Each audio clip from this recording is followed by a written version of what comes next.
because there's so many things in the game right now to keep track of what's good that we're still discovering going into the last day potentially. Like things are still undiscovered. Yeah, there's like way too many new stuff that's still coming out. Like this brooch thing is definitely gonna be like a staple with this Wind Ranger hero. So like, there's a lot of like item combinations like to heroes, and this is one of the by far the strongest one we've seen. So Kanda with the Luna doesn't really compare to this brooch with Wind Ranger. Yeah, I mean, look, 8, 0, and 7 for Mickey, that first pick Wind Ranger, just having a flawless game. On the other side, though, a hero that was picked up a little bit later on the side of Gaming Gladiators was the Primal. I want to talk about it a little bit more because whilst there might have been that idea for it in the team fight, he could never do anything for the Primal. The Primal was consistently silenced, and I think I only really saw about 5 of his abilities go off here. Yeah. It was a very tough game for Primal to play. Like, you're playing versus Puck, who has the new facet where he can drag you inwards, which cancels all of your abilities on this hero, making it pretty impossible. The clock was picked afterwards as well to deal with it. And Ace, it's not a hero that is really popular this patch. I know he's good on the hero, but I really felt that this hero was hard countered this game. And on top of that, Gaimin, they looked a little shook after game 1. They kind of like changed their whole strategy up. They have this offlane Primal. They don't really have any real aura buyers. I mean, Diracho will always be Diracho and pick heroes that he wants to play, but they also have Celery, who's also not playing an aura buyer. Nobody's really buying auras, and that's not really Gaimin style whatsoever. They feel like they're playing for that late game timing against Liquid because game number 1, they lost in the late game, but they just couldn't get there in this particular game.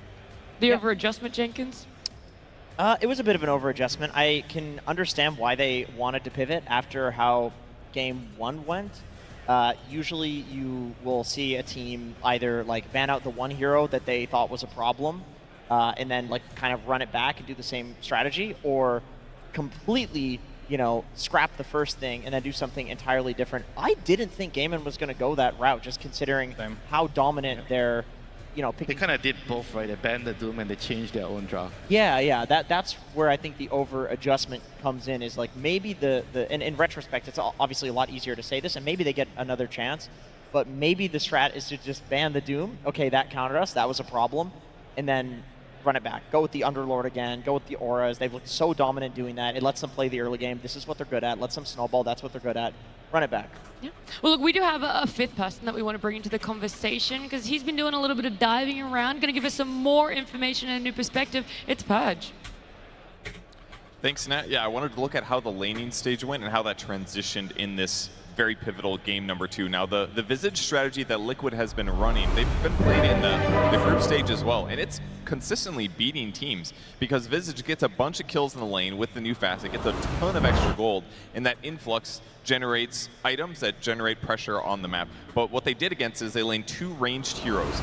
Neither of these heroes is easy to harass for free, so they don't get these free soul assumptions. And when they do have an opportunity to go in, Celery does the smart thing, which is disrupt. When you disrupt, that's 3 seconds of time that you can buy where you can't throw soul assumption nukes. And then they layered it with Diracho's silence, which with this AoE is going to silence the Visage and prevent the soul assumption from coming out. This first soul assumption in this fight was like 8 seconds later than it was ready to go. So they can basically take a normal fight where their opponent only gets 1 nuke instead of 2. So that was a really cool lane pivot that they did. 8 minutes into the game, Visage is a good 1,000 gold behind Muerta. This is uncanny for Liquid playing that hero so far. But some crucial mistakes Gladiators made throughout the game start to add up a little bit. Ace here charges in, unfortunately a little bit too early, interrupts by the snowball, so he gets no damage out of his charge here. Tofu ends up going down, but they're looking to trade heroes, which is looking decent for them. They didn't get full TP rotations from the Gladiator side. And then Celery here, TPing in, coming over to try to help the fight, but unfortunately he gets gone on by both Buck, full HP from a regen, and Visage. That's going to finally get 3 points first in the game, and some gold influx, and he also moves up Ace as well. So this catches him up finally. This is a really big moment for them. And then ultimately, this transitions really well because Liquid just starts playing really fast on the map. They get this kill on Celery. We'll go back in time a little bit. Another crucial mistake for Gladiators here. Quinn blinks in to catch Mickey. There's supposed to be an arrow on the up, but unfortunately he doesn't stun right away for some reason. He uses Breathe Fire, and at this point, he's behind all their nukes. These are providing interference here, so they just can't get a stun going. These are crucial mistakes that Gladiators normally doesn't make, but for whatever reason, small mistakes here add up. They lose heroes, and Liquid takes that advantage to snowball the game. Thank you so much, Purge, breaking down all those intricate details there, how just a slight misusage of a spell, just charging it a little bit. Mine!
Denied!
Bottom tower being attacked.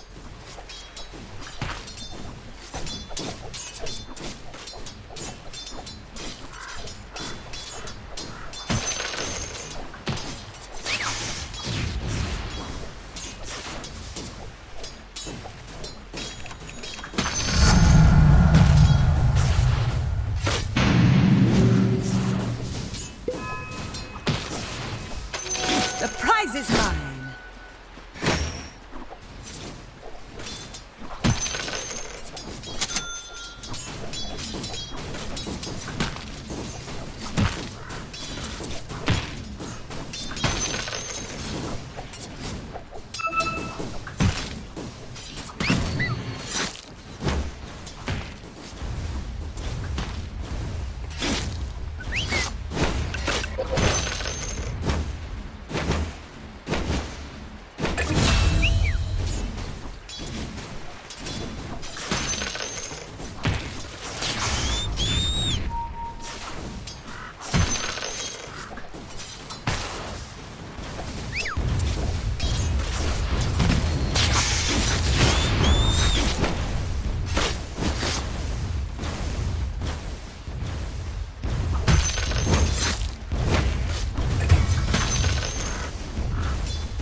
Dire's structures are fortified.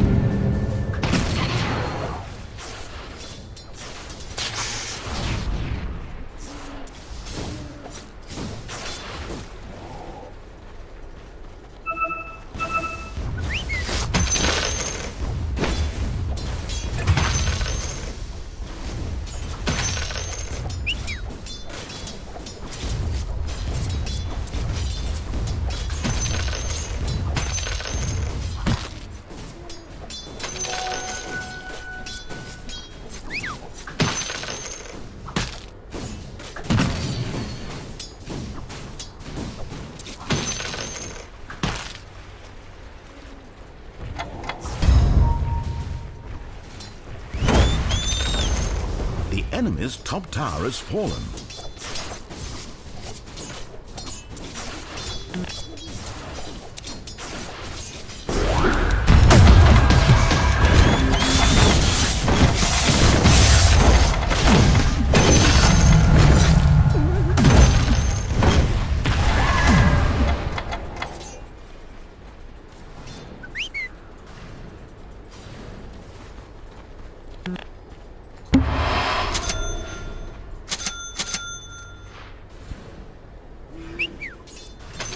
At last.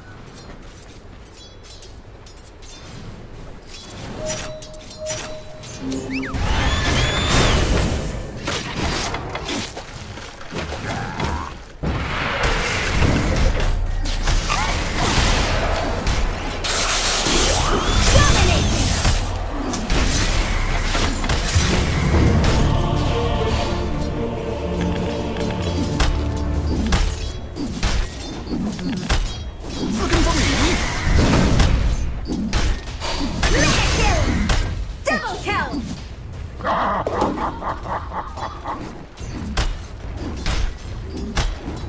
Maybe no one attacked Dire's towers for a few seconds here.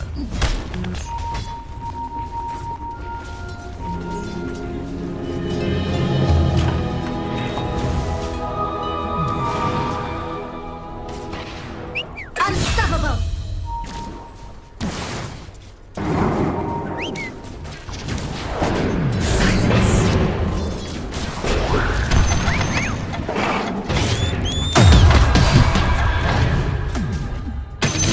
Not see. Danger.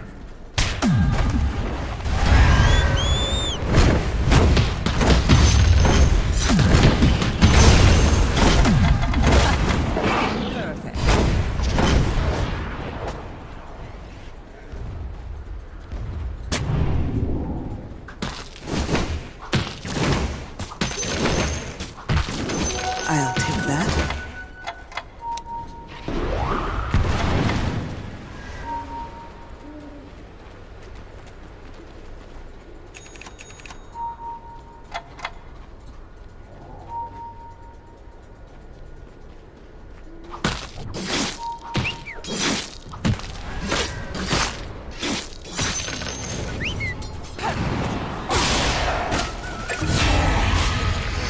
Mid-tower taking damage.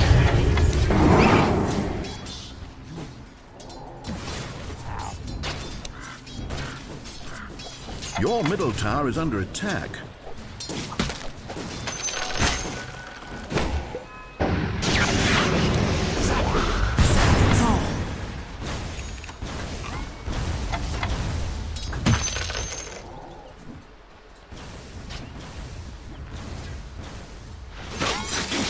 Your bottom tower is under attack.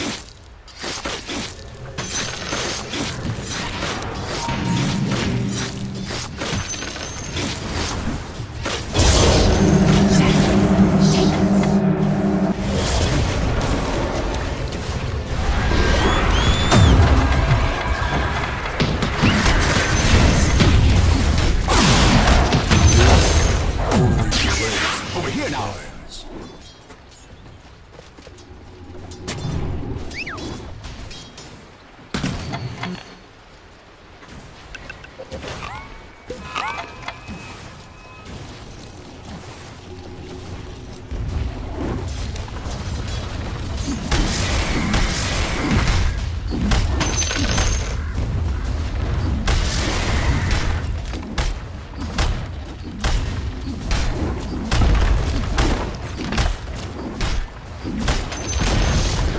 enemy's bottom tower has fallen.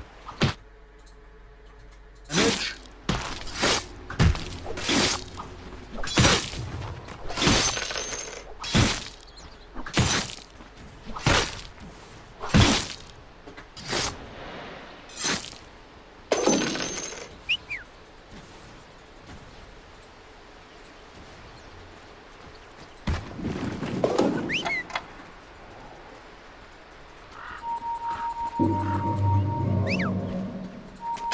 The prize is mine.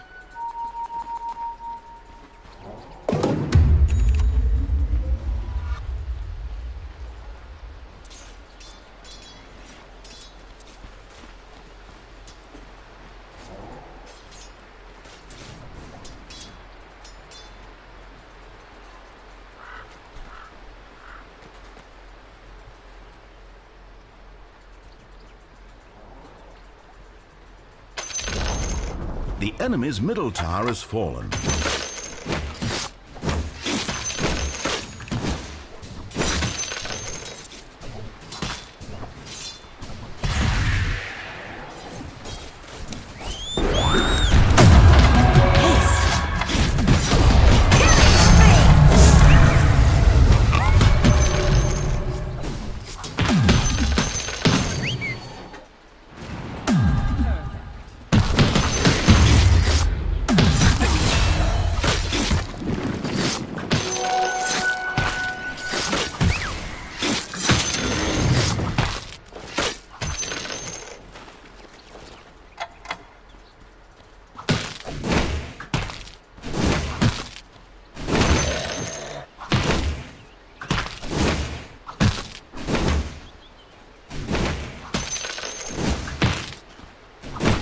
Dire have fortified their towers. Your middle tower is under attack.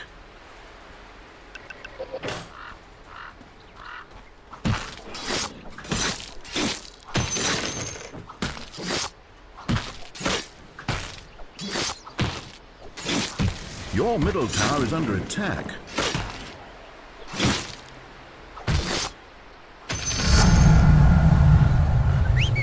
Mid tower taking damage.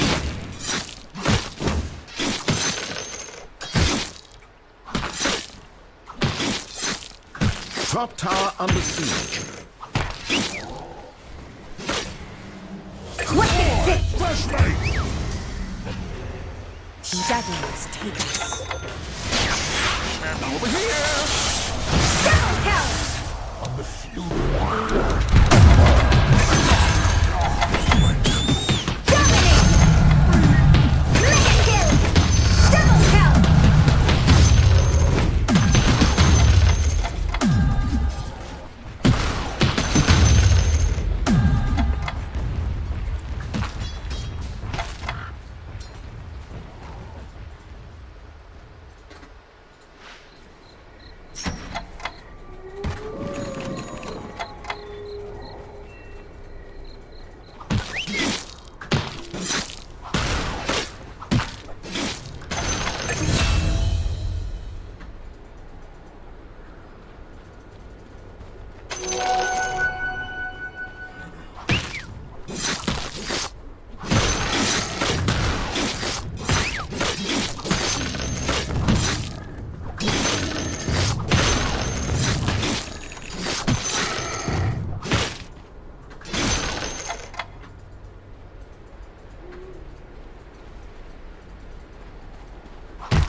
There are some things you weren't meant to see, such as tomorrow.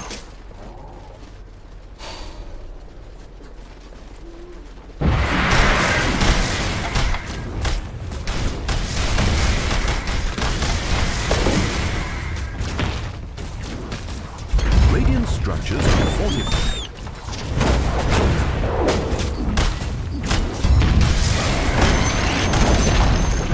Enemy's bottom tower has fallen.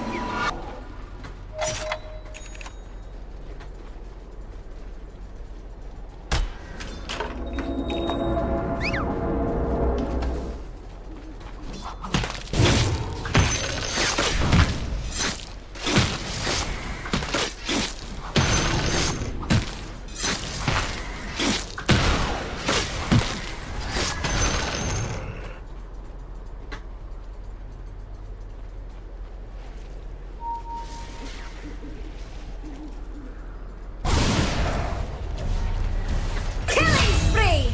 Own it!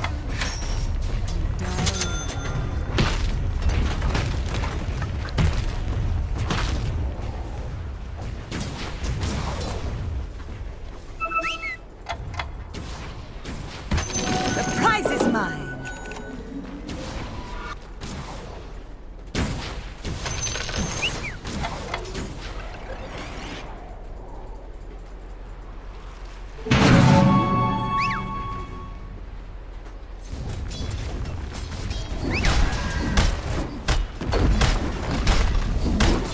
Enemy towers are invulnerable for the next few seconds.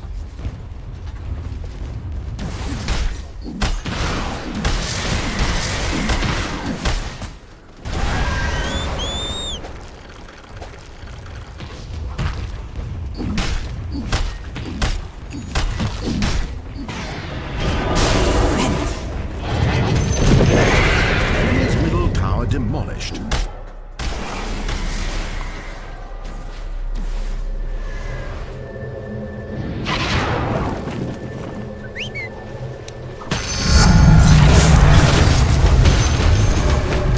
Your bottom tower is under attack.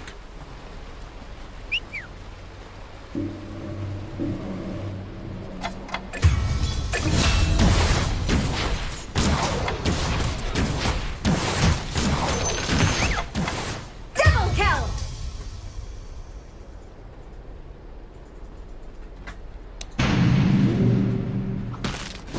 Bottom tower being attacked. Silence afflicts thee. Dominating! I am Only not down. your bottom tower, but if I were, I'd be in a lot of pain right now.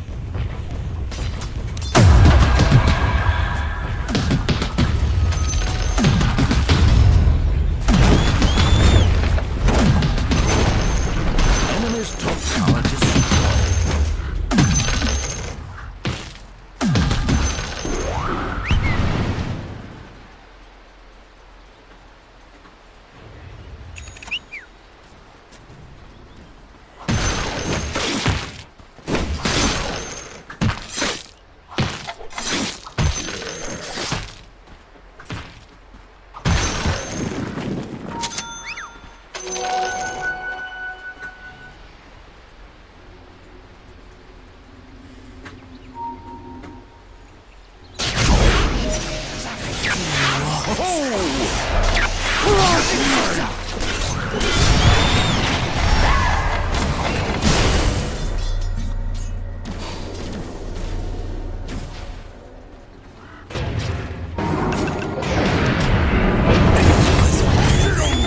Why you journey without this?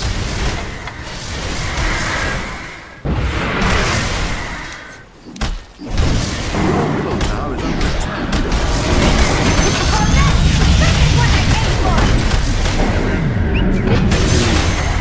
Have played your part well. Mid tower taking damage.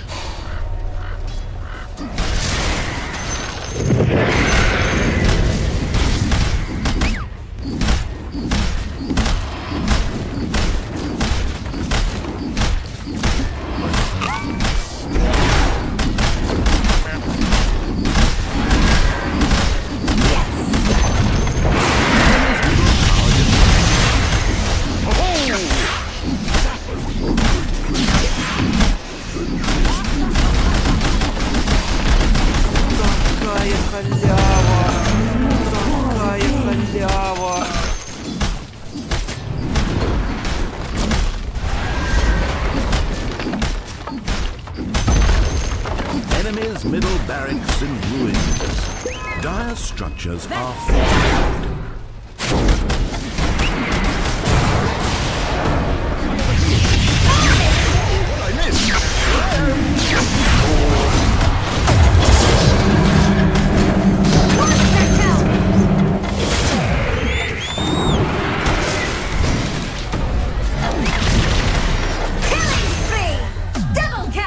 I'll set you bouncing on Armageddon's flank.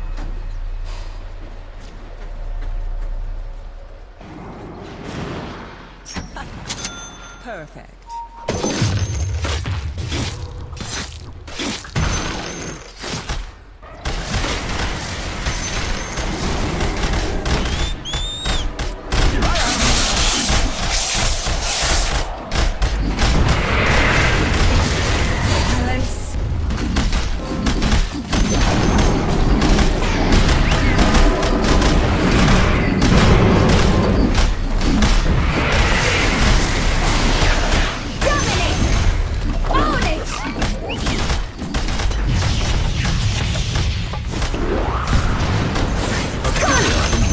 Army dies. No more top barracks for them. It is lifted from the world. The enemy's top barracks has fallen.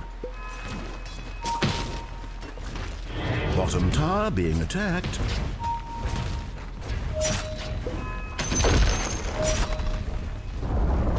Your bottom tower is destroyed.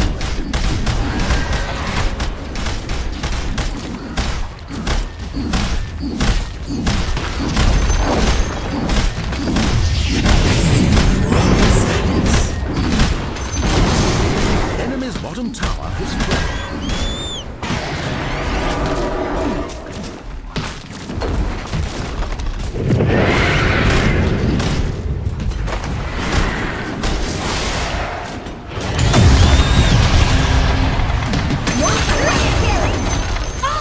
Enemy's bottom barracks damaged. Your bottom tower is under attack. The enemy's bottom barracks is fallen. You have earned mega barracks.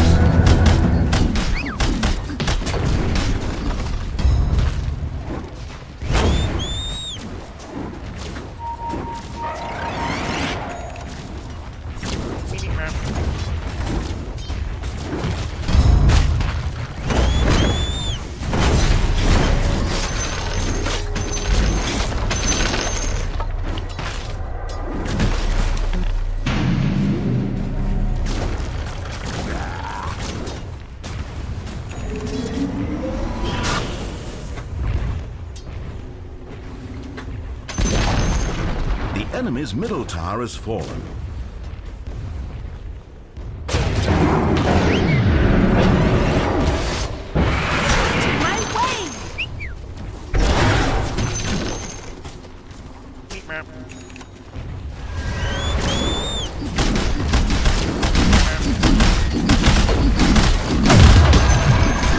You destroyed their middle tower.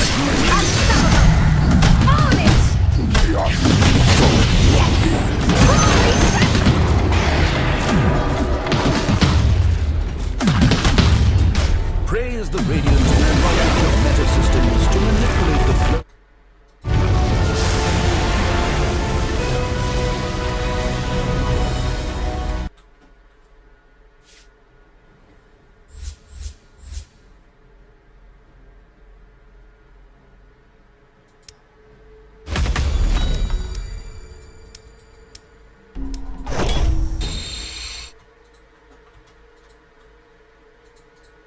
Too early, unfortunately, it undoes all of that hard work. Heroes that are, it's very interesting. You know, every team views this DK very differently, and now Tundra has the Lone Druid. But I feel like DK is kind of like a good hero against Lone Druid in theory, with your Breathe Fire and you have a lot of armor. And I feel like as long as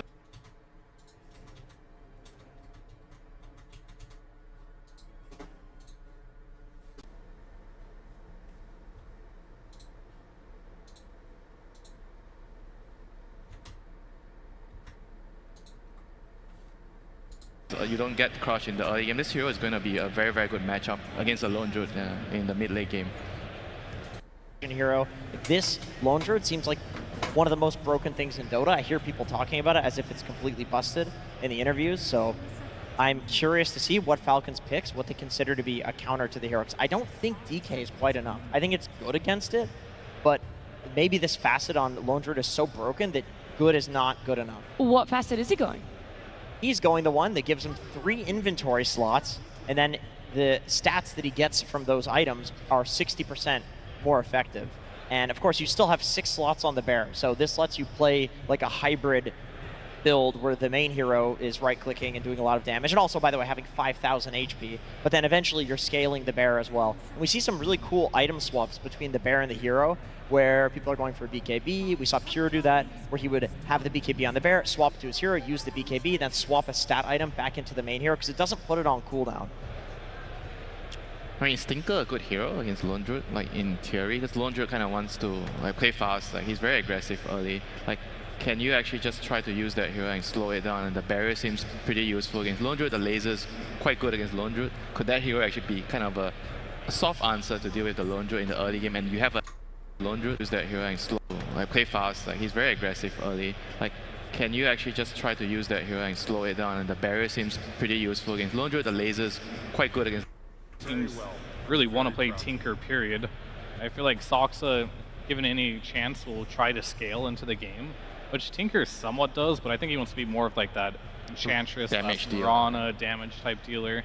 So we'll have to see on that one. I really think just in general right now, like Lone Druid versus DK, it means pretty much nothing to me. These heroes barely interact with each other. They're both just strong carries. I specifically say DK is a strong carry because I think as a mid it's much weaker, and I'm hoping we don't see it in that lane again, even if it is a quote-unquote good mid DK game. So yeah, it can do, they both farm fast, they both lane well, they do similar things, they both right-click each other, they do damage. It really just comes down to who has more farm. And I do think right now with the Ring Bearer facet, I think it's called, that you are just incredibly strong on Lone Druid for the first probably 25 to 30 minutes. And then you start slowly tapering off because you only have 3 items left, right? Huh. This is a Lone Druid counter. I figured they were cooking something. Is it good enough? I mean, Bristle, any hero that is stacking something on a very tanky hero is good against that tanky hero. The more you hit them, the more stacks you get.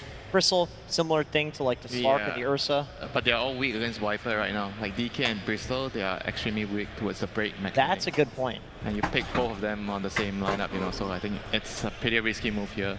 But yeah. Lone Druid doesn't buy break, so there's that. Like, you're not going to buy Silver Edge on Lone Druid.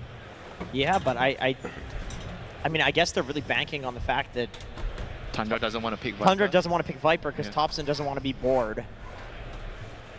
He does not like being bored. No, that mana asks for a hero, he gets it. And it's not Viper. No, that's a boring one. What's the fun one? Zeus. Rubik? Yeah. That's not really good this game. What do you steal? I mean, it is fun though, but it's only fun if you steal fun spells. I do. Timber is pretty fun. Hobson Timber. Yeah, but I guess he doesn't play Timber. Not so much. Particularly. I mean, maybe some sort of diffusal hero. You drain the mana of these, the Dragon Knight and the Bristle. Is this a Thompson mid Snapfire? Is that what we're gonna see? No, but there's a lot of things you can predict from Tundra, but Thompson is the only one. Yeah. Not. Maybe You'll never be able to predict a Thompson hero. The Snapfire is just, I think, really good against DK in the early game because you need a hero that can deal magic damage to kill DK, or even like a Bristol, like all these tanky heroes, and Snapfire kind of provides that for you. And it works really well with the Lone Druid too. Like when you're going to push the tower, you have the Shredder, you're going to go for Roshan, you have the Shredder. You know what it works well with too? Mars. Yeah? Yeah. What on earth? It's not banned. Yeah. It's not. Pretty decent. We talk about how it can turn the Bristle as well, which to me is kind of like. Spear. And you can catch the Hoodwink in the trees. I mean, this is it's a Kappa mechanic, to be honest, too, because this spear only lasts like 1 second.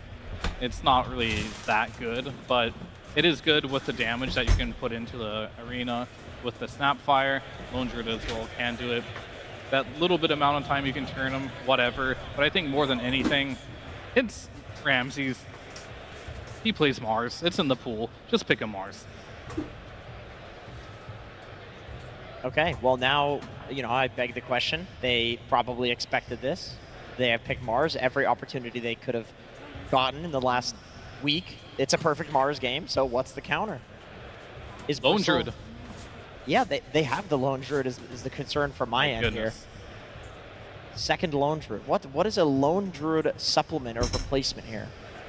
I mean, normally when you think about Mars, you typically think of heroes that have illusions or extra units that can deal with it. And now we have... Alright, so I guess we're not entirely sure where this Bristle's going. Is Amar going to play it or is Skeeter going to play it? No, I guess Amar has to play the Underlord, so is either Mallory going to play the DK or the Bristle? Probably the DK, right? I would imagine. Yeah. I've seen some mid Bristles here and there, but it looks like it's going to be the choice. I like the Underlord. It's damage reduction against the Lone Druid and the Bear as well, and Lone Druid has a ton of HP. Underlord has percentage damage, and also the root. I feel like Lone Druid's kind of slow, like he can be rerouted a couple of times. Yeah, it's with annoying. just a little bit of disable. Yeah, but they're all kind of like the same type of hero. They're all also weak against this like Timber, Viper type of hero. And now they ban out Rubik, which is understandable. They have Underlord. But I feel like Tundra still has a lot of really good options against this like 3 tanky heroes right now. Do they though? Like, what is it? Because his other heroes outside of Zeus don't do a lot of percentage-based damage. He doesn't like playing Viper. We've already talked about that one. Could be a really good Viper game, but they're not in the pool. Yeah, he needs to play something different, for sure. Thompson has been playing a lot of Silencer in his pubs.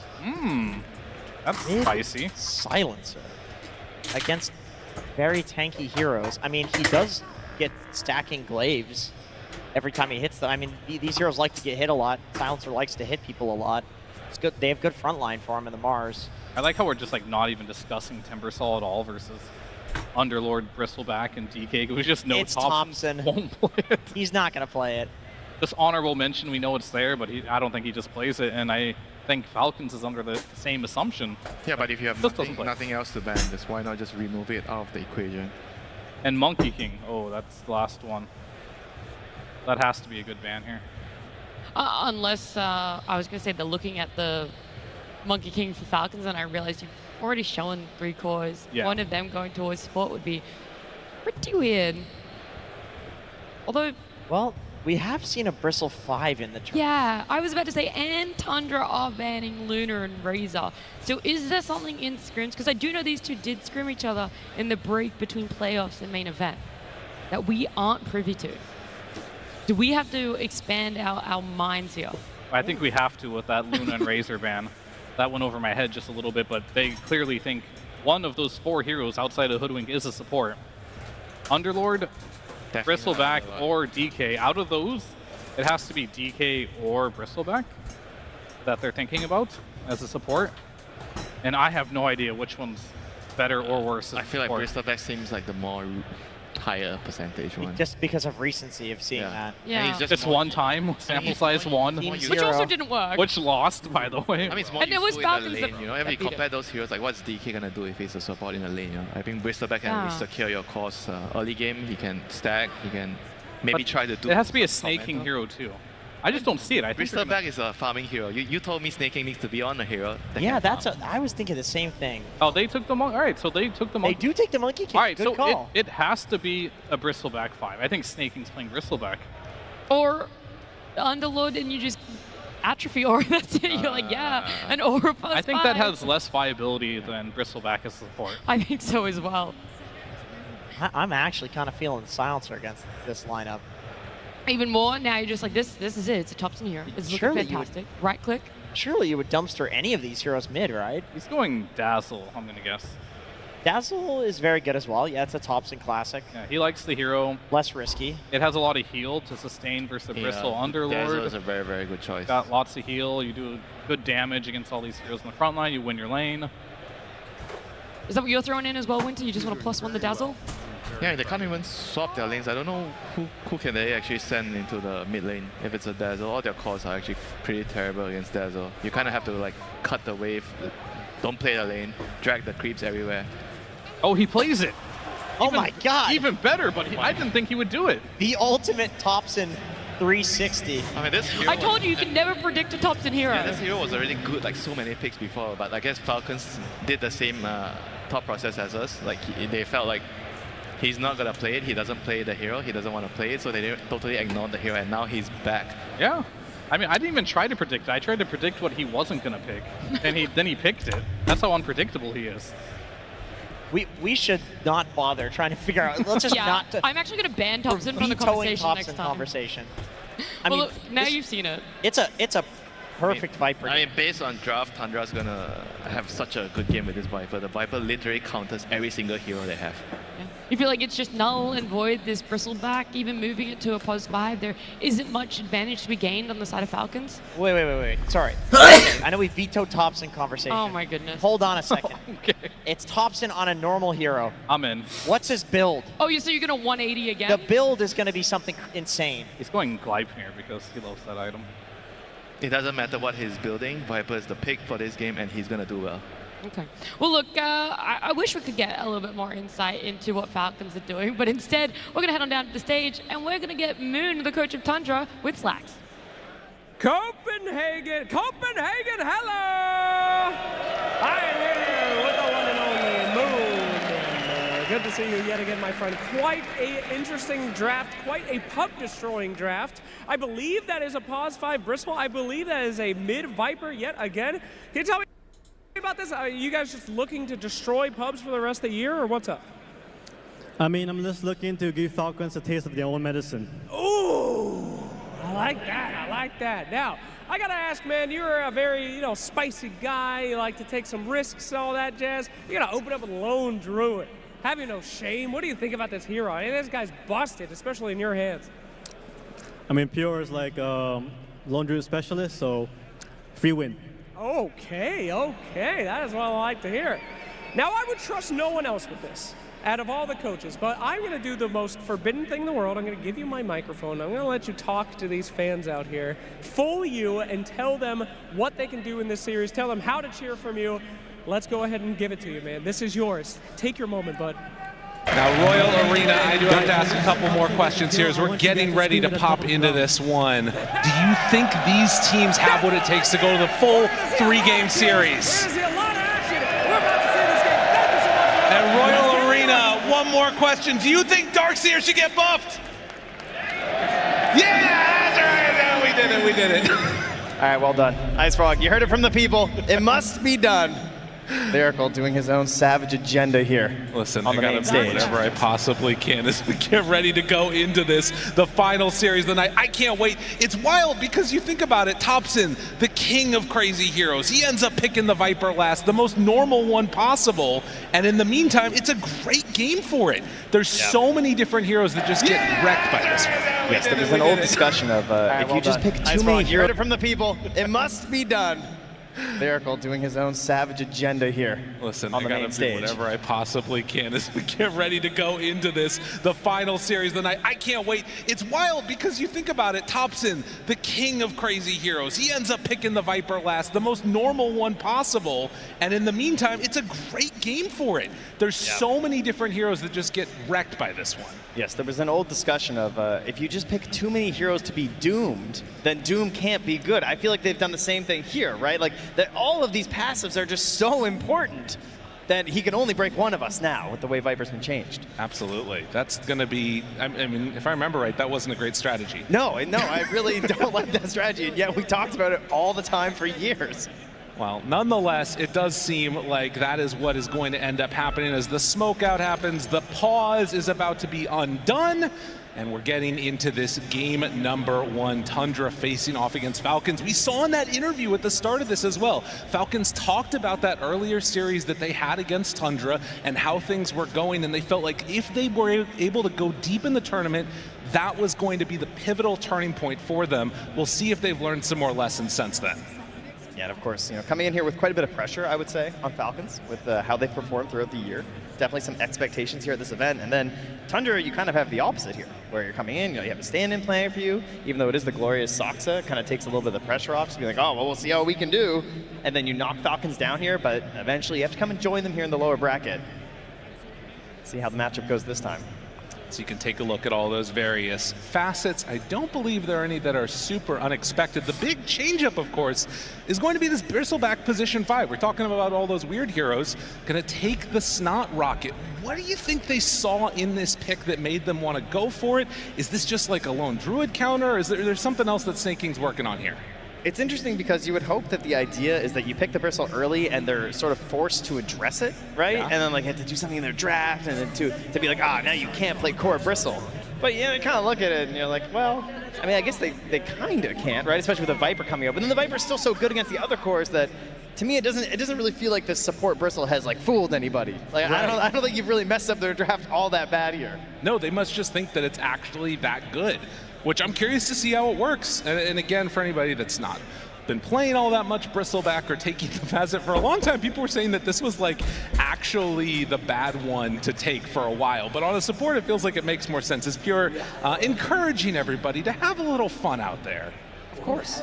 He's having fun. He's playing the lone druid again. Both these teams are well known for their all chat, having a good time here. So they're just going to pause it up here so they can really enjoy the moment here on the stage. Absolutely. They are ready to go at a moment's notice once all the mic issues have been sorted out. It does look like they're fixing those right about now and getting ready to get underway yet again as game number 1, again, for top 3. Trying to secure this one. TI 11 winners is what he says. Mar, I mean, this is really just the all chat heaven. Well, they got lots of time for it. Now they have to focus back on the game here, as we are still just before the bounty runes, in case you forgot. I know, short attention spans. It happens to the best of us. And out across the map, they will go. Amar playing on his Underlord. Has not always looked the greatest in the earlier series as Whitemon gets chased. Oh, Soxa keeping that Enchantress alive with a Scatterblast shot. Have ourselves of course, the long range. We saw some snaps messing around, go for some of the other facets, but we are back to the big Scatterblast, the snipe from downtown. Helps lead into kills there, makes life easy. Also, again, an amazing pairing with this Mars. We talk about the Willow a lot as a duo. Snap's probably the other, second best one, I would say, to go alongside that Mars. So looking for another good game here from Ramses. Whoa, early gank, not what you were expecting. Thompson in some trouble. Snake King getting ready to dive underneath the tower. You weren't ready for that, buddy. He just never left. Oh, wow. Kind of stuck around in the beginning, thinking, hey, maybe I can make use of this bristleback. So that's a play that probably won't work again. I mean, gives an excellent advantage early. How many more games do they need to play? I mean, how many more times does that need to work? That's a great start in what could be and what seems to already be a bit of a tough matchup, because as soon as he comes back in, Malrine starts taking the deeps.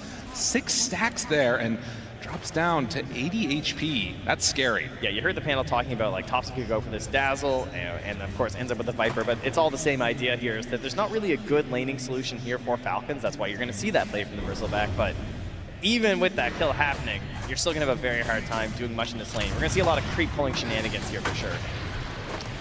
Good option, and you can see already Snake King is somewhat low on resources, going to need to heal back up with that salve to make sure it does not get broken by the Snapfire, as Ramsey's also taking a bit of a beating.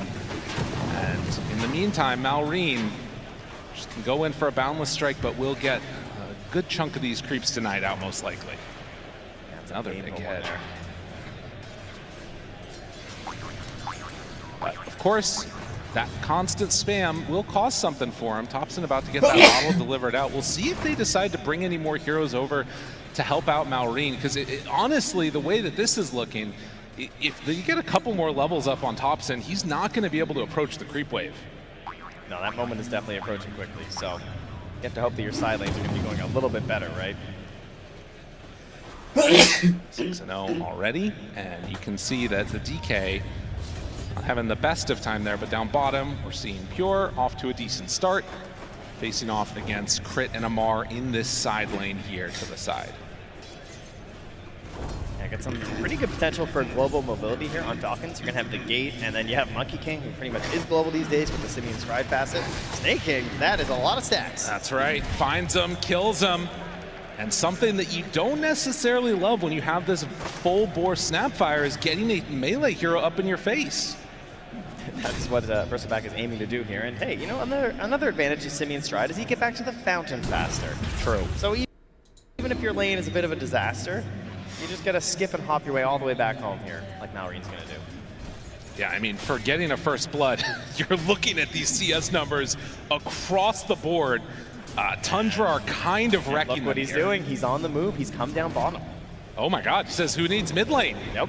I mean, if they gank me, I'll gank you. Move forward, try to find him. Pure Butt able to get the fear out. Can't quite get the distance though. And the root, a very timely one. And Pure stays alive. Well, for now, remember, it's Simeon Stride, so Malreen maybe still considering things here. Boundless up in 4 seconds. Bushwhack at the ready if they wanted to try and throw it. Malreen, again, nobody is in the mid lane right now. It's just sitting there. They jump forward, try to kill him, and they get him. On the other side of the map, Snake King did go down to Saksa. And yeah, this is going to need to be some type of a change because he's stealing creeps now. Yeah, does he just get these over to Amar, make his way back to the mid? I guess that'll be the plan. He's found gold in a different way here by getting some kills down at the bottom lane, but... Now, everybody out there, I know Dota's changed a lot. We don't normally have a 2-0-3 lane structure, but even if that's what we're seeing here at this point in time as he comes back mid.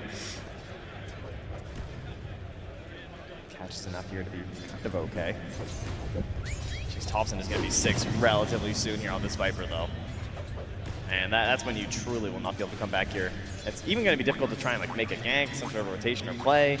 He is just going to be a very stable Viper, and I'll be curious to see what he goes for. Like, does Thompson want to go for that typical style that he has of just like playing really aggressive? Will he go for something like the Gleipnir that the panel was talking about, or will he be a little bit more just I am the turret in the tower and rely on this catch from his team? Because he does have some here.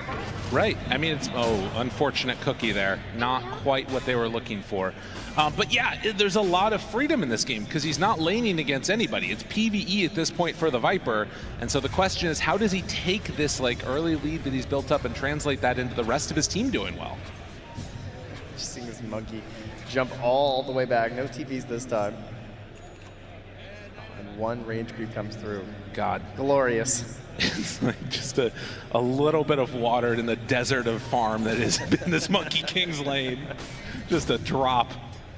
And Thompson will take the high ground again immediately there. Now with the level 6, Malreen is out of there. Yeah. Gotta go find something else to do. Yeah, you got nothing. So it's quick jumps down the bottom lane though, and you do have this hoodwink. Crit still saving a point here between the bushwhack and the acorn shot. Let's see what they can do. Pure right on top of him. The chase, a couple more hits. He doesn't even really feel confident to go for this right now. Whitemon made the move over. There's 4 heroes down here overall. I mean, Snake King now turned upon. Fear comes out. Second round hits, and Snake King is dead. Malreen wants to get this kill and appears so badly. Crit moving into position. Amar tries to take him down, and the bushwhack connects. They find 2. They needed that one. He's going they back. Get another? The blood grenade is out, and Saksa also going to be in trouble. A double for Amar. Bold one there. Notices that there's not a lot of resources left in that snap anyway, so he can kind of risk it a bit there at low HP on Malreen because he needs all the farm he can get. It's an interesting version of lane bleed here. Typically it's because one lane's going so well that the mid shows up other places. It's not often that his lane is so terrible that he's forced to make these rotations, and it almost looks bad, right? Like it kind of looked like Snake King was gonna go down, then Malreen's kind of low, they don't get the finishes there, but that bushwhack from Crit saving things. Well, and again, like this Viper is so slow moving around the map, even with boots, that like these types of rotations, if you're not finding kills, it's actually kind of bad. Pure will not have a bear and is just sitting off to the side in the mid lane. Will need to back out. Can Thompson find anybody to connect onto? Okay, they have him for the moment. Good damage out, the stun. Skitter in trouble. The Mud Golems will break a TV, so they will manage to find a kill. Thompson makes the move. Yes, okay, there we go. They've been waiting. They've been very patient. Okay, let them have their cheers. Moon commanded.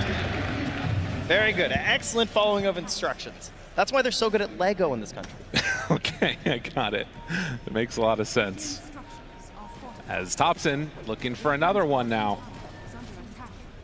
If he steps forward and manages to start right-clicking you, you are going to die in this game. The strongest hero by a pretty wide margin.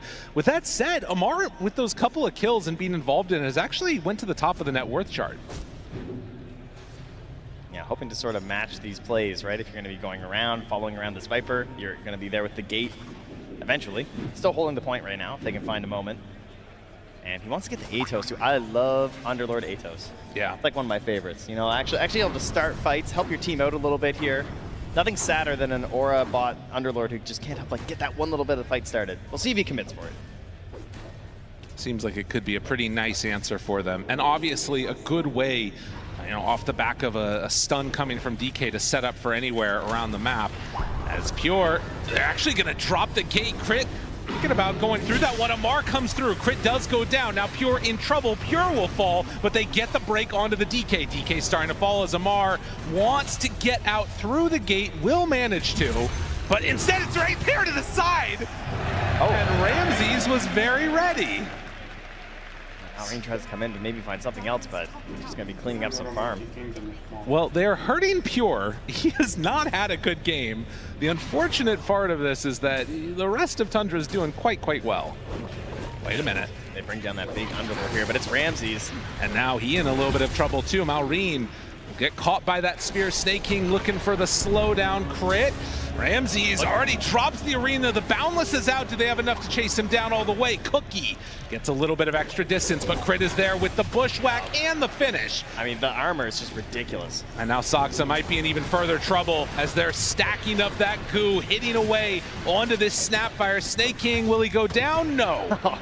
Crit's got the Blightstone too, right? And so they're tagging up onto that Mars, and then just even the earlier points in the Acorn shot is so much damage because of the tree bounce facet. This has been a very bizarre game. We've got 15 kills in just under 10 minutes. And it doesn't really feel like it's going to slow down. It's this battle of, the moving turret of the Viper versus this, continual blast coming from the Monkey King all over the map, setting things up. Pretty unique game.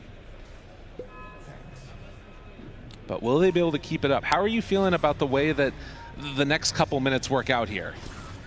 I think a lot of it depends on the itemization. And so going through that, we see that Amar did indeed bail off of the Atos. He's thinking about the mech instead right now. He's already purchased some parts for it, so he seems to have committed. I think part of it is that there's not someone super slippery that you necessarily need the Atos for, and Scooter's going for the Blink first. So knowing that that's going to be available in the DK, you don't want to double down too much on this early initiation. So instead, he's really convinced that Malrine is going to hit these Boundlesses, right? He's going to start them off. That's going to get them into the bushwhack, and then he can just sort of roll his way in or TP his way in on the Underlord, and hopefully that's going to start a good fight for them. For Falcons. And then, of course, on the side of Tundra, we're just playing Viper, right? He's holding this haste rune right now. They can just stand behind him, feel comfortable, and just push this tower with the catapult. Getting good usage, at least for now, out of this gate means that Ramses will be an easy target. That does immediately mean that there's also going to be a rotation towards mid as Tundra secure the tier 1 tower there. Yeah, they all hop through the gate down to the bottom. Are they going to try and pressure there too? It's very low in the tower, so there is some good wards there, as you can see. But it's just going to result in Pure retreating back to the jungle as he finishes up his Maelstrom. Crit tanking a Viper Strike. As a haste rune, this is a big moment for Thompson. He doesn't have Viper Strike, though, used in the mid. Could still drop a lot out on them. Malrine, recognizing the danger, is going to back away. Amar drops the pit and runs right into Pure. This is pretty much nowhere left to go. So they'll find Amar, misses on the spear. Mech tries to buy a little bit of extra time, but in the end, it will be enough to take down that Underlord.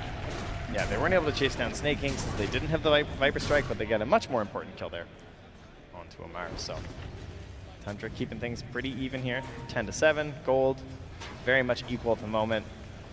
Amar still the big one on top, but he's not really the person who gets to decide a whole lot in this game.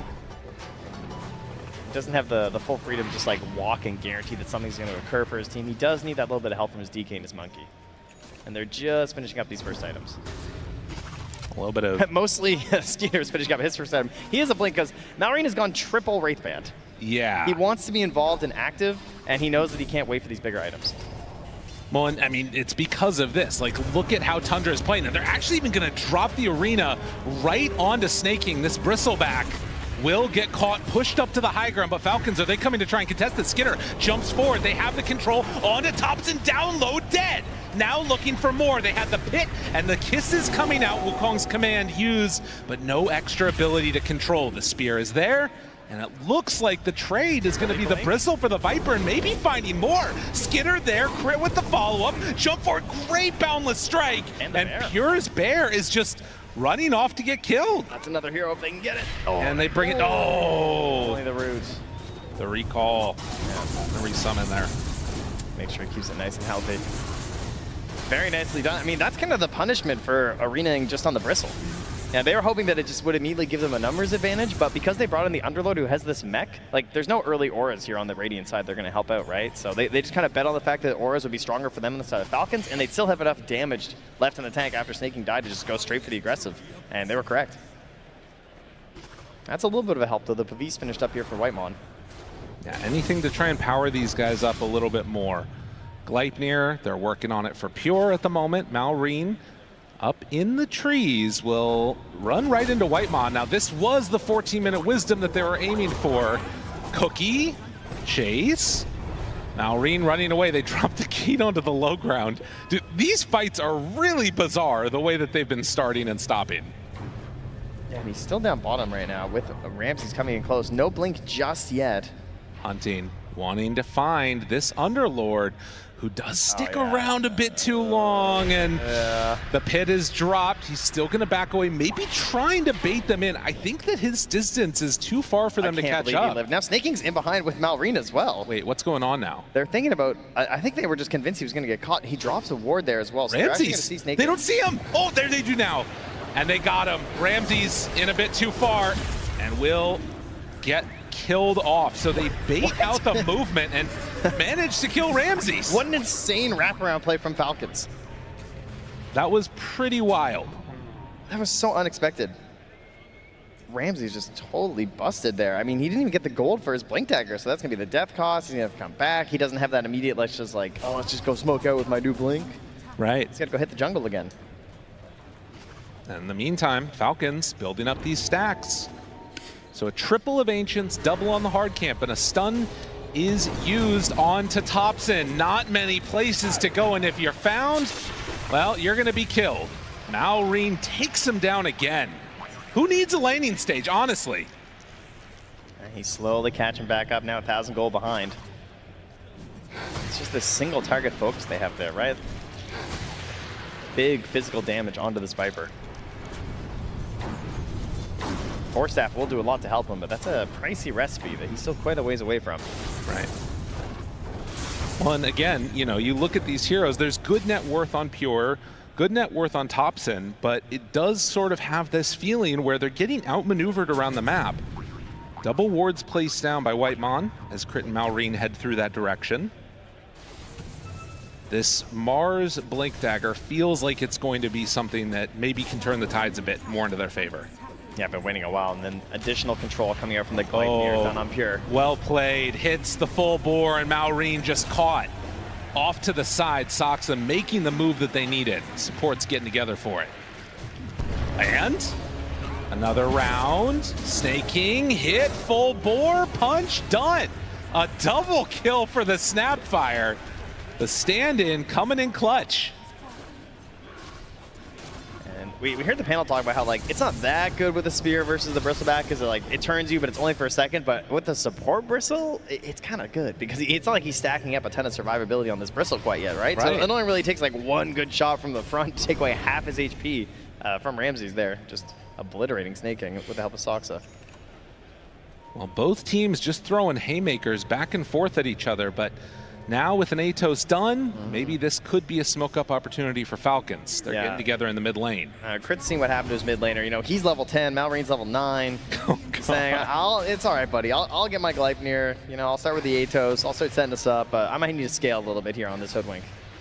An understandable feeling as they push out that wave. Now Snaking farming underneath a Radiant ward. Do they feel confident enough to make this move? There is a mech here on Soxa if a fight breaks out, and that's Jumps the break. forward. Again, man, they don't care. It's a little distance away, and Snaking just barely lives, and now Thompson, he's in too far yet again, and they're gonna kill him. Just like clockwork, they run on in, and Snaking surviving. It's like secret agent Soxa there. Do you see that, Cookie? Yeah. You go in, I'm going this way, but I'm surviving. I gotta keep my stocks high for after this tournament. Man. Well, Malrine wanting to get a little bit of retribution here. We'll go for the chase down, and Snake King moves on in. Arena, turn, find, kill. Can they get more? Crit is a pretty juicy target for them. He talked about how much net worth and levels this guy has. Gets to the far side, but Ramses was already prepared and on position. So Falcons end up losing to Tundra. Yeah. Back at it again. Isn't it fitting that it's Malrine sitting there waving with a little high five, thinking, oh, we're going to kill you there, Soxa, and he just mechs, but he's the guy who runs away and survives. It's true enough. Bit of a teammate's baited in problem there. And now, Tundra, feeling confident, they can just run right into the pit, make the move. TP coming from Snake King. He takes down that ward immediately. Now, do they realize what's going on? There's no pit, actually, excuse me, the Underlord ulti for 30 seconds. But Amar starts to make the move over. Roche getting somewhat lower. They're in this area, and already they've backed away on the side of Tundra. Yeah, they just decided to retreat way out there, feeling like they really want to make sure they have this arena here. Whitemon will get caught, but it's an edge.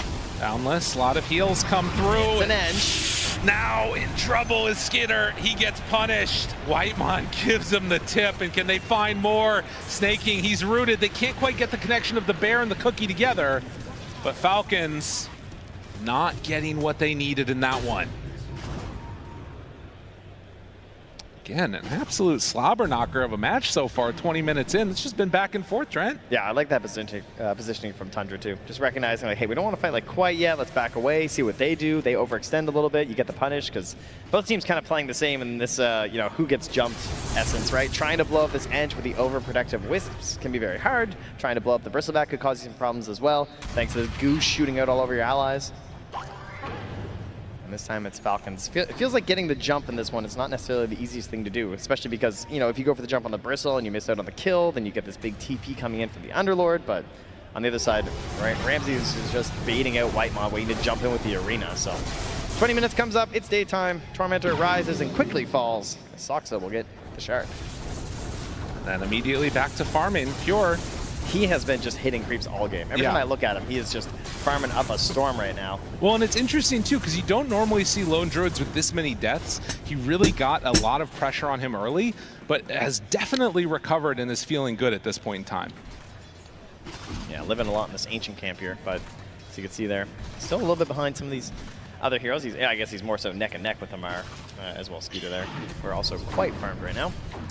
And that's just going to give us a little bit of pause here. Everybody just hanging out, getting themselves a bit of gold. Now going back for their Tormentor. This was another thing that we saw with the Bristleback players. Yeah. Just opting, I mean, with the core, they just go for the goo into the shotgun Aghanims. As support, you can goo it up a little bit first just to help yourselves get it. And Crit gets a little bit more help here. The Hunter's Boomerang here to try and amp up this incoming spell damage. That one will be a nice one for him. And resets the net worth between these two teams to just about even again. You can see it's really just a battle of the two mids not getting a ton of farm, bottom of the cores, but it's the position 4s that have really stepped up in this game and are kind of carrying the load. Yeah, it is funny. Hoodwink and Snapfire, they're both super similar with how they can scale too, right? Yes. Not so much anymore. They nerfed a lot of those aspects of the little shredder, but you know, eventually it can happen. But Hoodwink, you can get into that Glyphon here, feel pretty good about it. Smoke up from Falcons. They're not really in a position on the side of Tundra to get caught by this. Playing a pretty good defensive positioning. The question is, what are Falcons going to try and do when this smoke does not work? And is the answer just run right into Roche? Yeah, I think this feels pretty good for them. Pretty bold move. Tundra were really close to just getting it up top. Pretty much for free. Right now, they don't have any vision down here. They don't necessarily know this is going on. Well, they seem to be moving that direction, but maybe the call is just to give it up. Well, I mean, they already left as well from Falcons. They're gone too. Dude, they're just... Both teams just really worried about doing something too risky here in the pit. I mean, it is fair. The fights have tended to go the favor of whoever ends up and there's a in fresh that first jump. Just delivered to Crit. He's going to lay it down here. This is big. Now again, they don't want to jump this Ench and then get punished for it. That's why Whitemon runs in first. Steps forward, smoke breaks, immediately takes out that ward. They just can't jump him. Yeah, and now they walked into the pit, but look at this, Pure sending in that bear. All right, this is terrifying. The Invis Rune, he sees everything. Pure has seen absolutely everything on this map, right on top of Crit. Are they going to be able to get the initiation that they want? Jump forward, Arena down, catches onto 2, the fear comes out immediately afterwards. That bear Invis Rune was exactly what they needed, as they're going to take down Skinner to boot. They do lose the Snapfire, but look at that jump. What a performance. Tundra getting the perfect rune. Yeah, taking their time, right? Getting through the river, grabbing that, and Falcons, they're worried. They're trying to make sure they're in good positioning. First, they send in Whitemon, remove 1 ward. That's going to reduce your idea about what's going on already from the side of Falcons. And then an Invis Rune Bear. Like, hard to play around that. Didn't have enough detection down to try and find something like that. And that's going to give this Roshan right over to Tundra. Oh, as we see this replay. Just Ramses, I mean, you can't ask for anything better, right? Oh, yeah. They do it perfectly in sync. And the fear. Oh. Imagine if he had the shard on the Mars. I know. We would have had the double shish kebab there. Not the play that Falcons were hoping to see in that one. Amar barely gets out, considering there's Nether Toxin beating into him as well. That was so close to, yeah, just being another death that would have completely fallen apart. So Tundra manage now to get themselves a 2K gold lead and finding Snake King. Malrine is nearby. Ramsey's making a pretty bold move stepping forward, but with Thompson nearby, they feel confident in this play. Snake King dropping lower and lower. Crit is in the area and just gonna boundless and walk away. Still chasing here, they're gonna find Amar. He's gotta run, double Gleipnirs, finds him, trying to escape, pops the pipe, does have TP, but there is no way that he's getting out of this one, and when the Horde catches up to you, they'll take him down. So Tundra firing on all cylinders after that Roche fight. Yeah, if you're Falcons, how do you reset a little bit here? You see what he's doing, he goes up top, he cuts the wave, gets some pressure onto this tower. 24 minutes, he's gonna come down, see what's going on. Maybe even finish off this tower. Look at Ramses getting set up and prepared just in case, and yeah, you can see he's not going to go for it. In the meantime, this is what's barreling down your tier 2s. Yor starts to hit away at it with the bear. They take that tier 2. Still a tier 1 alive on that bottom side of the map. Yeah, but just happy to take all of the space, all of this farm. And does not feel good jumping into this. And the problem is that if you want to wait this out for another 3 minutes, Thompson's going to have that Aghanim stuff by then. And then we're going to be nosediving. Yeah. Which, I mean, just seems like something he would have to buy to make this hero more interesting. That's true. It's like he found a way to play Viper. The only mobility thing.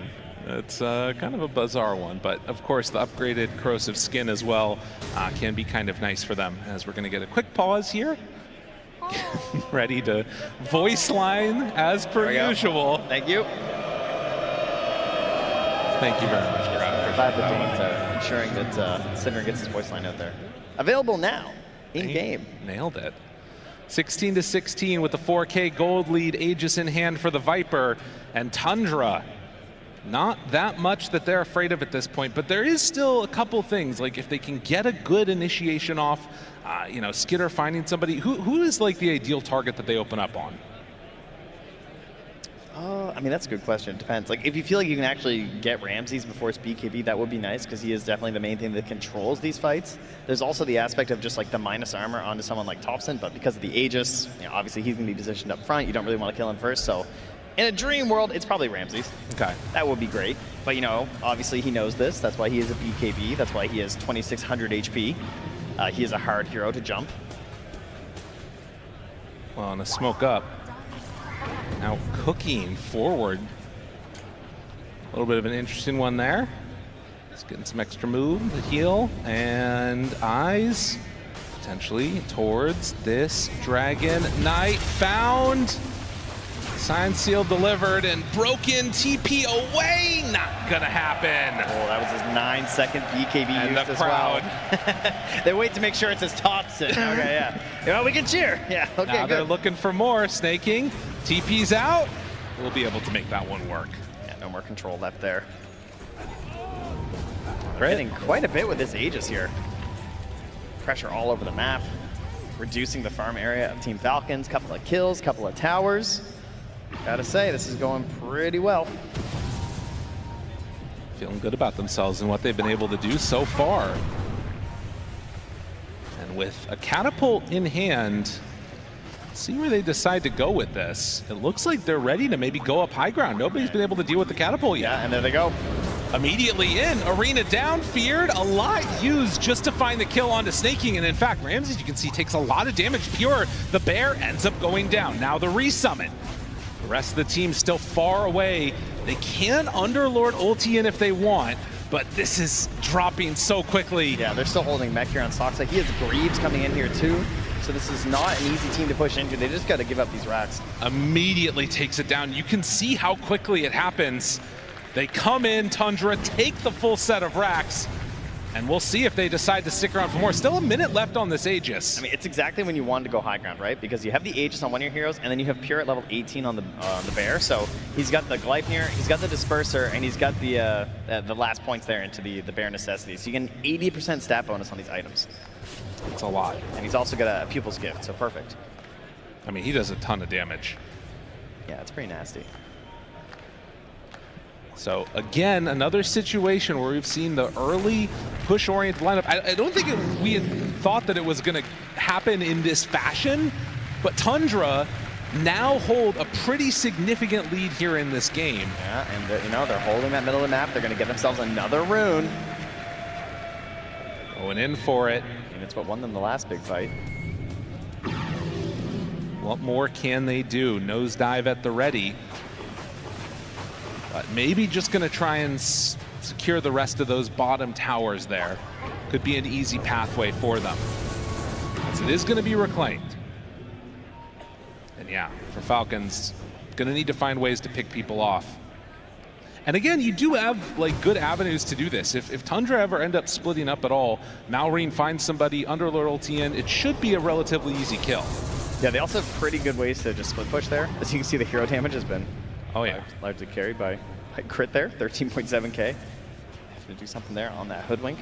Spamming all over everybody, and that's going to be the Gleipnir. So they don't really want to fight you. They want to fight you at the Roche, right? Try and contest for the Aegis maybe, if it's still possible at that point. But for the most part, I'm thinking Falcons want to delay things out here as much as they can, because you're going to see Tundra move as a ball a lot of the time here. So if you can split up, push a lot of these side lanes out, maybe try and reduce the XP advantage a bit because they're grouping up, that's really the best thing you can hope for. But again, Tundra recognize that we are super strong right now, so they just want to push together. They do have a lot of big items that are queued up, and a decent amount of gold being floated too. So this 9k gold lead, maybe not a full indication of all of the build-up, but lead that they've got. A huge hit opens up and Thompson forced all the way away. That said, they were able to burn through that initial bear. Ramses pops the BKB, jumps forward, wants to take down Skinner. Is it enough damage, though? It doesn't look like it. He's surviving through that. They miss on the bushwhack, but now Thompson, he runs forward. They need to take down this Viper. It's not going to happen. Viper stands tall and they jump in, find him, he gets out, just barely, as he is burning down in the fountain, but Tundra hit pretty hard. They were all in on that kill on Thompson. Right? Aegis was gone. This was their moment. They'd waited long enough for this and not able to get the final kill there. The mech comes out, the heals are there. He's able to back away and then come right back from that high ground after surviving to dish out the big damage, get the break onto the DK. They did hold that tier 2 tower though, worth noting. It's one of those that becomes pretty important, I feel like, against the bear. Because if creeps get in on any of those other side lanes, suddenly you might just get mega. They're down here, they're actually hunting. Ramses jumped into one tree line, didn't find Malrine. Proud, trying to give him a little bit of energy here as we move into the 30-minute mark. And Tundra, just so strong right now. Grab that.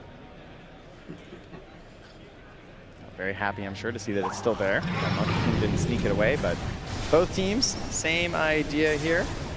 Snaking and Whitemon can be grabbing the shards. So the hairball's out. It's something. They need whatever they can possibly get at this point. That is for sure. As you can see, The way that the last couple minutes have all looked into the favor of Tundra, it all came off the back of that Invis rune, and then the Roche being able to take it. But still more room to grow. It's mainly just the lone druid, though. I mean, yeah, he has a butterfly done now. So absurd. The stat bonus on that is just unbelievable. Hasn't even switched it in yet. Doesn't even need it.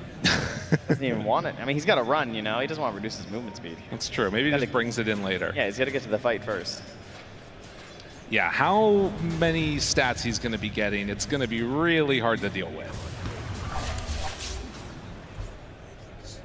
And the other big problem is that even if you deal with him, I mean, you've still got the bear that you need to contend with first. But a sheep going to be on the way for Ramses too. As they spam out these lanes. And the call down to Roche. 5 seconds till it's going to be back up. A relatively short respawn timer. All of this stuff favoring Tundra. And Falcons are going for the same idea of just trying to blow up a single hero and make sure there's nothing that can stop them. So the nullifier's done now. Okay. I mean, that might have ended up turning into Tops and Dead if he had it in the last fight. Or so just going back to the base of the courier. Again, the pressure comes. Roche has respawned. They did not check this on Tundra. We'll see if they decide to go back for it or if they're going to feel content just keeping a firm control of this map. Fire coming out now. And the Crimson Guard completed too. But yeah, it does have that feel that a contention here is really needed. He keeps sending it back. Does he? Oh, Yeah. He doesn't want to reveal to them that he has it. He doesn't want to reveal his nullifier, so they're all in on that one assassination play. He's trying to make sure he's like in vision. He won't show that he has the nullifier, so he's going to show on that wave. Back to himself. Oh, so sneaky. All right, this is it. This is his big fight. I mean, this is, they put everything into this. The nullifier reveal. Thompson is showing on this creep wave too. They can burst him at the start. The jump we've seen this before. Thompson It's the same found spot. nullifier, bringing him down low. Broken, damage out. He gets the nosedive away, but he is going to fall. And now Pure, they find the bear. The root is there, and they're going to. The fight that they were waiting for the Falcons. They hide that nullifier and they get the kill. There's 50 seconds until Roche is going to move. Falcons, they're running to this pit as fast as they can right now. Fight that they were waiting.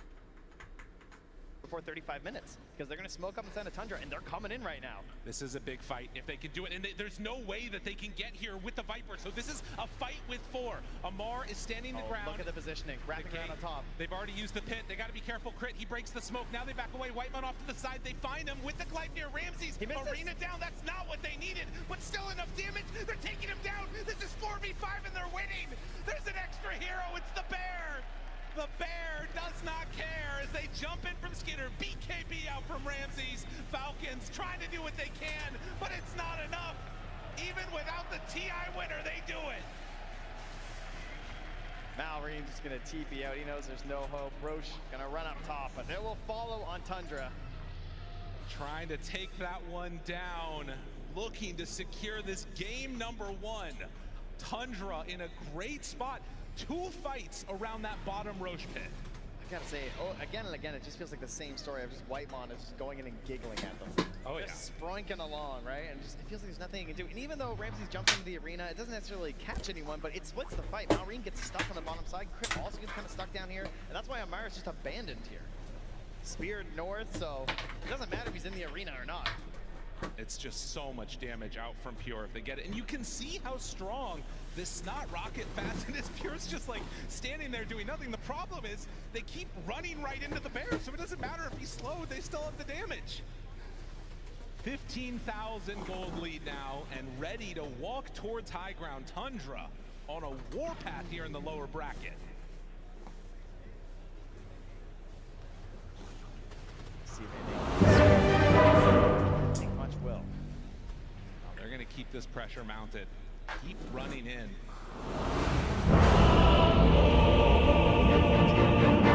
That there was going to be a Viper in this game looking good. It's been all Pure. We all also says he's a specialist. This guy knows what he needs to do on this hero, and now they find the Hex, find Malrine. Skinner jumps forward, wants to stun. Do they have enough to deal with these heroes? Set everyone prepared? The bear, at least. Pure tries to back out. They're going to also lose Thompson. Maybe going a bit too far. Not quite connected. Do they have enough? Yes. The root is there. The heal comes out. The mech to control. Pure tries to get out. Goes without saying. This one is in the bag.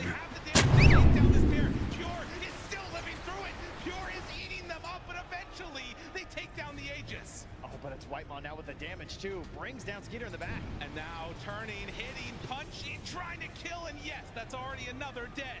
Now the Boundless jumps through. Ramses gets killed off by Skeeter, doing the damage with the Mortimer's Kisses. Malrine does survive through it. Well, these are last chance buybacks. They're spending them all. Dude, Pure is still alive. That pair is still alive too.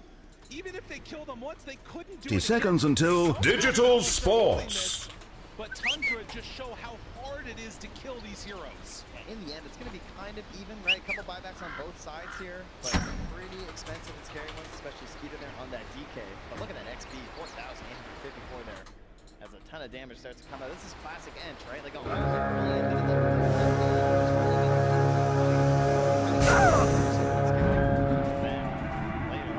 God, I really hope this match ends up being of any cosmic significance.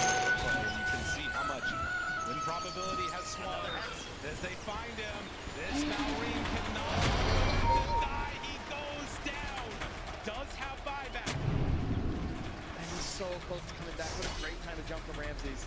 The perfect answer, but look at this, Pure just tearing through those buildings. Now they find it again, the Bristleback. They're dying one by one by one. Now with control, the root is out, the light here is there. And they find and control and kill these heroes. It's so hard to bring them all down, but the spells, look at this. There's so many of them on every single one of these heroes. They will kill that bear, but enough for the buyback. It holds at least for them getting mega.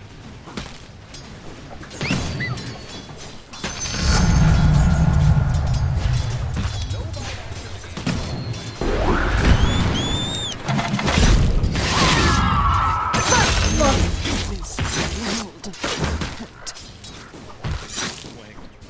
Falcons trying desperately to stay in this game, but it feels like this inevitability of the lone group is just causing so many issues. It just feels like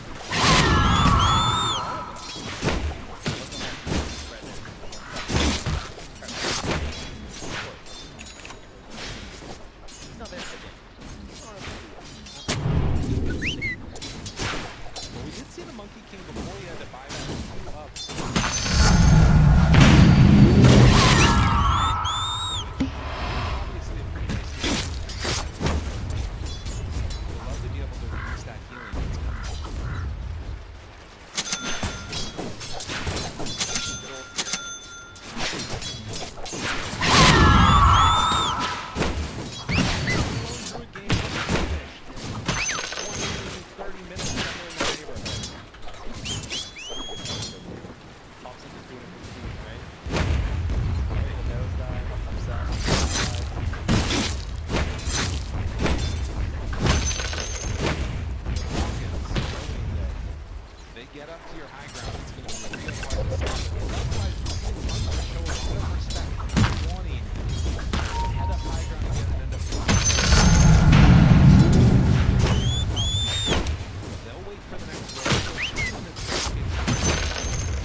Your top tower is under attack.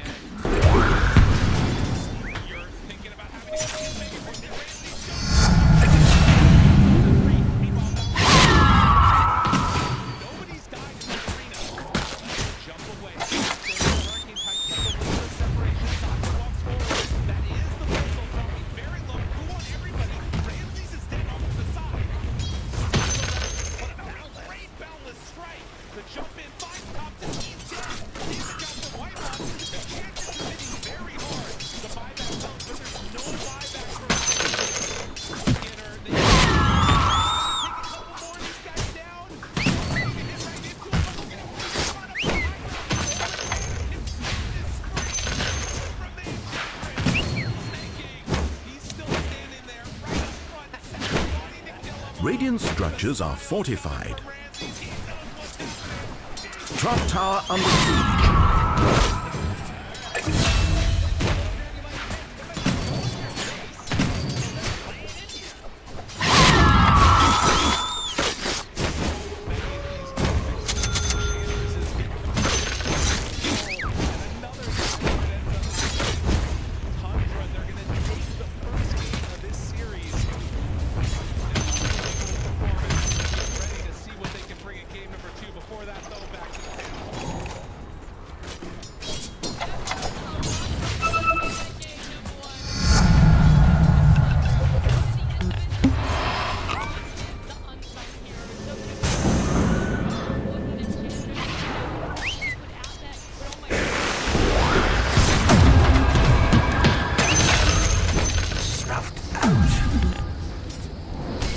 Mid tower taking damage.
Prince Courier has discovered the entrance to Courier Heaven, where it will be judged for its crimes.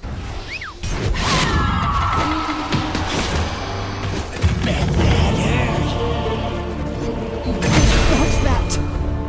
That was a scramble.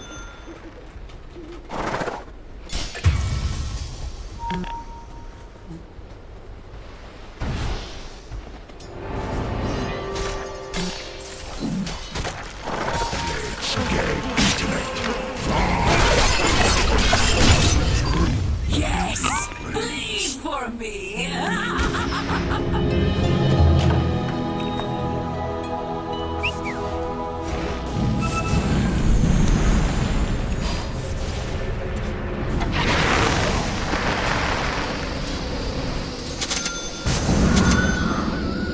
Your middle tower is under attack.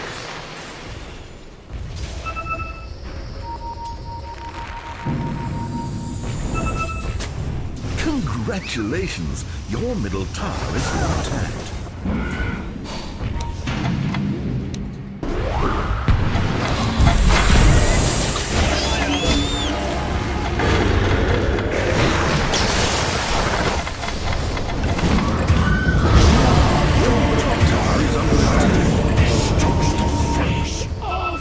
Yes! Bleed for me!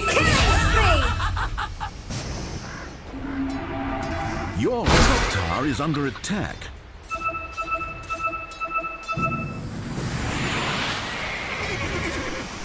Mid tower taking damage. You were doing very well. I'm very proud of you.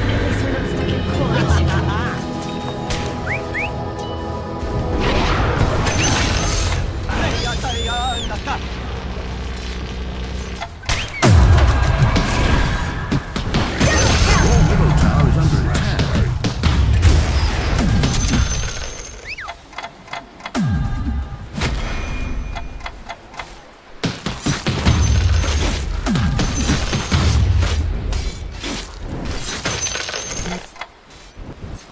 Mid tower taking damage.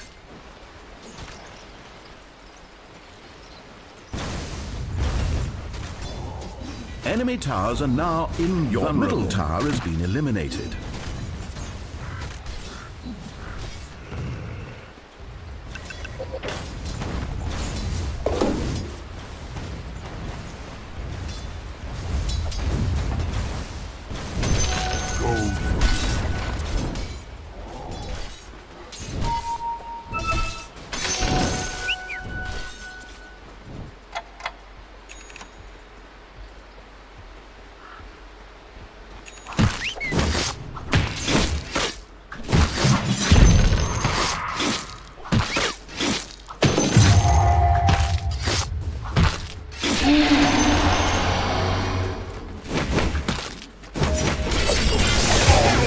Silence.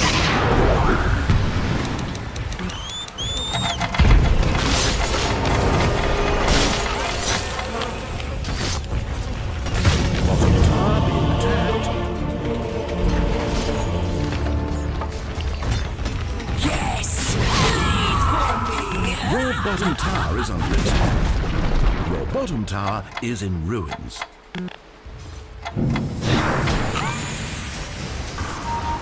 Bottom Catch up with me.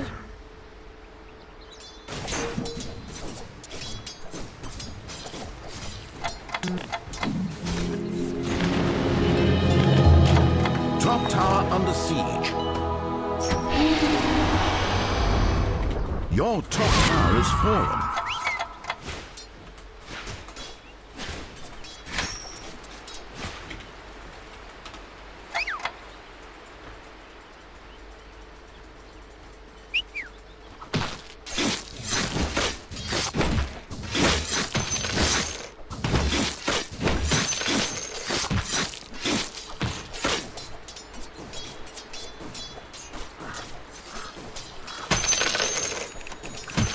Killing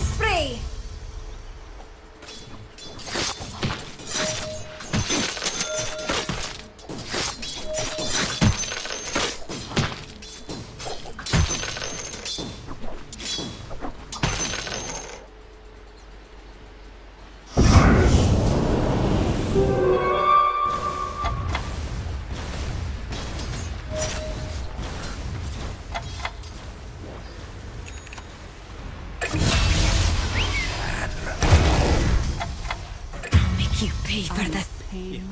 Spirit guys.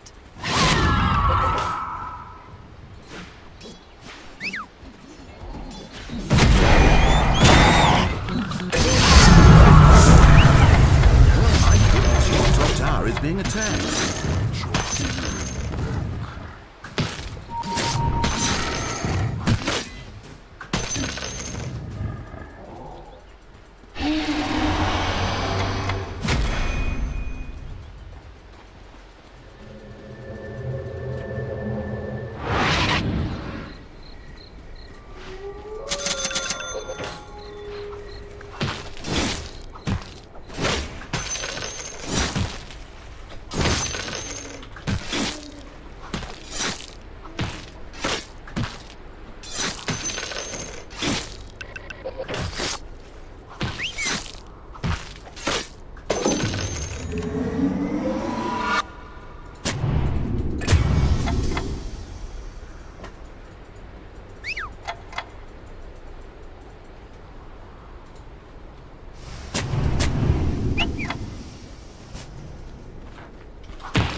Enemies are ravaging your middle tower, and it's a beautiful day.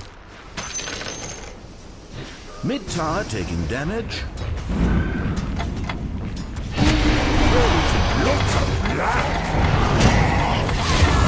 Your middle tower is under attack.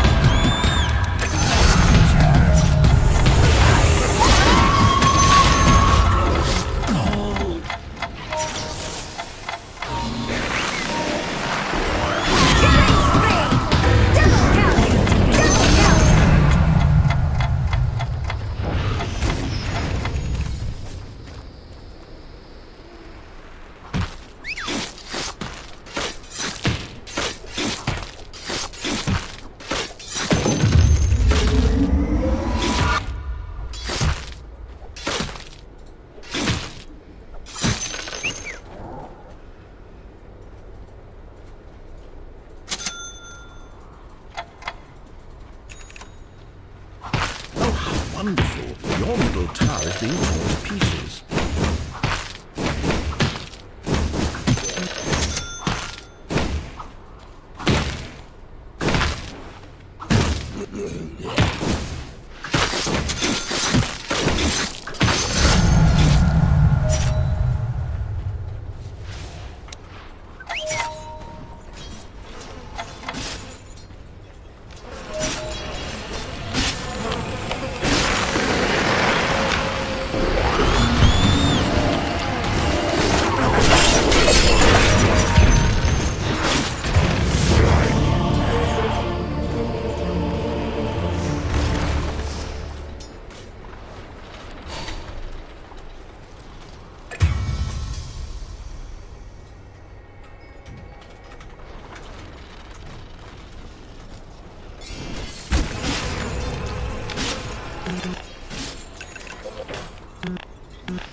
Gold for me.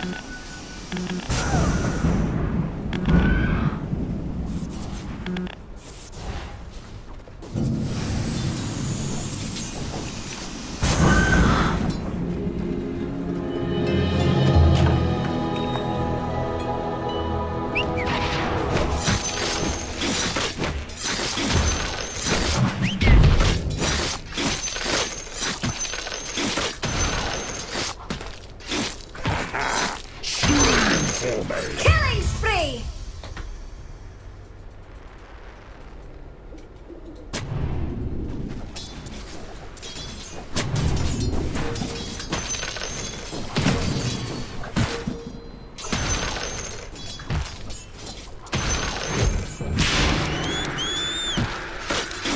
Your top tower is under attack.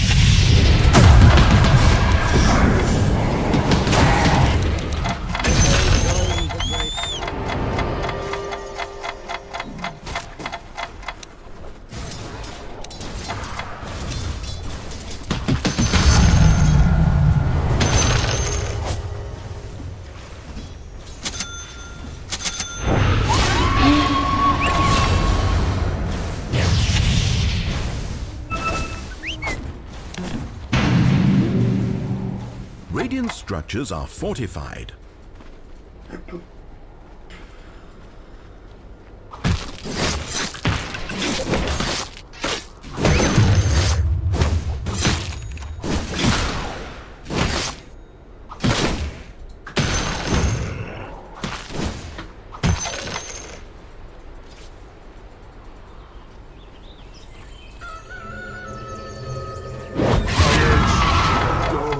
Silencer? I'd prefer a scream.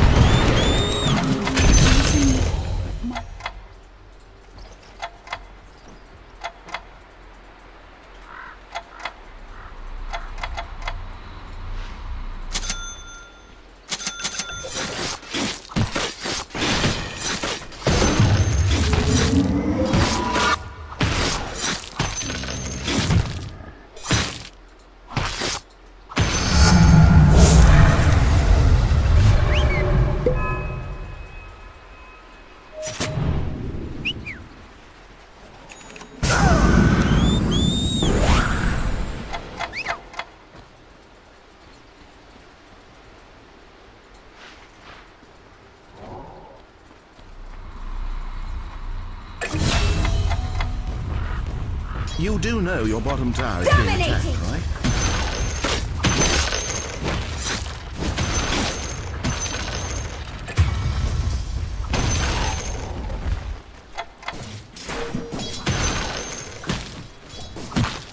Mid tower taking damage.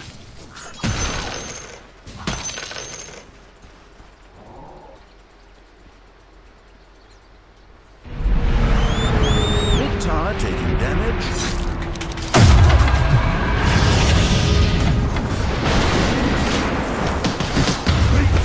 I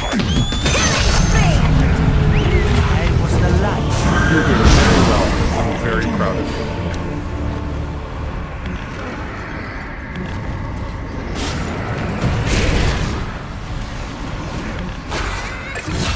Devours me.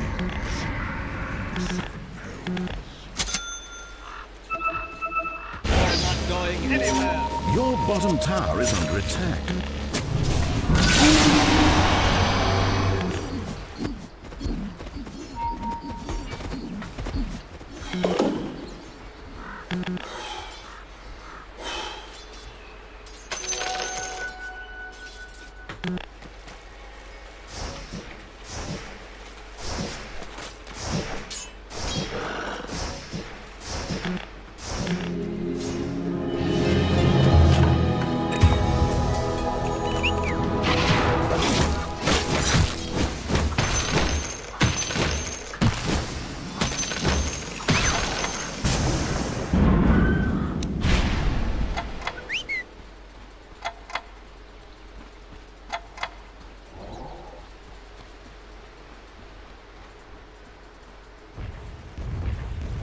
Your middle tower is under attack.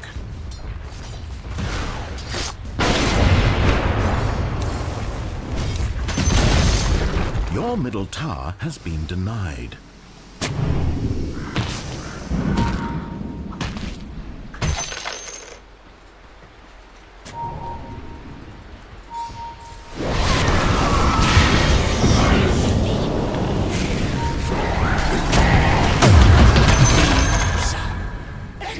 Yes! Bleed for me!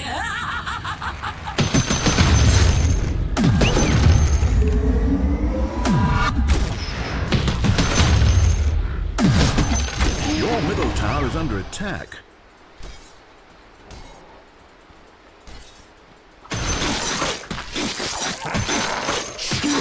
Your bottom tower is under attack.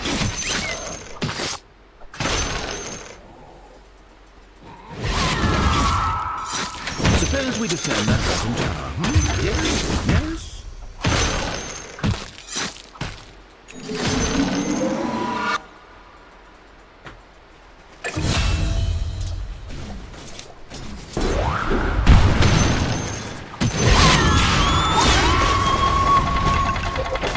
Bottom tower being attacked.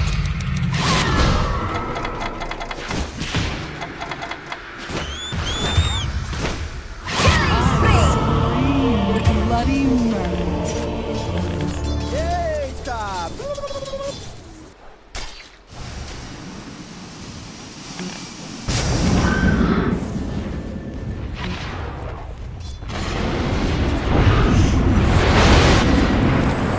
Your towers are nice and fortified.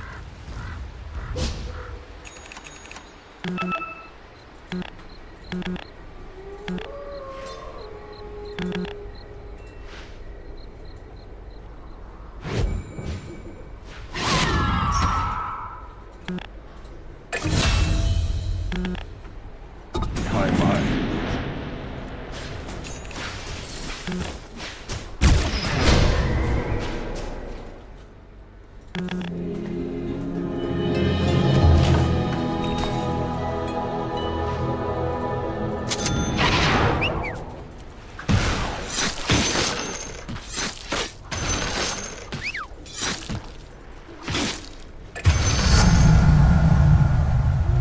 Double kill! Yes! Wait for me!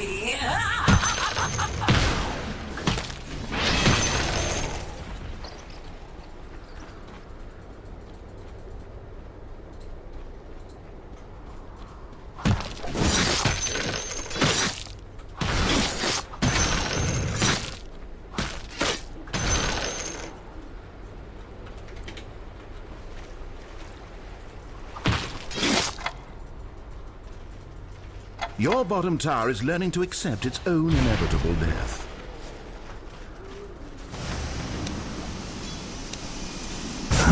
Suppose we Your bottom tower has been destroyed.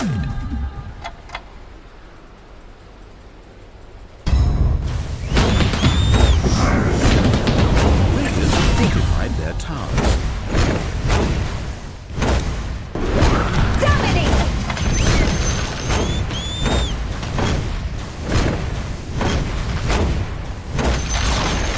Until near its death, none of us suspected the repulsive hatred that lay buried in the heart of Radiant's career. Radiant structures are fortified. Mega kill! Double kill!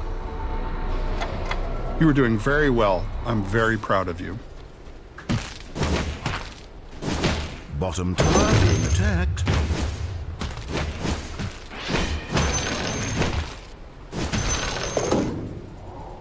Your middle tower is under attack.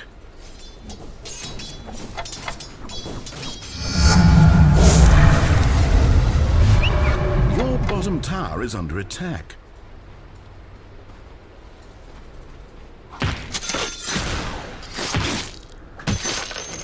One's middle tower being attacked truly does send such a rapturous flowing through one's veins.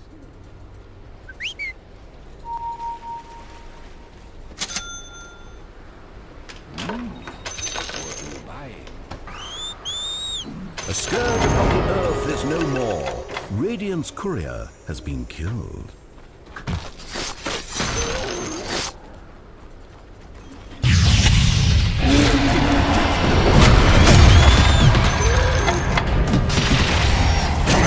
Change things.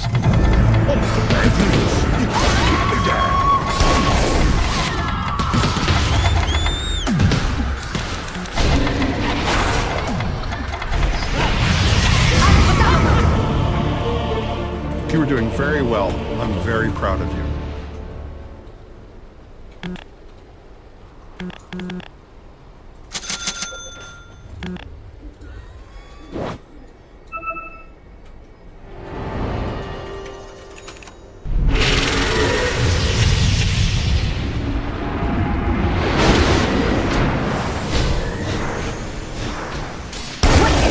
Can we? You hurt the ones you love.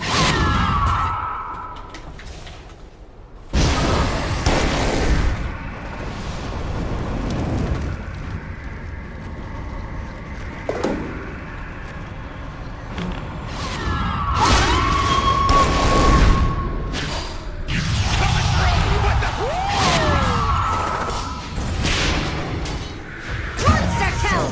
To the seven hells.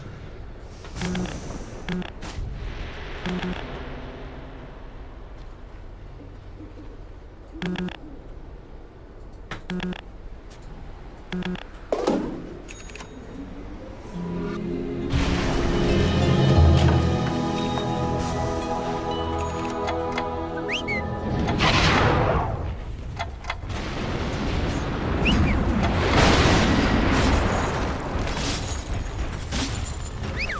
have fortified their towers. I'd like not to lose my top tower. I suggest you get over there right.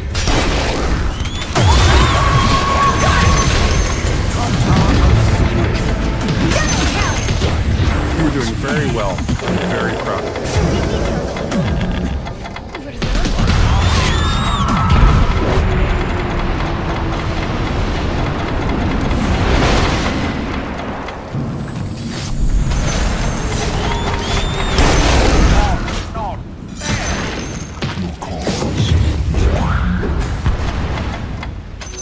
Coin for me.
Destroyed their middle tower. I wonder if they'll mind. Yes! Bleed for me!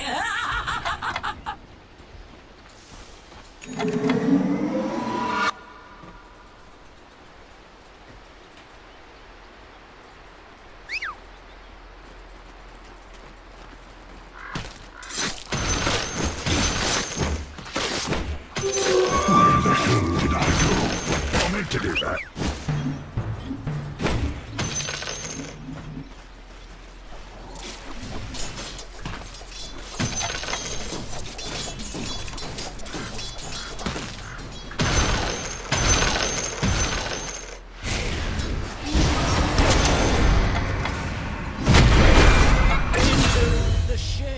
Top tower under siege.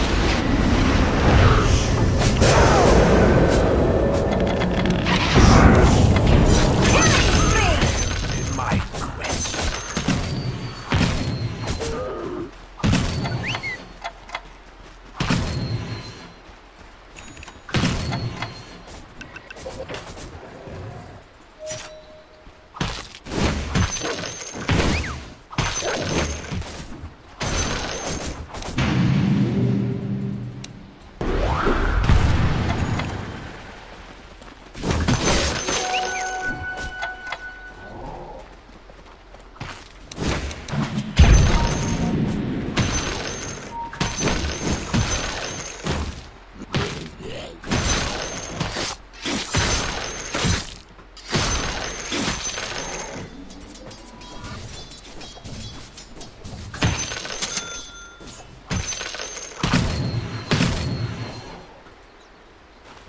You were doing very well. I'm very proud of you.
Radiant have fortified their towers.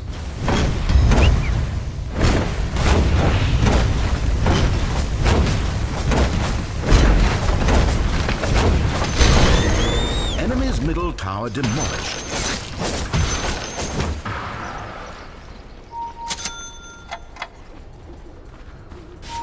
I meant to do that.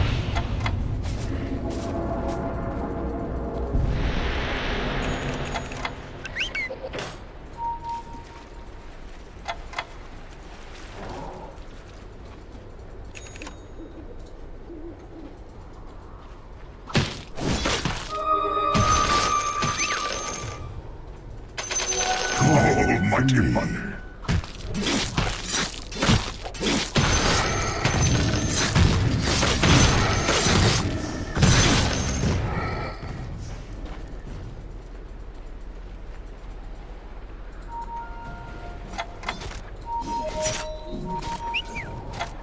Radiant have fortified their towers.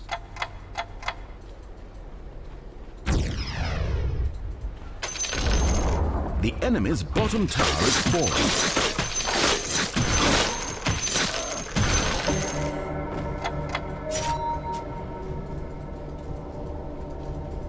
Killing spree! Own it! Mid-tower taking damage.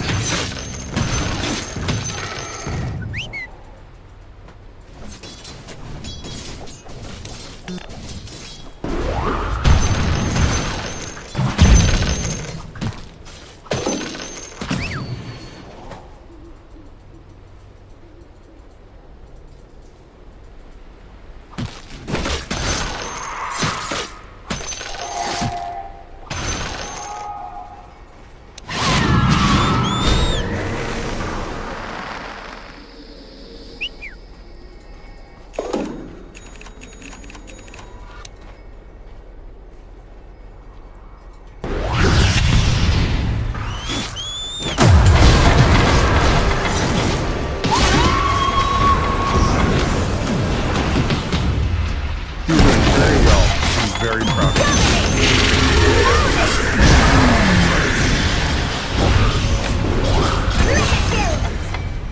We go offending.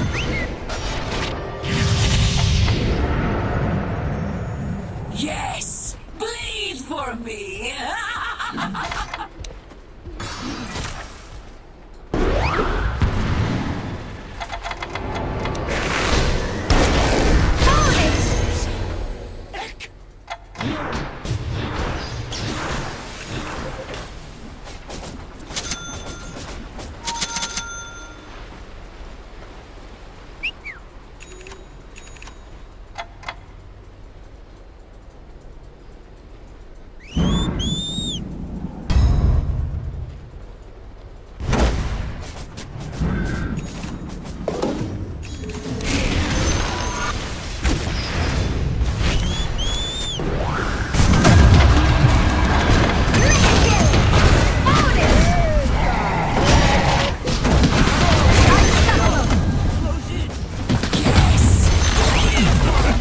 Replace the enemy's top tower with a demolished version of it. Let's see if they notice.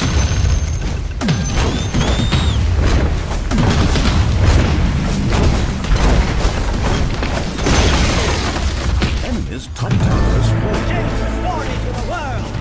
You were doing very well. I'm very proud of you. Enemy's top barracks is fallen. Enemy's top barracks is fallen.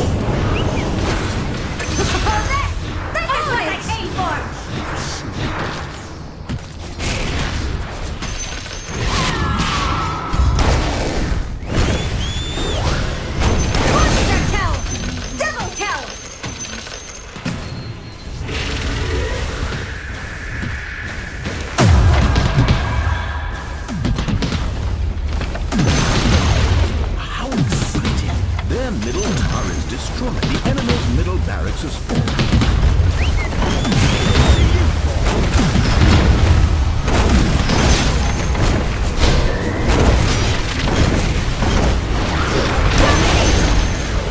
enemy's middle tower is fallen. Enemy's middle barracks is fallen.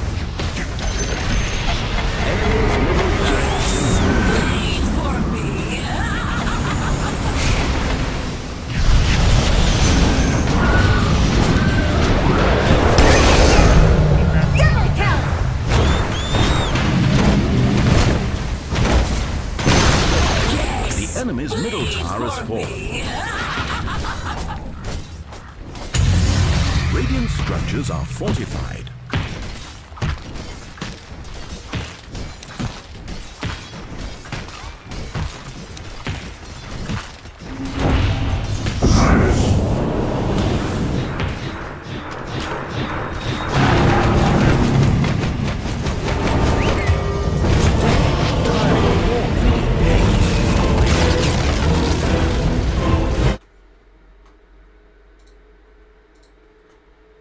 This Doom has occasionally looked really bad in this tournament, and sometimes it's looked amazing. It looked like it's the most important hero. So we'll just have to see how Ramses is able to play it in this one.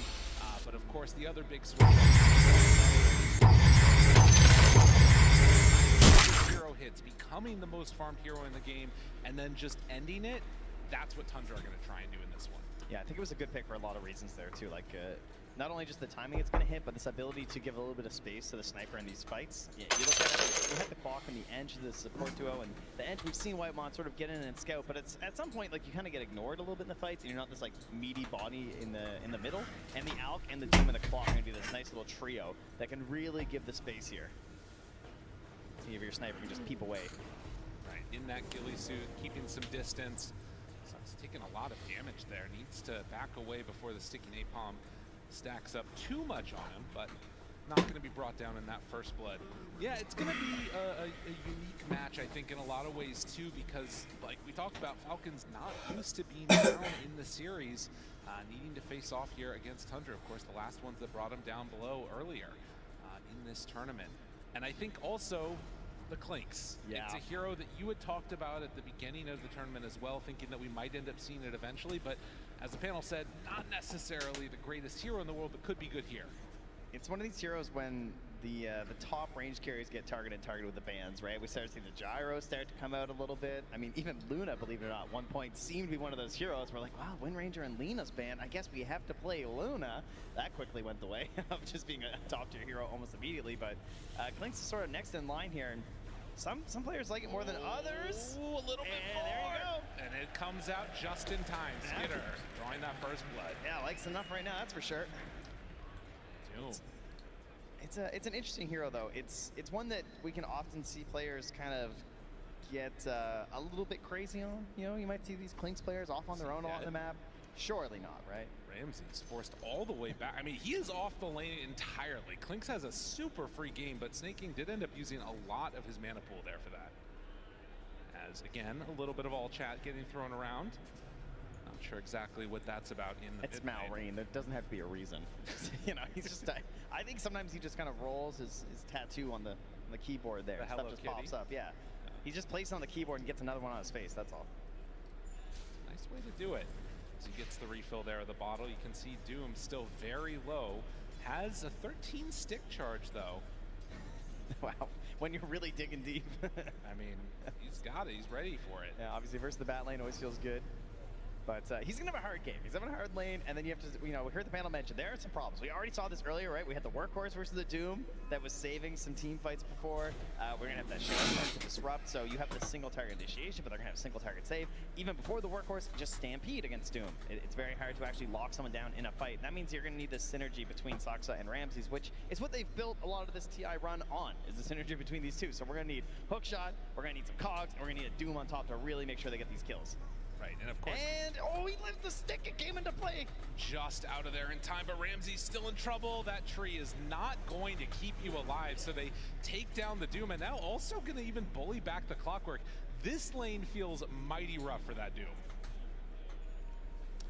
Should also note, you know, one of the other things that the panel was talking about was how dangerous this sniper ends up being. You can see already off to a really good start in the mid lane, 36-8 versus the 24-1.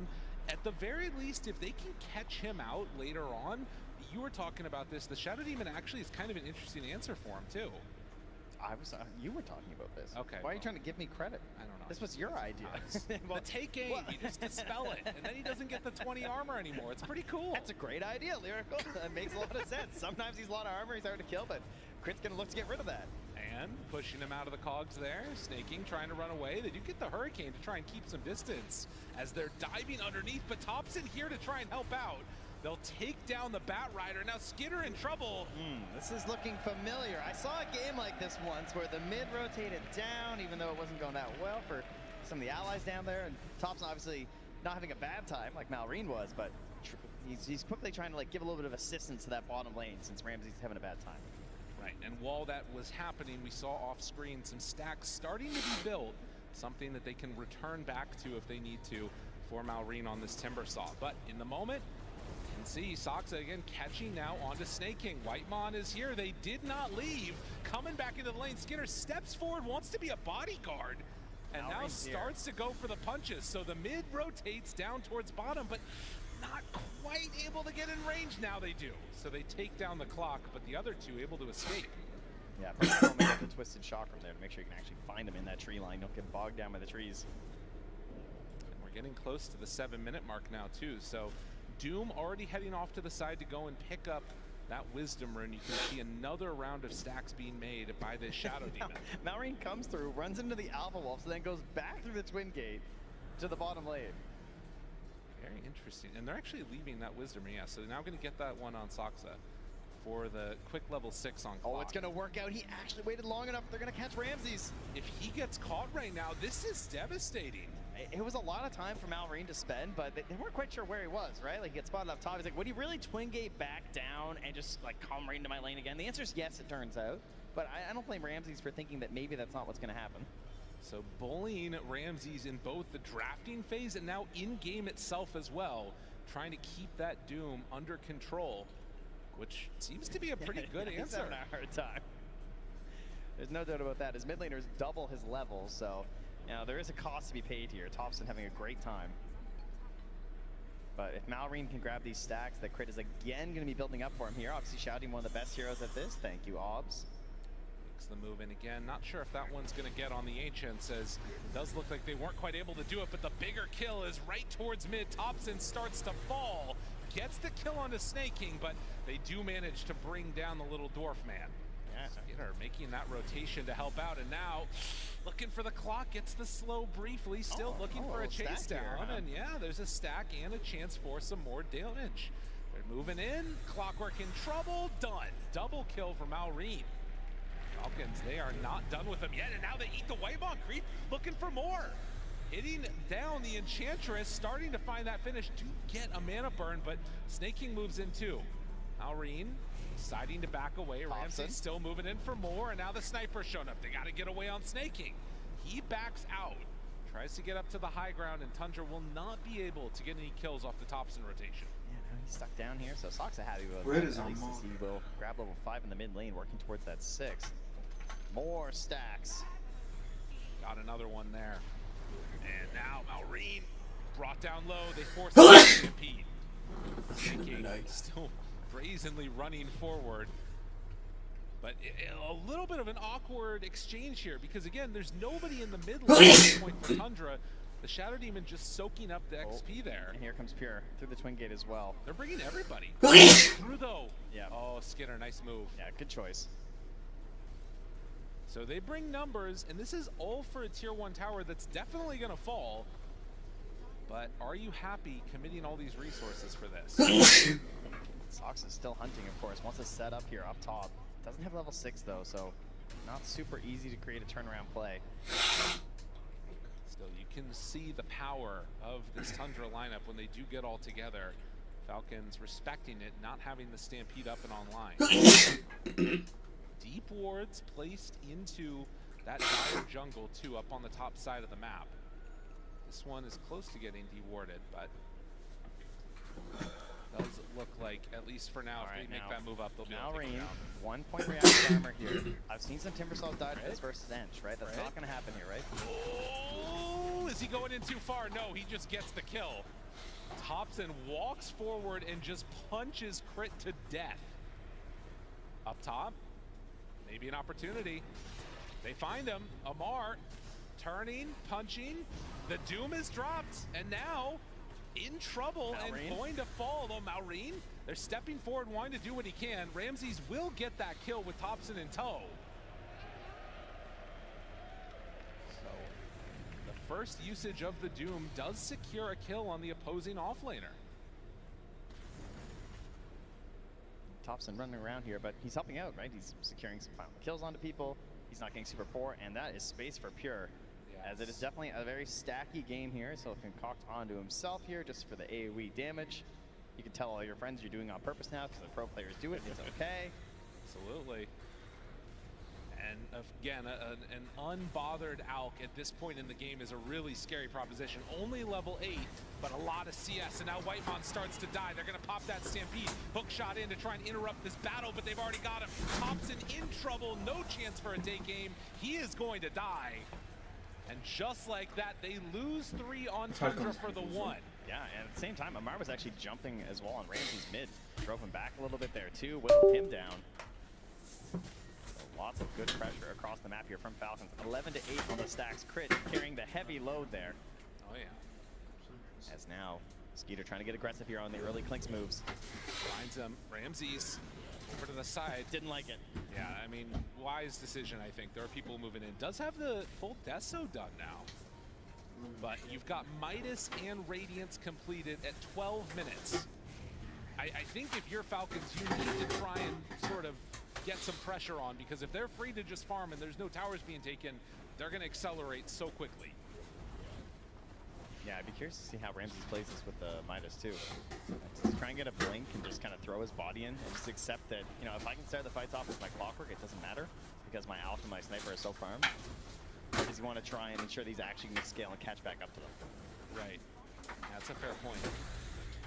Could be one of those sell of the Midases that we end up seeing here. Time to tell. But at least at this point, you can see Falcons willing to start to pressure a little bit more quickly.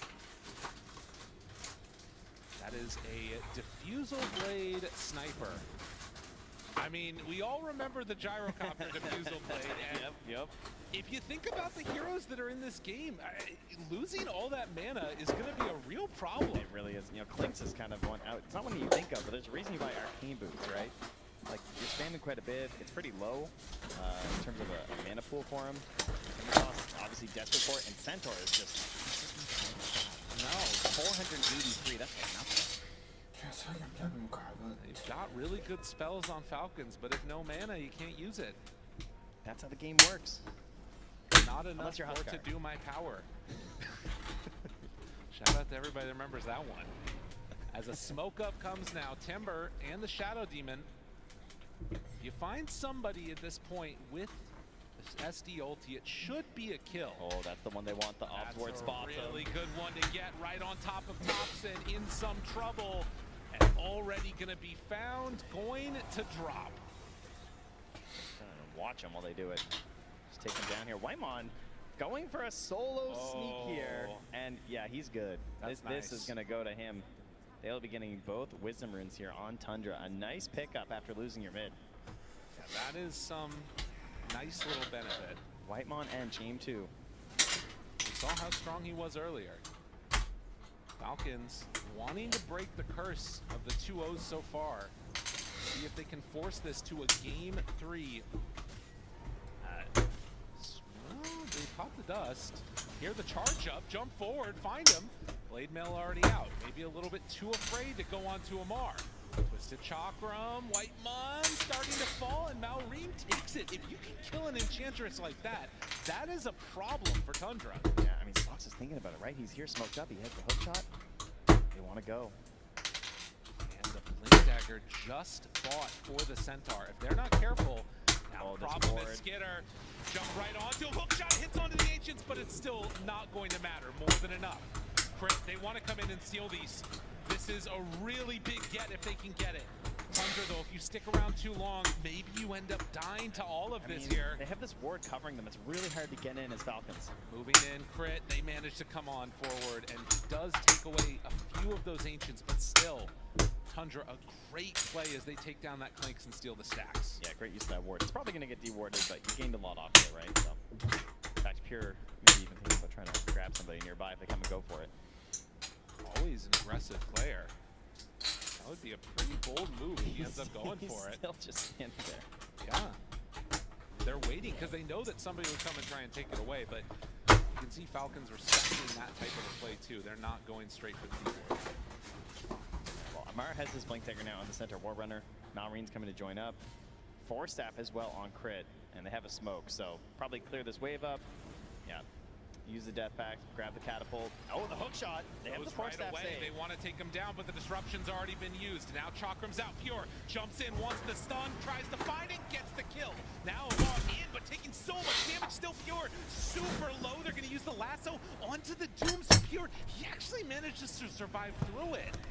Oh, and the jump forward from Thompson, going in aggressively, trusting in the Amplified Damage rune. You gotta be careful. Pure still just playing on a knife's edge right here to the side. Oh, Amar! And he hits it just when they need it.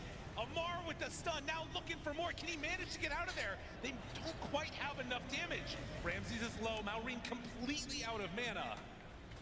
And just like that, the end of the fight. Salvaging what could have been a really bad go for Falcon. Oh, this is why you always stay around a low HP, folks. Great play from him right there to punish Thompson. I mean, to jump in aggressively like that with concussion grenade, very much a Thompson play. Yes. But not paying off in the Thompson way. 13-8, and they get their man. The Clinks goes down, but we're able to get a little bit of retribution there. The big problem I'm seeing is this Alk still feels to be completely untouched in a lot of ways. 1-0-1, 177 last hits at 17 minutes. Yeah, just a lot of freedom. I mean, it looks a lot like last game on the Lone Druid, right? I mean, how often was he just on this mirrored equivalent on the Radiant side, just hitting Ancients on Lone Druid, right? It felt like the safest place in the map. Felt like there was never some concern. Look at that scan even from Ramses, just thinking like, hey, are they around here? Like, I'm just gonna check before I move in. They really want to make sure there's always a wall between Falcons and Pure. But we have seen also how much Malreen on this Timbersaw can really shred through that Alk. And Ramses. This is a nice get. Ramses will be pushed back in. The stomp does connect. That's just going to mean that they save the lasso. All right. And now Skeeter hunting forward, wants to see if they can catch something else. Pure TP's out. Wise decision. They go for the Stampede. He TP'd to mid. Snake King drops down a ward back behind. He has Blink Lasso if they want to use it. Thinking maybe they can find a kill into Pure without using it. Skitter caught for the moment. Now the disruption. Good hook shot onto both of them. Saksa plain interrupt for the moment, but he will eventually get brought down. Pure jumps forward, stunned onto Clinks. Do they have enough? Can they get him out of dive? No, they're not going to be able to. Whitemon, so often the answer in that game one, does it again, and now the Doom down finds Malreen. No answers. Undra feeling themselves, and Ramses gives them the smile. You're allowed to, after getting targeted that hard at the start of the game and during the draft and feeling you're just having a miserable time. I'm surprised you can still smile at this point. Takes a fight like that from the team to get you back there. Falcons just going so deep right there for that engagement. You know, they drop a ward in behind, they're feeling kind of good about it, but not able to really figure a way out of that one. Just too deep and not enough damage on the targets they needed. Right, and it sounds good in theory to, you know, find this kill onto Alchemist, but if Thompson is allowed to just free hit, you're gonna have a bad time. Yeah, it was really awkward too, because Thompson's just like plinking away on Amar, so now he can't really get back in and do anything. He's just kind of stuck off to the side. So the one hand you're thinking, all right, well, Thompson's busy. Maybe we can clean up the rest of this fight, right? But they still just have to stun him on Skeeter. They can't get the save. You force tap him away, dies the impetus, and now there's no like re-goose potential, right? Once you lose the Clinks, there's no damage left in the fight, especially once there's a Doom onto the Timber. Right, and of course that BKB timing coming out for Pure just then ends up, you know, destroying everything basically. And now you've got a pretty sizable lead. Again, it is an Alk draft, so you sort of anticipate being ahead like this a little bit. But Alk drafts often end the game early. If you're not careful, you could just lose the whole map. And right now, there's no vision here for the side of Falcons. And you're trying to move in with a Bat Rider draft. You don't have any forward vision, and it's you who's getting caught in the river. Saksa again, right on point. They find both of them, try to force tap, try and get out. Not gonna happen. They will come close to losing the clockwork, but ends up getting close all the way to the side. Stampede to try and get out. Skitter just hoping to escape. Will he be able to? Yes. Now to the side. Ramses must run, and Skitter gets stunned. The assassinate out. He's done. Tundra, time and again, have found this Clinks and have punished the pick hard. They're trying to get out of these fights with these force staffs, and you just see the impetus chase down and just chunk, you know? It just doesn't matter. It feels like any chance to try and break away and get a secondary fight going for yourself from Falcon is just failing because these saves aren't working right now. Weimon's just consistently getting the good targeting. And then again, Pure, right? Another concoction onto the Clinks. He has a single target in mind. He's hitting it every time. And that's the problem with the Clinks, because like, what can he do? He can't just like go BKB right now, or at least he doesn't feel like he can. Right. Doesn't think like that's going to be enough for the hero. He needs a little bit better spacing. He just wants to go like trying to consistently hit, not have to rely on the BKB, but I don't know, the saves just aren't working. Right, well, and you're getting the other saves going the other way. The hookup with Clockwork is actually, you know, having some extra value in these fights, keeping people alive where otherwise they might not end up being alive.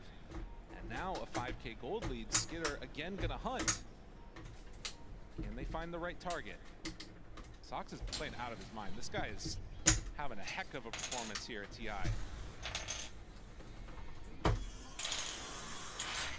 He's done it before, a couple of times, you know, played pretty darn well this tournament. They're not wrong. They're gonna take that lead, they're gonna back away, and again, the pressure is once more here on Falcons. They feel like they have to do something. They don't want to just sit back and farm because they've already seen what Pierce's doing on this Alchemist, so if it's just farm, like falling further and further behind. You imagine that Tundra are also just thinking about Roche soon. Like, they have a great lineup for it. They got this Alchemist, they got the Sniper. You have this Clockwork to help cover you. But at the same time, in the back of your mind, you got to imagine, as Falcons, if you lose one more fight in a bad way, the game could potentially just be out of your hands. It has to, like, you want to make that move, but it has to be the perfect move. And Tundra, like you said, going into the Roche pit. Following the flowchart here. And no way you're going to fight this one. Need to just try and get into that next set of items. Crit is going to start to maneuver down this direction.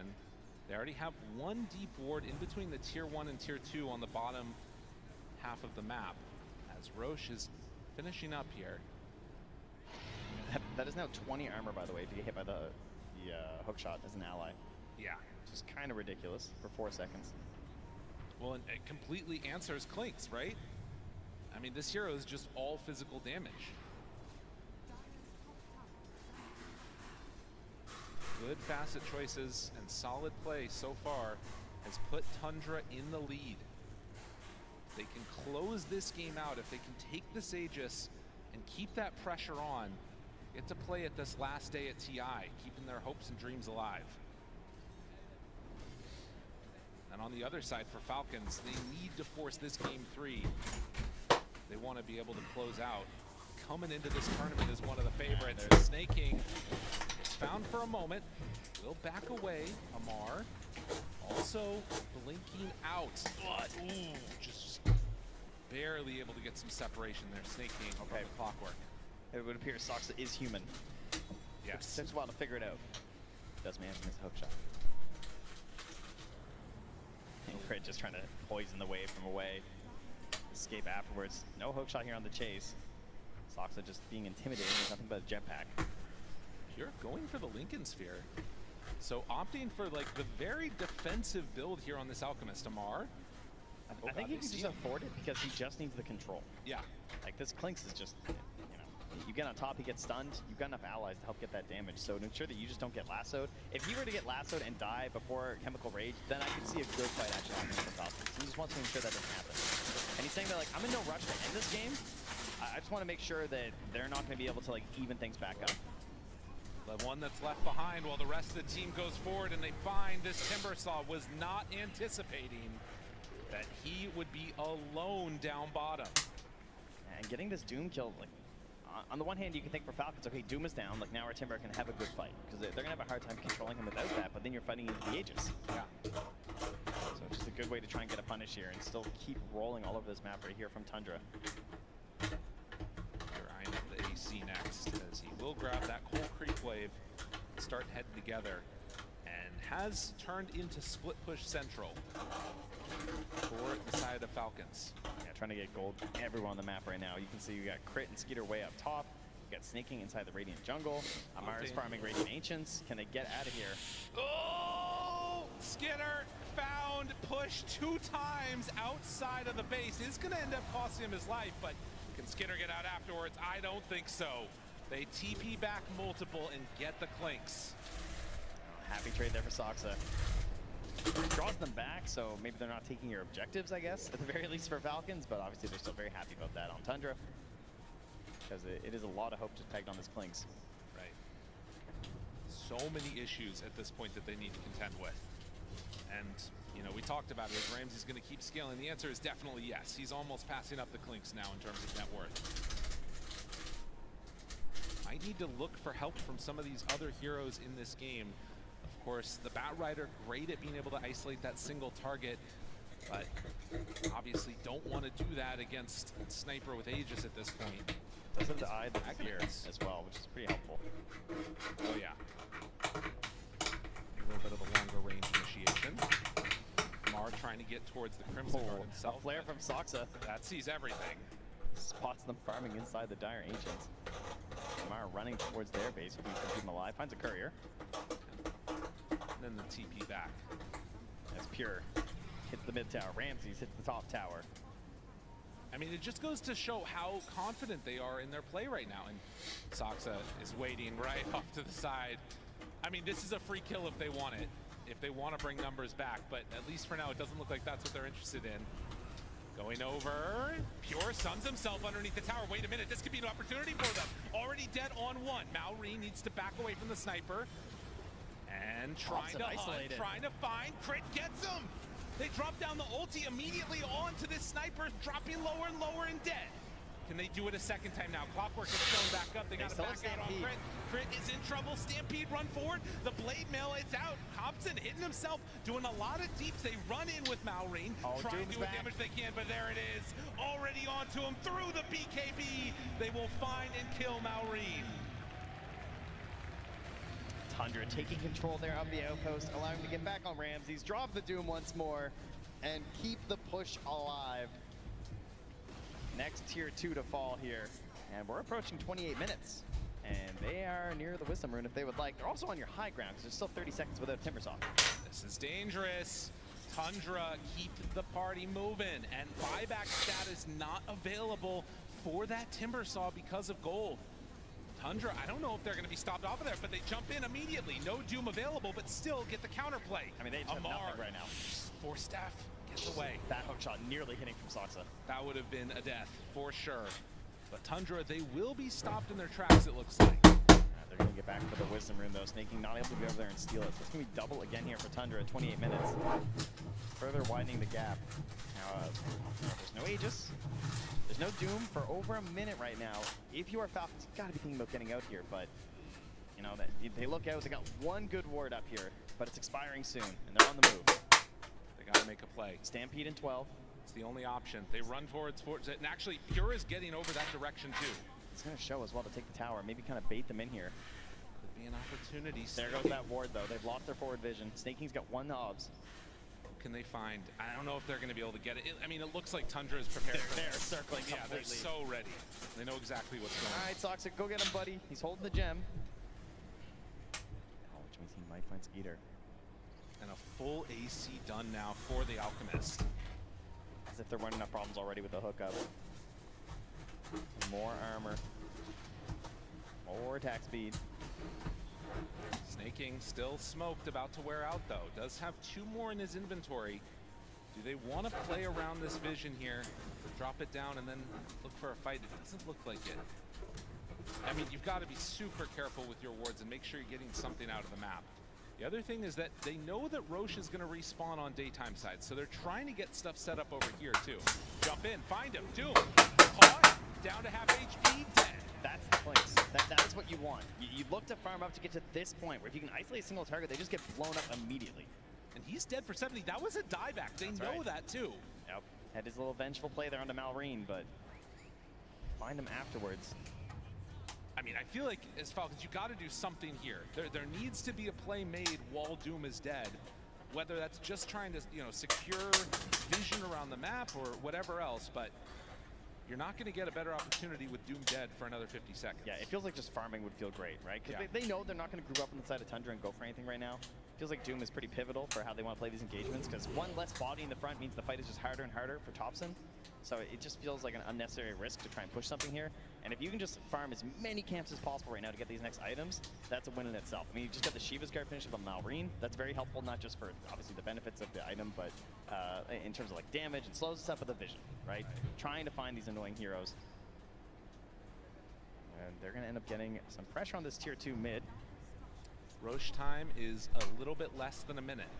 Falcons gonna take down this tier 2 tower. They could, in theory, start a fight here. Pure jumps in, stun, Amar, force staff away. Pure feels very strong with that Linken's in tow, and they're not gonna get a free tower, but a Linken Sphere for the Clinks now also. Okay, and it's 30 seconds until Roche. Radiant side. See how they want to try and move towards this one. I imagine they're going to stay pretty tight here inside of Falcons. The saves have been improved. There's now a Blink Dagger on crit since the last engagement, so we can really get in there for the grab and the save. And in combinations just like Stampede, and then of course just helping out with Snake King with the Blink and the Force Staff there. Like you might see crit like Blink and Force Staff that again or something to create even further isolation onto the target they're going for. But it is Tundra who have the flare available here, so they can move down towards the Roche pit, keep sending out these flares, and spawning these heroes. He saw where Crit was moving inside the Radiant Ancients. They know that they're playing far away from Roche right now. That's going to send them into the pit. They're going to begin it very slowly here with Pure and Soxa. It's going to drop pretty quick, though, if they can get there. I mean, Skitter, they had that pressure, and now they know. And it looks like they'll take the tier 2, and then are they going to Oh, they're making their way here, Lyrical. This is, it's not going to be in time, but they can maybe take the fight right after the... Do they want to take the fight after? I don't know. I mean, Doom's available. This direction. Now seeing what could happen. Snake King walking forward. They're flaring right on top of him. Still holding their ground is Tundra. And Falcons... I think that's a wise decision. Yeah, they're not going to go for it. Doesn't feel like going into this one is going to do you many favors. What a tense game. I mean, again, this is playing for everything here. Playing the last day of TI, looking for top 3 at the very least. And you can see it's not a clear victory here for Tundra. Gotta also imagine at this point in time in the game, if you're Tundra, you feel like you've got a win under your belt. If you lose this one, how do you recover for a game 3 if it ends up happening? They got him. But they get him again. Long range shots are right on top of him. Forced down to the low ground. Does he have a way to get out? TP trying to escape, but no. The jetpack and the battery assault is there. The magic little man in a metal suit does it again. Just no hope for them on this one. Whitemon even chasing a little bit further here, trying to find somebody. He's going to see Snake King going for the midway. Snake King's holding a gem right now. You lose this one. But he blinks away. They can't get him. Out. Amplified damage. The slow is there. You can see pretty good accuracy, but it's in these clutch moments he's been showing up. It's funny, too, because he is... Clockwork is probably the smallest hero in this game, and Sox is not the smallest person. He is a big guy. I don't think he would fit in the suit. Not quite. Gotta have it specially made. 19 to 18, 8,000 gold lead. Oh, we got the rally troops down here. They're ready to move. Oh yeah, raise those dead. Pure, again, ready to jump. How ambitious is he feeling? Oh, just willing to stun himself. But a smoke up. They want to defend this if they can. You obviously have to wait for Clinks. It's a flare that does connect on the Snake King, so no jump. To be ready for this one. And you can see they're still respecting this. As Clinks respawns, they back away on Tundra. Closing in on a couple big pickups here. Almost a level 20 there. Onto the sniper. Some of our larger talents coming. I mean, Pure's up to level 22 right now, by the way. Oh yeah. Beast in this game. Another Linken Sphere picked up here. Rams is going to grab one on the Doom, making life even harder for Snake King. And Snake King has been the one that's been finding these clutch moments here. Does have a Force Staff, so you can play your way through it if you need to. They're also queuing up more Linken Spheres on more heroes. Yeah, I mean, that is the goal, I think. Yeah. If you can mitigate the Doom, maybe there's an opportunity there. But in towards the Tormentor they will go. Wisdom Runes picked up for Skitter as well as Thompson. Getting that level 20 now. 30% shrapnel damage. Lay that up top on the ground while you're going in. God, Alk is just so huge. 10K above the next highest on the enemy team. And not looking back at all. I mean, there is a point in time in this game when eventually you start to fall off on an Alk a little bit when you get, you know, fully slotted. But, like, I mean, I'm really grasping at straws no. there to like think about how things could go poorly here. My inventory's full. My hero's so bad. You can buy people's Ags too and start getting that for himself if he needs to. Yeah, there's a little bit more room to grow here. But for Falcons, it's looking towards this Clinks. Yes. Right? Like Skeeter, he knows the goal. He's going for the Daedalus next. He knows he's that big damage if they can get the control. Man, it is so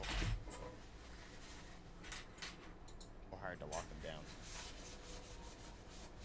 Attack speed talent at that 20. And as of yet, still no racks have been taken. Yeah, that is a big reason why this game is still pretty close as well, because there's no big like economy damage to Falcon, because all the creeps are still worth a good amount of gold for them. And that makes life pretty good. And while they're sort of stuck in their base, you're still getting some farm out there on the map. Amar trying to do what a pretty he sneaky can. ward out here. It's actually looking right at Whitemon right now. Do they dare?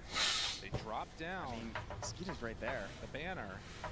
They bring Amar back. He's fire flying. He's committing. Thinking about it. Jump forward. Lasso got him. And the Stampede under control. But look at it. The jump forward stun. And Thompson didn't have the answer. Clockwork. Hook shot in. Finds the perfect targets. Dude, what a counter initiation that was. He's just too good. He's ready for it there.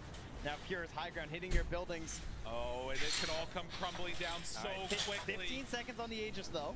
And they do it. Can they whittle him down and then try and get that perfect timing on Thompson? He's still not at full HP, but no, Tundra, they take what they got for. Aim for and end up backing out. The desperation. It's tough, man. It's a tough one, tough call. Do they decide to go in for more? I mean, Sox is just waiting up front here. He's low on mana, but he still wants the grab. They don't have the Batrider. They need to try and stop this pressure. Even without the Aegis, it's still such a hard hold. Sniper can just hit you from outside of the base, and Pure charges it up, immediately starts to go to town, and there it is. Already caught with the Doom. Does have the disruption. 4 staff to try and keep him alive. Malrine, we'll see if he's able to live through this one. Stomp. Amar out with the stomp, now snaking, looking for the chase down, pulls him back in, but immediately interrupted again. Saxa right on point. Skinner nowhere left to go. He too is gonna die. Falcons, they do not have enough left in the tank. They are too strong on Tundra. Soxa and Pure are just in sync right now. The control coming in there with a hook shot as well to catch the Clinks with the gem. They are giving them no chance to fight back on Falcons. What an unbelievable performance that we've seen on this Clockwork. How many stand-ins can you say come in and perform like this on the biggest stage? Soxa has had a fabulous game. Malrine, the young gun, hoping to get something done here, trying to stop it. Ramses, he won't stop all chatting. Malrine is brought lower and lower. He wants that kill into Ramses, does get it. Buyback now comes from the Timber. How much more do you have left in the tank? It's 5 seconds until the bat's back up, and they still need a little while before they get the rest of their heroes. It's 2 heroes. It's a Conda sniper. It's a scary sight. Malrine jumps in. Crit, he's targeted. Oh, the what a bounce hometown back. hero, he's caught. Crit, disruption, living for the moment. Snaking's dead again. They don't have an answer. Ho, ho. God says Ramses, it's over. With no regard for human life. The heel turn. Ramses is just all over him as they get the mega creeps. They are going to take the tier 4 towers. Skinner not willing to give it up, not willing to say no, never say die. They're going in for Thompson, trying to kill him, but no. Skinner backs away, barely able to survive. Dodging, trying to survive through it, but in the end, it's Whitemon. One last hit from the edge takes him down. Oh, a buyback from Thompson. They want to cement this game. Ramses has done it with the all chat. They know they got to go now. There's a fire lit under Falcons. They're ready to take this one out. Malrine goes in for another salvo, but he's all alone, although the supports are coming back alive again. Falcons back out. Thompson, he's ready to come back in. Ancient exposed. Falcons hoping, dreaming, just want to keep this TI alive. But I'm not sure if they've got enough left in the tank. Pure moves forward, blinks back for a moment. Malrine still lives through it. Now Amar caught in the cogs. Whitemon, eyes on the prize, taking down the Ancient. GG is called. Tundra, eliminate Falcons. If Pure wants to hear it, he's asking you, what now? What now? I mean, when your team wall chats a lot throughout the year, it does eventually come back right at you. Falcons find that out at TI. Tundra took control of their destiny here. They're going to get to play on the final day of TI, trying to get hopes of the most won TIs for a player, for that man right there in the middle, Mr. Thompson. And at the end of it all, still the handshakes going around. You can see they came in to play on this game. Thompson going for 3, Saksa going for 2 here. Tundra have a lot of hopes coming into tomorrow, but they'll be there. Let them hear it, crowd. Give them your adoration, Tundra. They take it down here. They came in and played absolutely perfect Dota.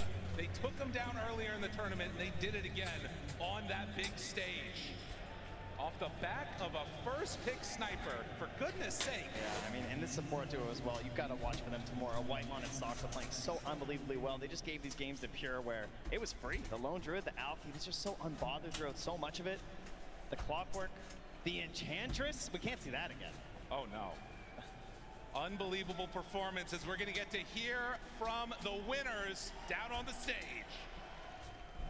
Thank you very much, Lyrical. Yes, indeed, I'm here with the man himself, going for the 3 times and making it through the lower bracket. How does that sound, Thompson? That's good. Let's do it.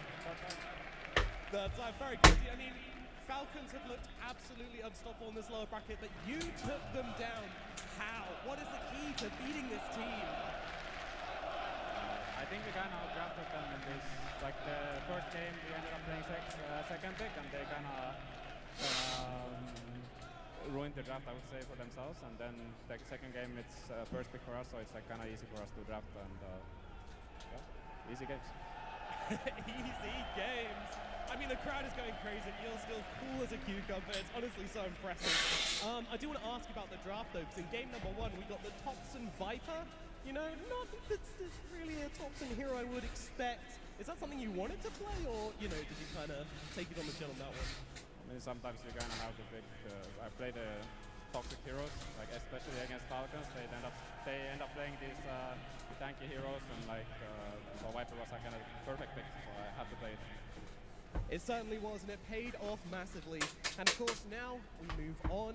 You get to play against Gaming Gladiators next. Now, this is a team that knocked you down to the lower bracket initially. Are you ready for some vengeance?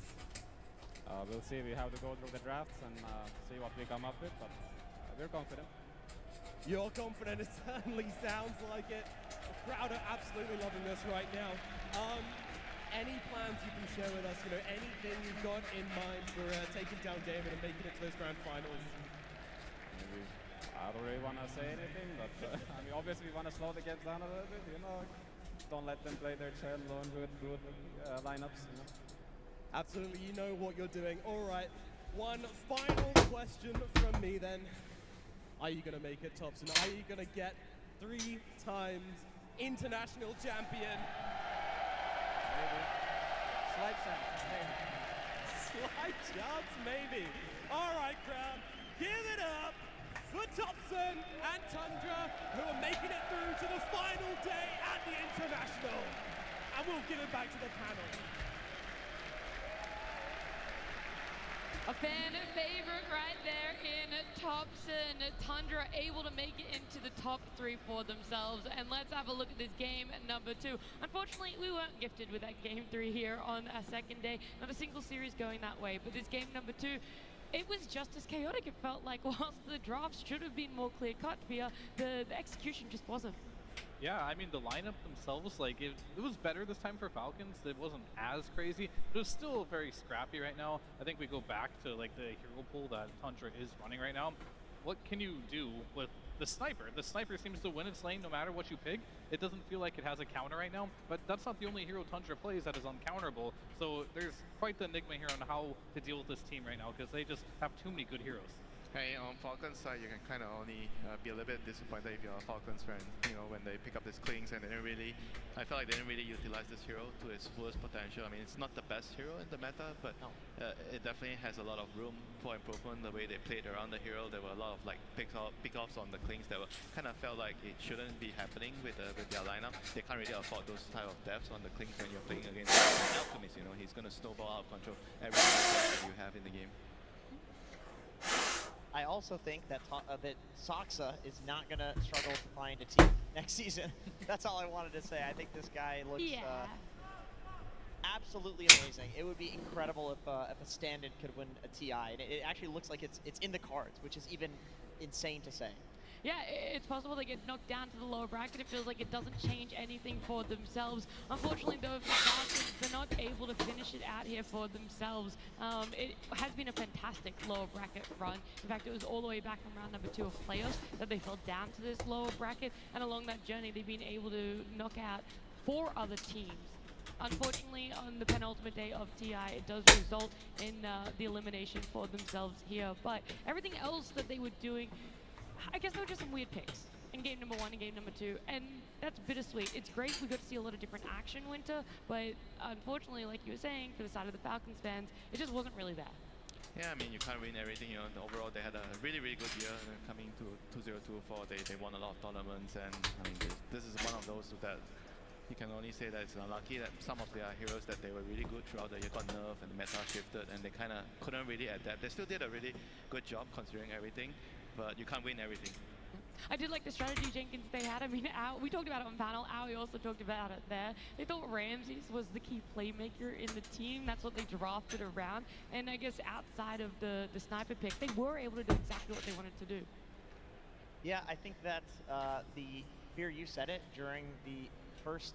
You said during the first game that they kind of screwed up the draft a little bit, and I think the second game the emotions were in play. But we are going to go to an exit interview with Team Tundra. Not Tundra, Falcons. They didn't lose, Falcons. Yes, Falcons indeed. I'm here with Snake Kings.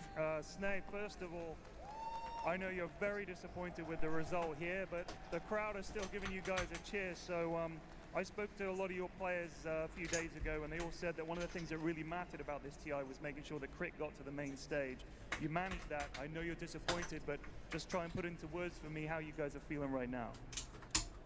Obviously very bummed, but it is what it is, you know, but I'm glad that Crit got to play in the playoff stage at his home crowd, and he's very thankful for that. With that said, obviously our expectations are high coming into TI. This was actually our worst performance of the year so far. As sad as that sounds, it's still 4th place. You know, we'll be sad for a little bit, and we'll come back and be stronger. Fantastic. Yeah, we look forward to that next season. Talking of next season, your plans presumably are to continue another dominant run, because as you said, this was a fantastic year for you, so you can't be too glum, surely. I mean, definitely we can't be too bummed. We're very fortunate to have won a lot throughout this year, but life is short, you know, you gotta win as much as you can while you still can. Okay, well, I know you guys have a ton of fans in this arena alone. If you've got any words for them, now's the time. I want to thank you guys for the amazing crowd, and you guys are really amazing. You guys make Dota what it is. Thank you, Snake King, and thank you, everybody. Back to the panel. Thank you guys. Thank you both of you guys right there. Look, I mean, Snake King said it perfectly as well. This crowd has been amazing. A lot of them sticking around, cheering. I feel like just cheering for good Dota, not necessarily a good team, but the fantastic plays that came out, not just in this final series, but all 4 series that we had over the day. It was just I don't know, an outstanding time here. But look, we're going to see some replays here. It was off to a great start for Falcons, but we've already talked about this early game time and time, Jenkins, how important it is to bring the numbers, to make those rotations. Yeah, Tundra did a really good job at not just necessarily making some rotation with tops into the bot lane, but at the same time, they would also rotate like Pipemon through the portal, or sorry, Soxa through the portal, and to do these like triple pronged attacks is historically one of the hardest things to do in Dota, but we are seeing the best teams consistently do it. The level of play here in this final couple of days of TI looks amazing. We did see two 2-0s in the evening of today, but they were some of the highest skilled Dota that I've ever seen. Yeah, it's a really tough narrative to drive here because we're always seeing very different heroes, different play styles, and yet they're really dominant in this series, Winter. The games might not always be as clear-cut of who's going to win, but that really comes down to that execution and how you're going to control your emotions and clutch it up when it matters most. Yeah, just really fortunate to be part of the competition, being able to watch those games. Unfortunately, somebody has to lose today, but moving forward, I think we're gonna see very good, even higher level of Dota. Hopefully, we're gonna see even more exciting drafts. Outside the new heroes that we've been seeing today and yesterday, the Lone Druid, the Clinks. Looking forward to it tomorrow. Yeah, I mean, it's been very hit or miss when it comes to like these new strategies. The Lone Druid came out, looked really good, it's stuck.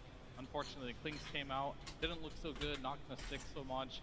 Strategies are starting to come into fold. We're starting to see the teams that do play the fastest are having the best results right now. We have 3 teams left, and it's gonna be exciting to see which one's gonna hold the Aegis to the end. That's right. It's insane to think that 2 weeks of TI has gone by so fast. But this is that game number 2 scoreboard right there. Pure having a fantastic game on the Alchemist. And remember, this was a last pick Alch. Into what you guys said were 2 counters that had already been picked on the side of Falcons. I'm not gonna say he was the make or break, but the fact that you can have a deathless game on a hero that was already counted in what had been picked up, that's true testament to how Pure plays. I think he played excellent. There are pretty high expectations on Pure in general and a last pick Alchemist as well. And in every single fight, he was the bane of Falcon's existence. He was jumping in, he was stunning crit when he was trying to hit the lassos, he was jumping on the Clinks when Clinks was doing a ton of damage. Like, Pure looks like one of the best carry players in the world right now. And I am interested to see how the teams tomorrow will solve his carry pool. Yeah, well look, let's keep the conversation going about this game. Let's head on down to Purge and hear what he has to say. Thanks, Nat. Yeah, I think the most interesting thing about the Alchemist pick was that it kind of picked Tundra into bad lanes. Now, when pro players are drafting, they kind of religiously pair a ranged hero with a melee hero, but in this case, they'd already shown the Clockwork and the Enchantress, and if we take a look at the last phase bans, almost all the best ranged carries had been banned out prior to this. So what ends up happening is Doom has a really bad laning stage. He's laning against 2 ranged heroes, and that results in snaking the Batrider as well as the Clinks, just bullying the crap out of both of them, consistently getting zoned, getting super harassed down. There's even a double kill moment here where they get kind of grouped up. They can't really right click back. All they can do is kind of cast their spells, and they both get ran down. That really hurts Ranzi's net worth, but ultimately it's for the greater good, right? Pure's supposed to have a carry game, the carry that's supposed to collect gold and then use that gold in a game-defining way. And Pure really did that. He did a great job jungling at some point in the game. He didn't participate in any kills, which is a little bit weird for this tournament so far. But as long as you use the net worth in a good way, it's worth it. Look at this TP. The second that his Blink Dagger was delivered, he instantly TP's top to make something happen. This is the sign of a carry that wants to win the tournament. He blinks in, he stuns the Centaur, and then he gets the support dive. We're going to ignore that one. But the one afterwards, he finally found some 4 kills. He jumps in, they find the Clinks, and the space gets made on the map. Once again, willing to leverage Whitemon's life in the middle of the lane for the benefit of his team. Soxa gets the follow-up stun, and who comes again? It's going to be Alchemist. He jumps in from the side. He's going to land a nice stun. He's just pressuring the Clinks because he knows that he needs to offset that advantage that he got and make sure that everything goes well for his team. Not a great tank in this game, and that is so important because if he doesn't take the damage, somebody like Sniper does instead, their damage goes down. Completely different game outcome. So incredible game by Pure. The fact that he died 0 times in that game length against one of the best, arguably the best team of the year, was an incredible performance, and he just might win the eye. We had to hear from Bird. He just might win CI, and I mean, this has always been a tournament, a patch about how active can your carry be in this early game. How many kills can you get onto him, and how can you make sure that you choke out your opponent's map? Pure, he goes for a completely different strategy here in that game number 2, and it's still successful. He's the one initiating, and yet still not dying, Winter. Yeah, he's really good at farming and making your teammates rich as well. Like in the past when the carries are farming, they're usually taking a lot of resources away from the map, but the way all the modern carries are playing, they're farming.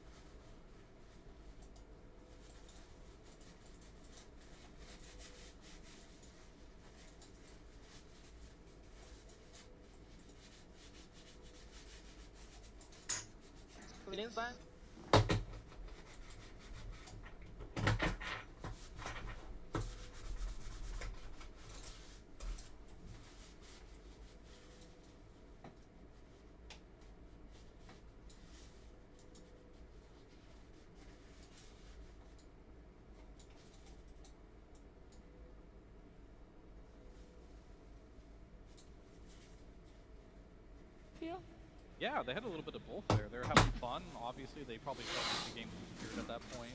Shot from Oyoyoys, but I think, in the most part, like, Tundra, they're pretty calm and collected. They wouldn't be able to get to the top 3 without it. They're a good team, the communication's good, and they figured it out. Well, let's have a look at our bracket. We're going to see exactly the journey that our top 3 remaining teams have taken here. I mean, all the way back to that lower bracket round 2. That's where we saw Falcons, who unfortunately just got eliminated in our final series here.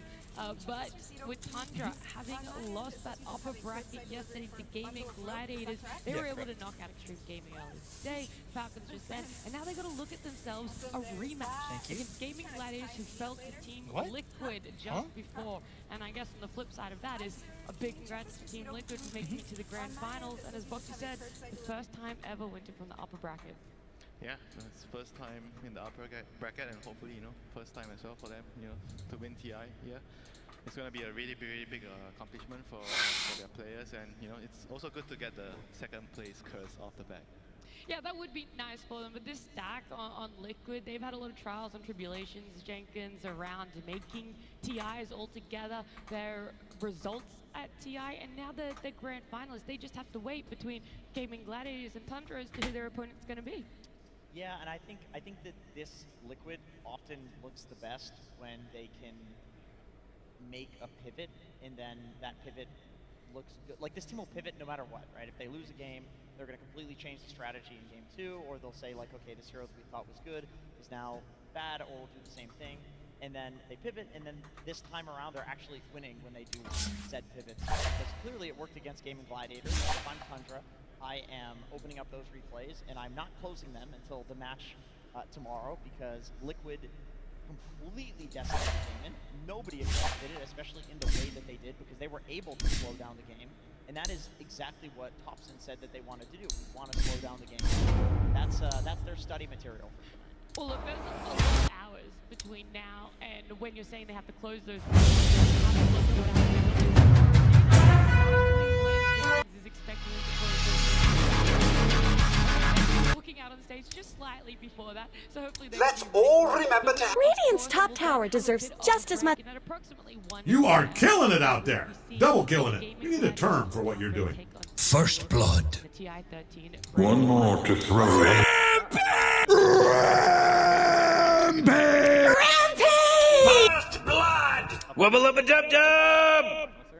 Dominating. A chance to have Thompson, the 3-time TI winner, coming from the lower bracket there. The killing begins. Rampage! Rampage! Then there was blood everywhere. Oh. Quintuple homicide. Winter, as we've had 4 seasons today, all of them unfortunately going in that 0-2 or 2-0 fashion. Still, I don't think I can. First blood. Dominating! First blood! First blood! That's a first blood.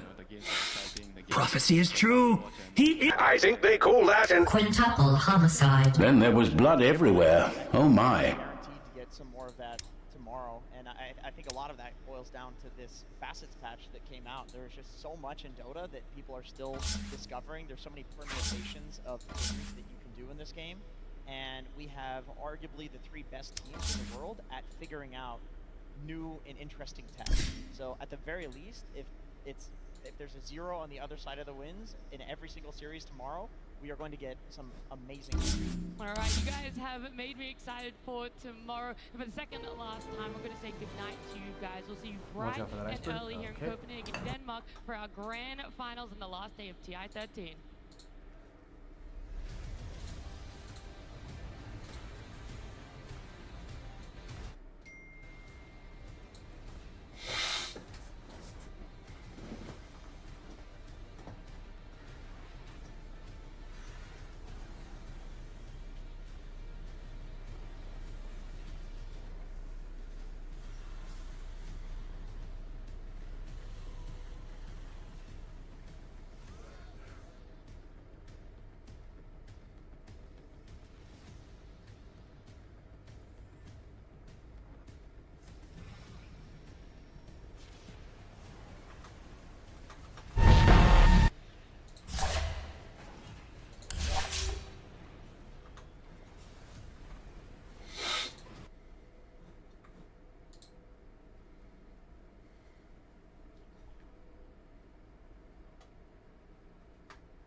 Good.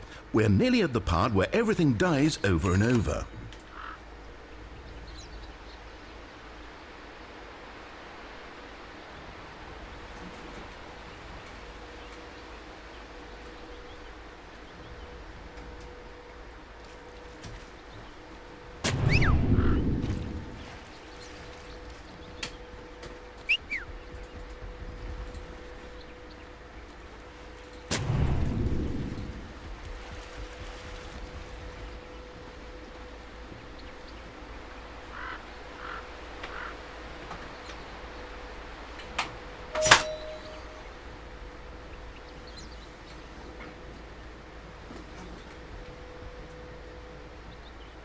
"30 seconds.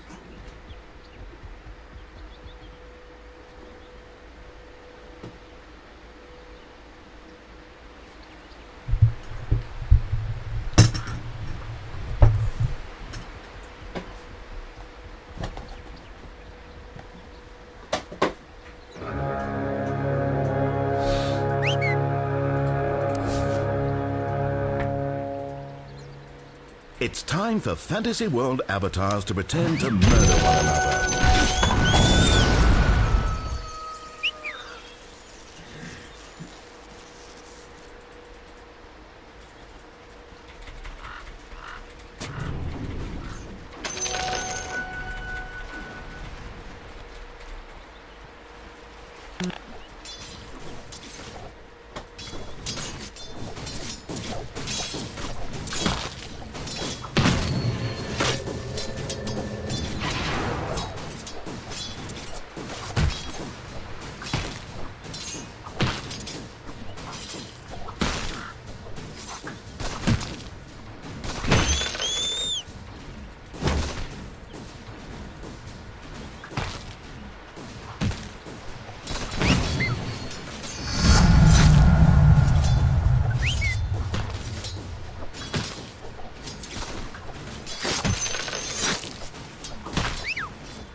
My thrift rewarded.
Middle tower demolished.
Top tower under siege. Dire structures are fortified.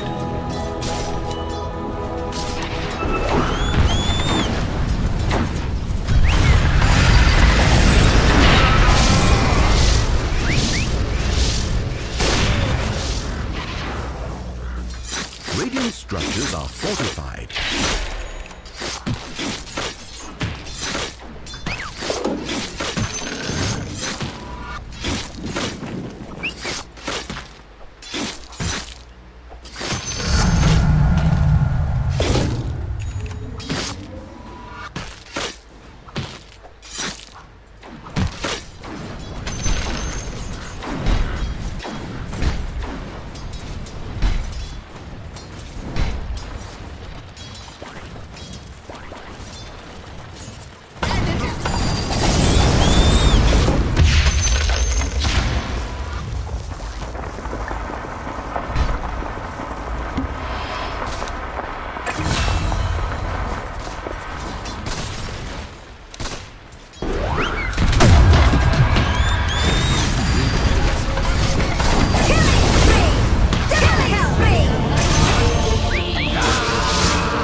To lose my top tower as a thought you ever had, I suggest you get over there right away.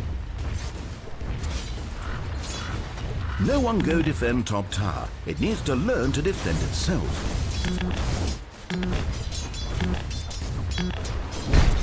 Top tower under siege.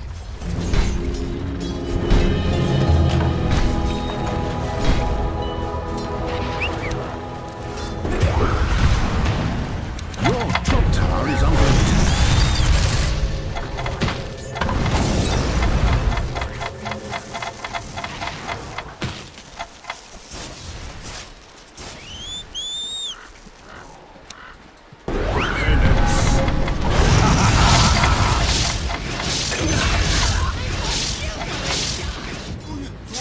Your middle tower is under attack.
Top tower just screamed and exploded for no discernible reason.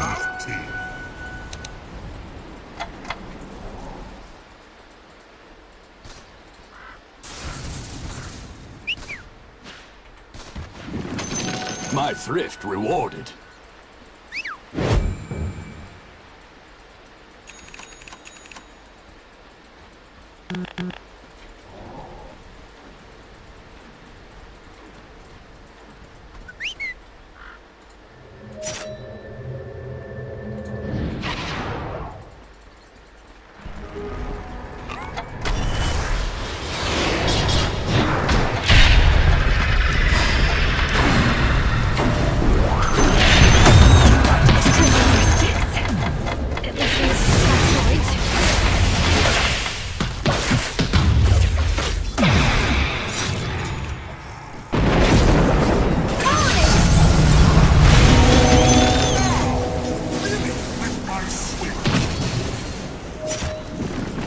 Tower taking damage.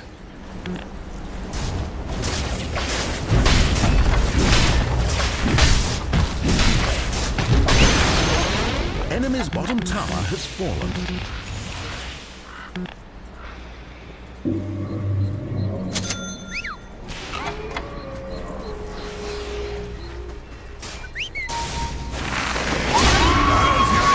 Your top tower is under attack.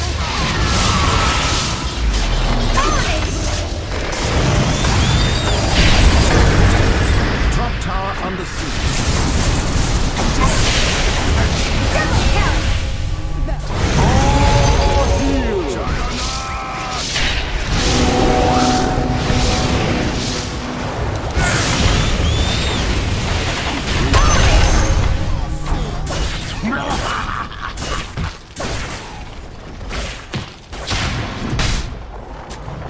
Your top tower is under attack. Your top tower has been destroyed.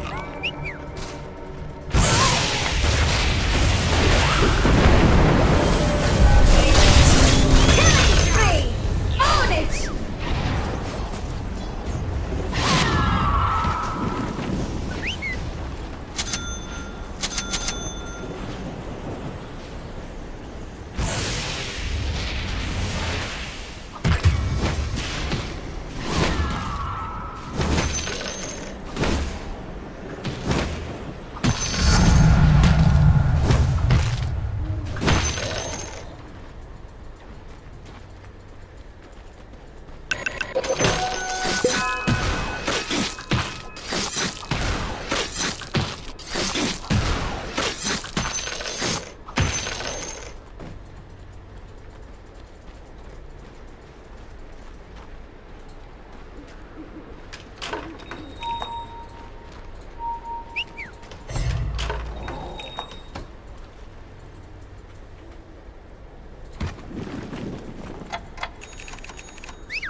Radiant have fortified their towers.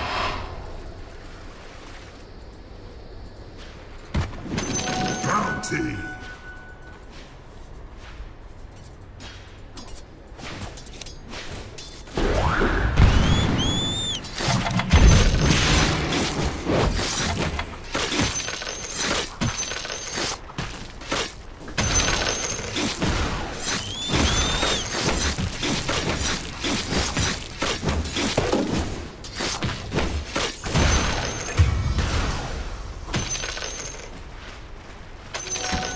Soldier's fortune.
has fallen.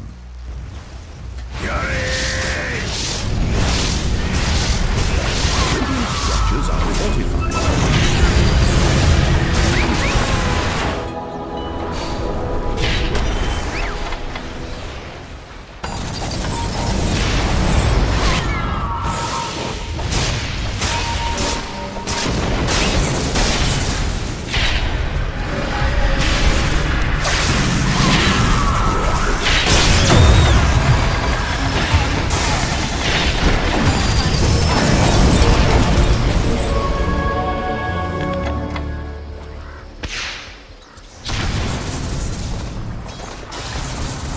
Top tower under siege. My thrift rewarded.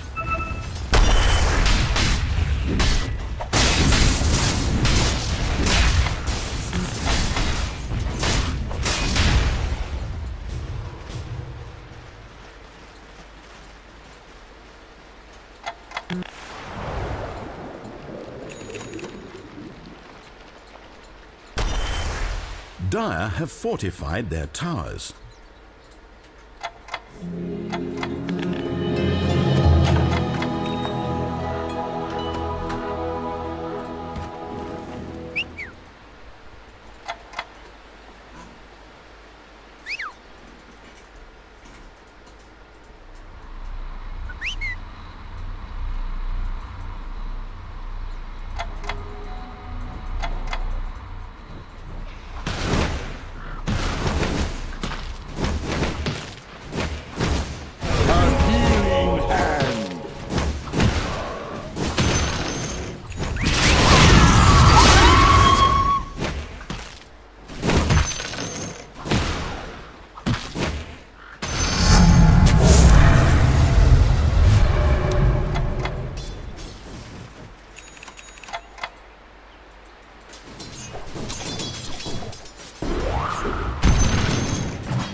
Top tower under siege.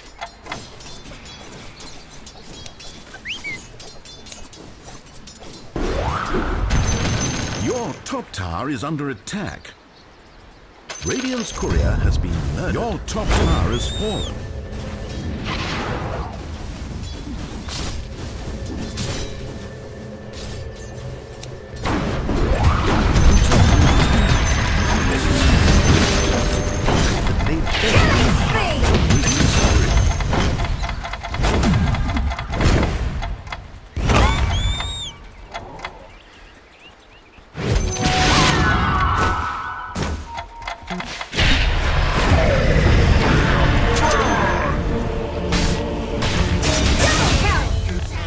My finest work.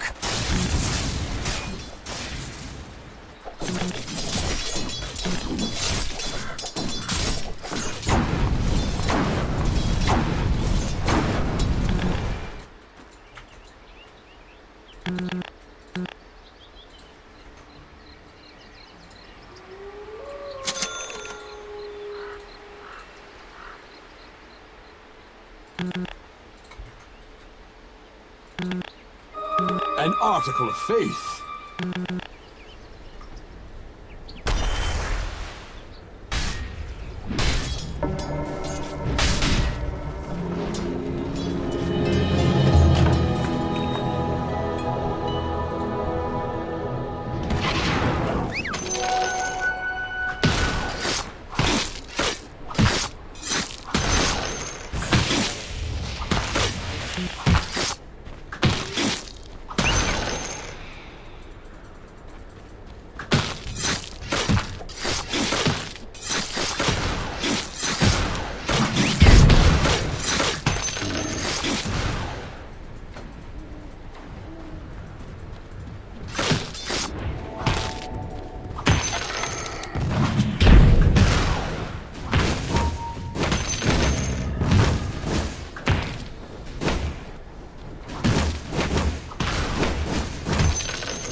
Soldier's fortune. Mid tower taking damage.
Your middle tower is under attack.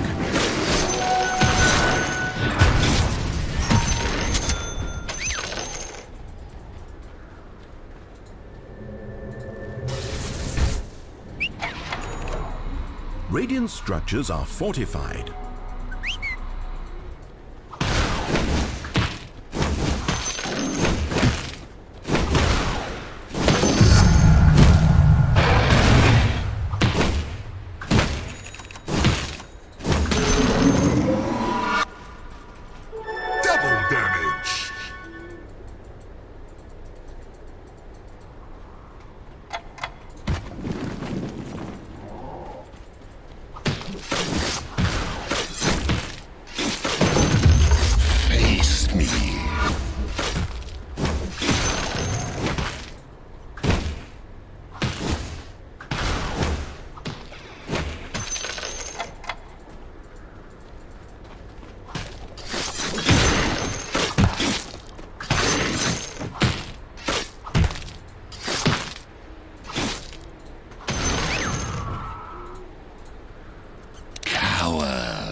In over your head.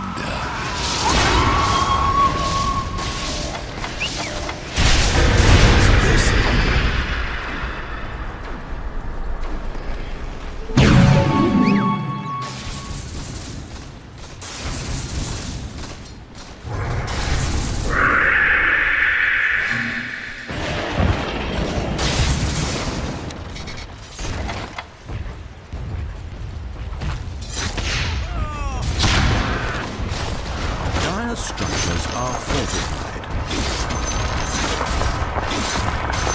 Your middle tower is under attack.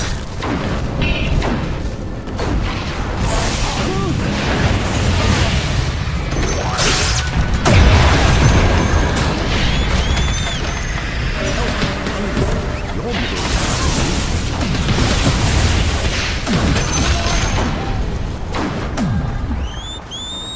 Mid tower taking damage.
act as tribute.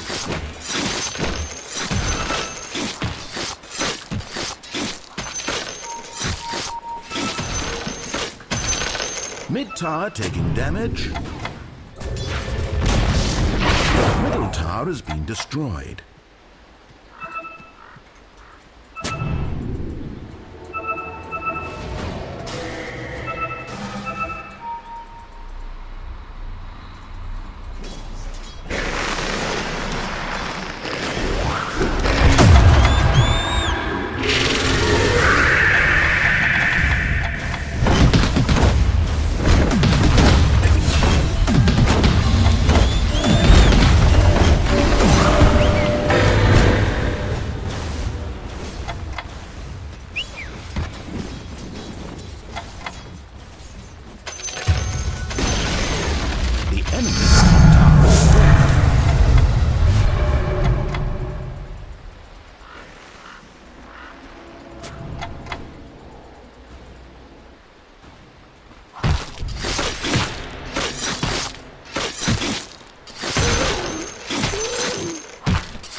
Radiant's towers are fortified. Do as you please with that information.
For sport. It's not even about the Aegis.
fallen.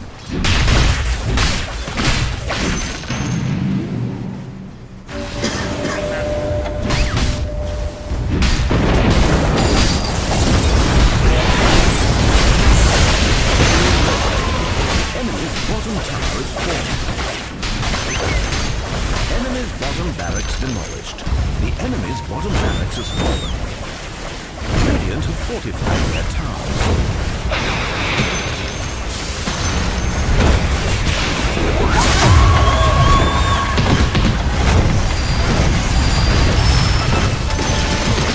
Enemy's middle tower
Your middle tower is under attack. Dire have fortified their towers. Your middle tower is under attack. Your middle tower is eliminated. The Centurion Tower taking damage. returns.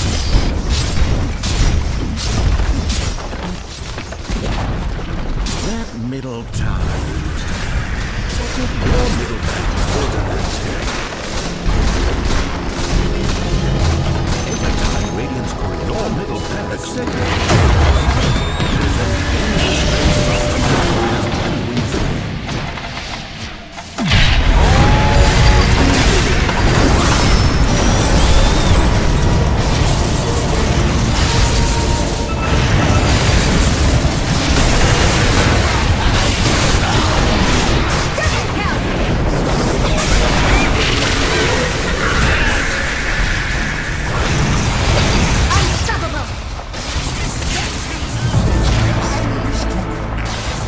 My slate was cleared far too long.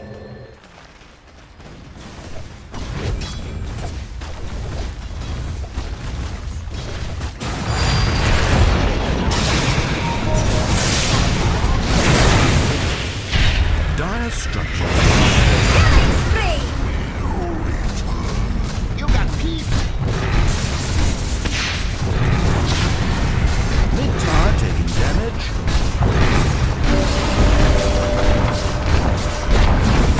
Enemies are ravaging your middle tower, and it's a beautiful day.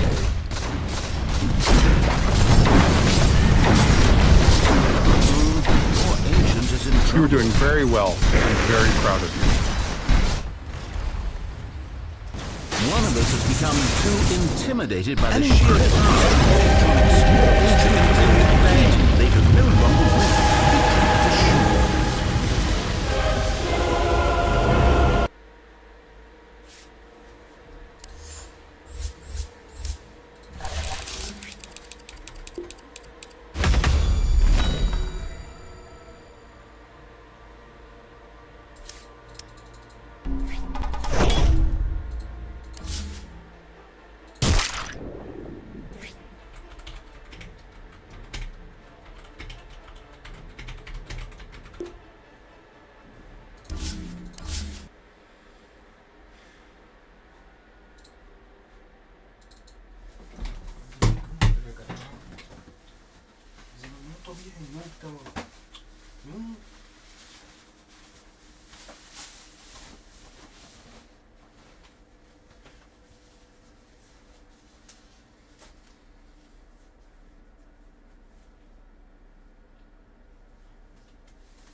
Marsha just dropped by and told me we can't let any more people in until some of these folks go out. Neville, none of my guests are even here yet. It is very important.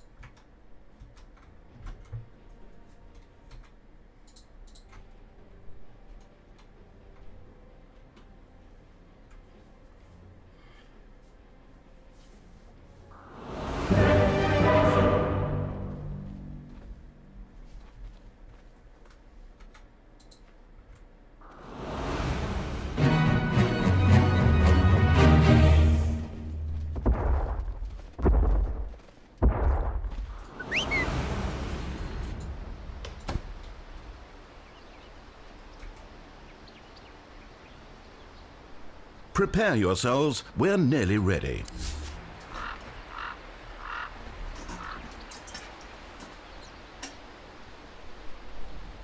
Trick of the trade.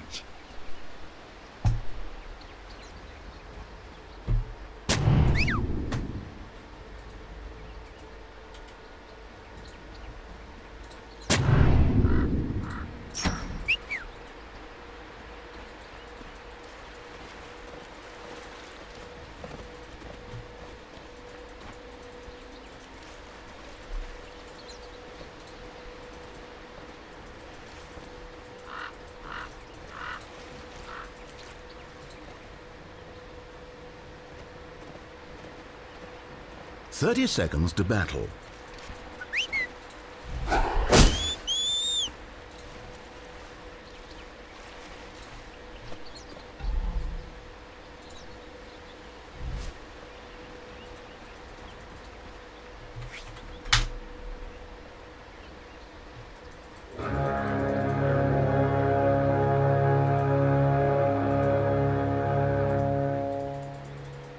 And so it begins.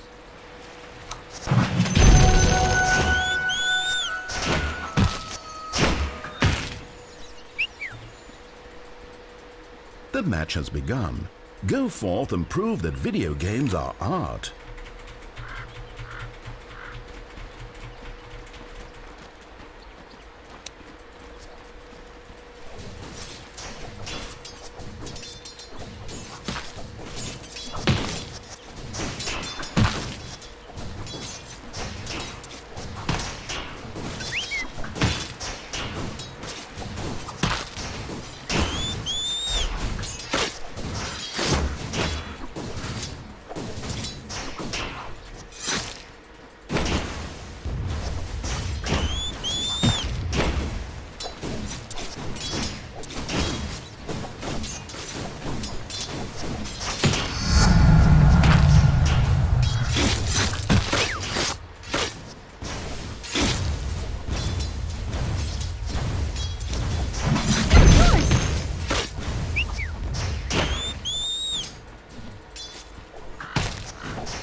Your middle tower is under attack.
Bottom tower being attacked.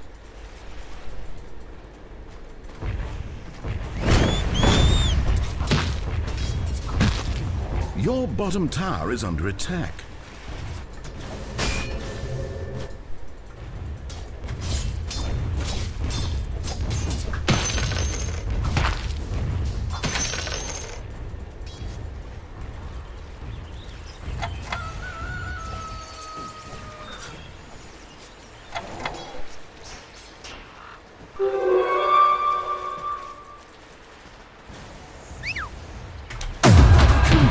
Congratulations, your middle tower is being attacked.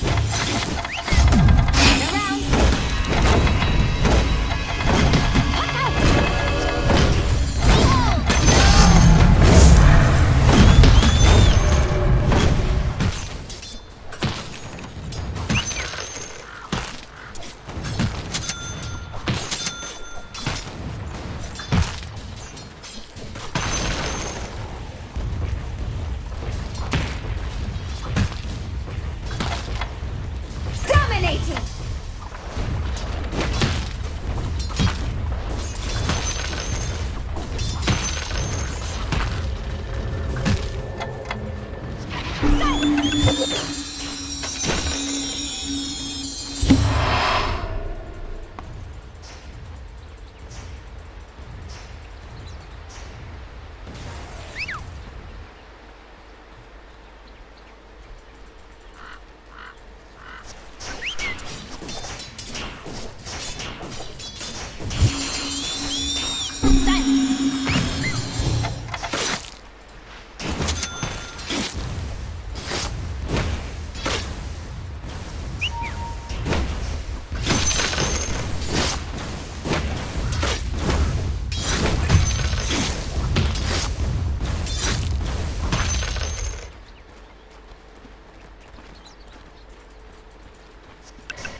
Bottom tower being attacked.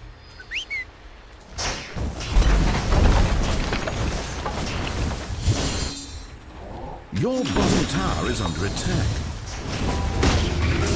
Your bottom tower has been destroyed.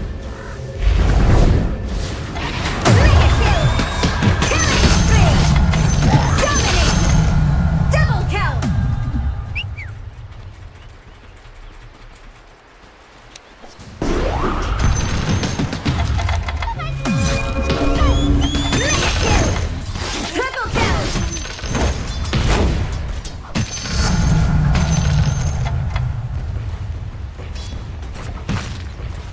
Dire structures are fortified.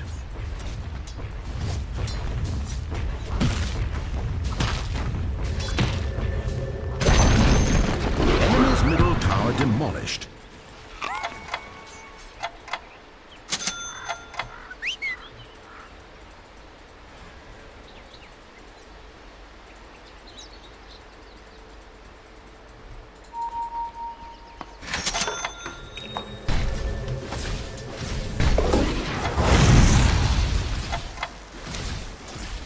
Your middle tower is under attack.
Top tower under siege. See how your top tower is still on the map? Me neither.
That should help!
Radiant have fortified their towers.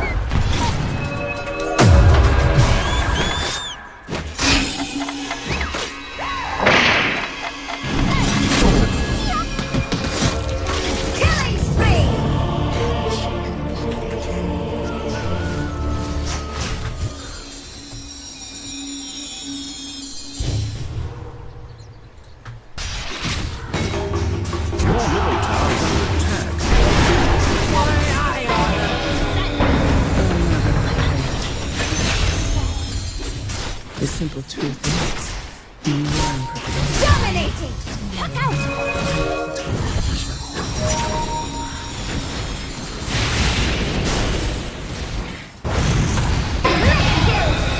Double kill! Unstoppable! Triple kill!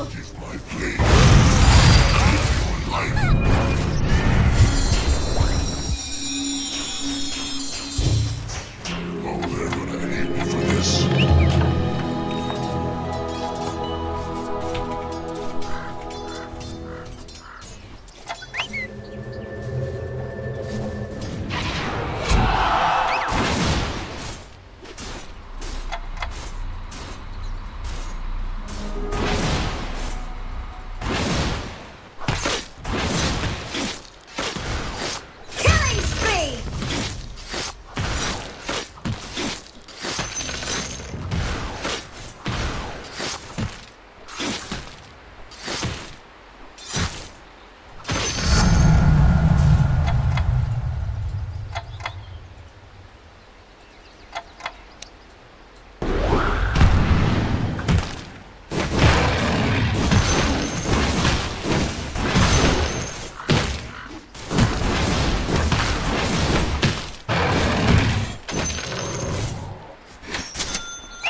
Mid tower taking damage.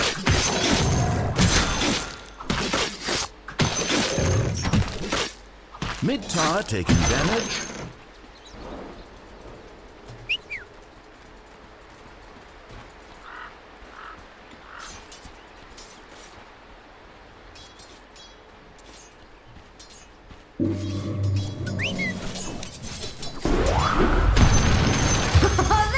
This is what I came for!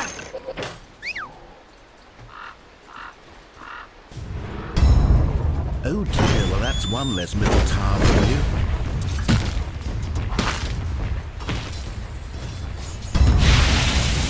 Fire have fortified their towers. Your middle tower is under attack.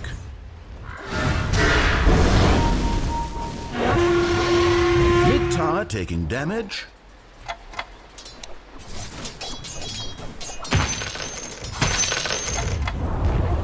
Your middle tower has been eliminated.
The enemy's bottom tower is just screamed and exploded in no discernible reason.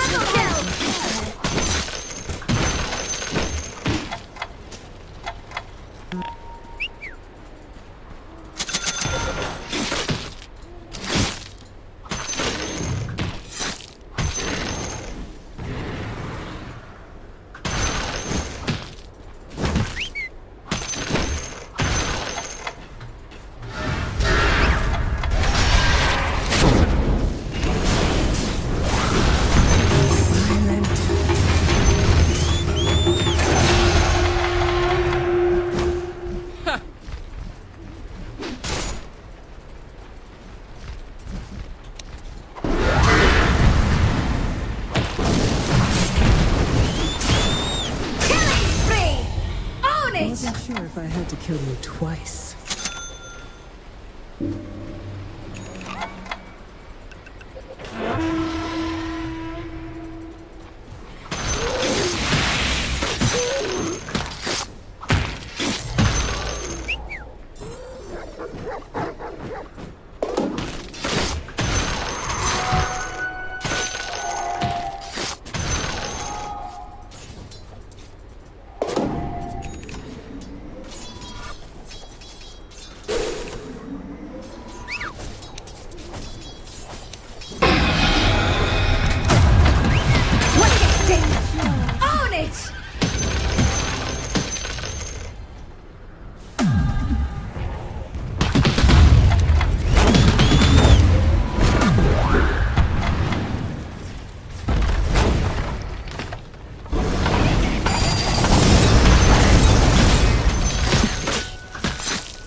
Your middle tower is under attack.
Dire have fortified their towers.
This will do nicely.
Roshan's blood is spilled. The Radiant shed no tears. Farewell.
enemy's middle tower has fallen.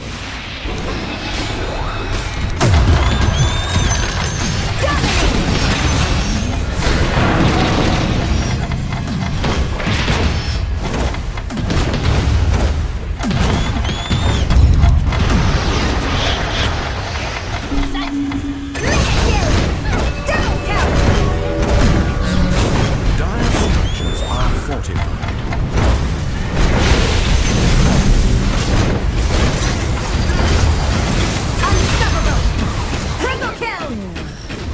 Your top tower is under attack.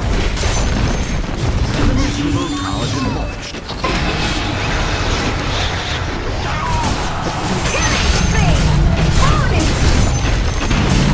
Unfortunately, the enemy's mid-barracks has fallen. Dire have fortified their towers.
The stage is set. Everyone Just prepared? business.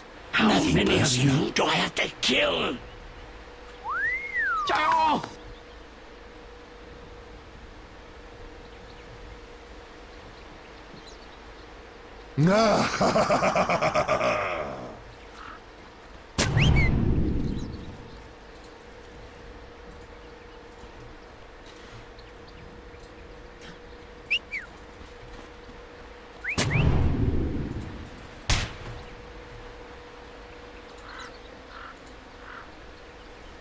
Такая халява. Fine.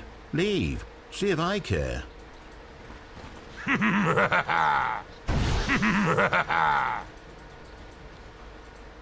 30 seconds until Digital Sports.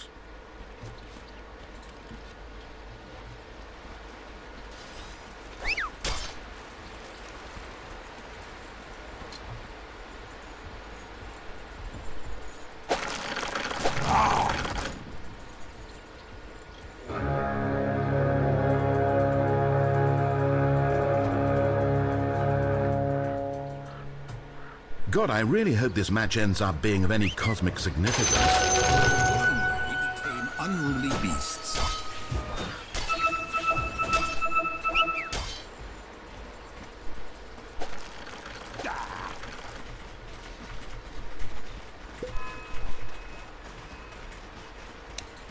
Just business. Nothing personal. So much blood.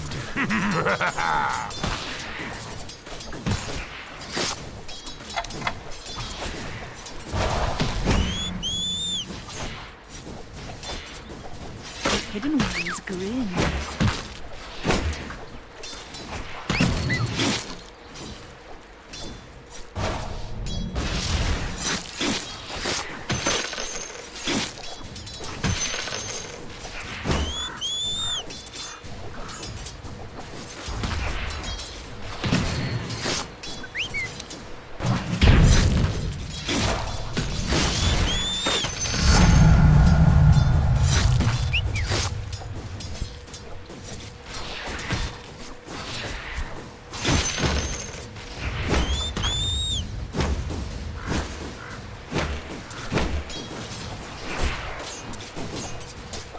Такая халява.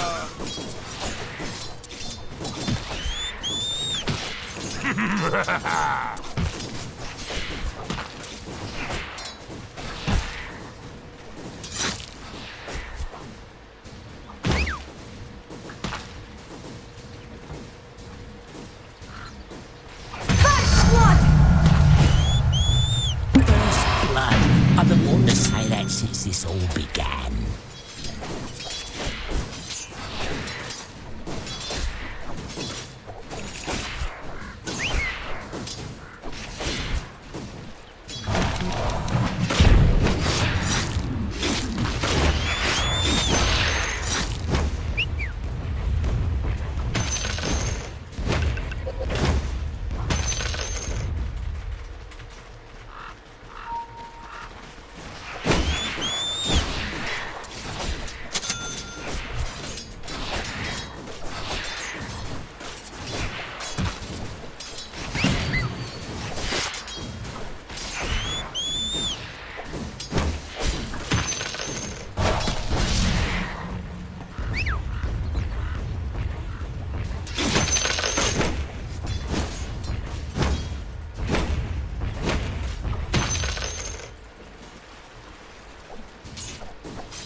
denied.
Making mistakes is the path to wisdom. You can't improve until you make mistakes.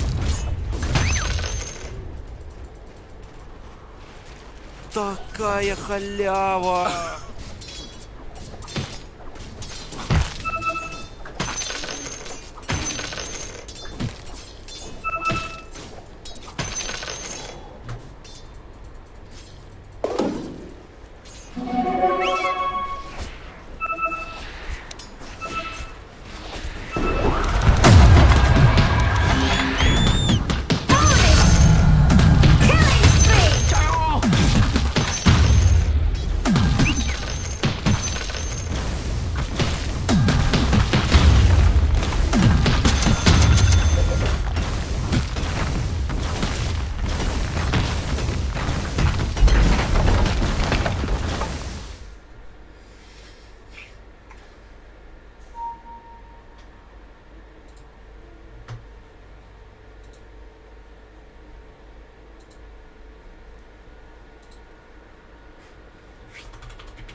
Okay, back to killing each other.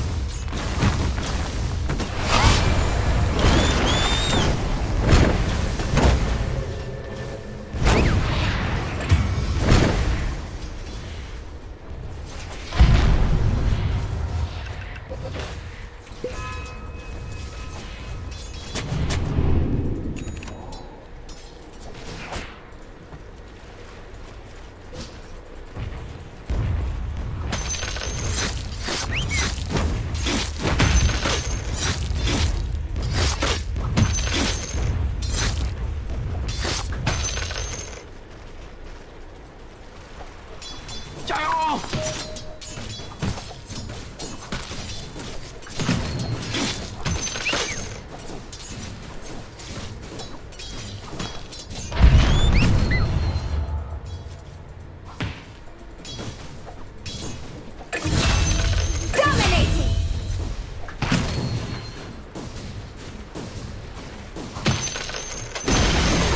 The enemy has denied you their middle tower.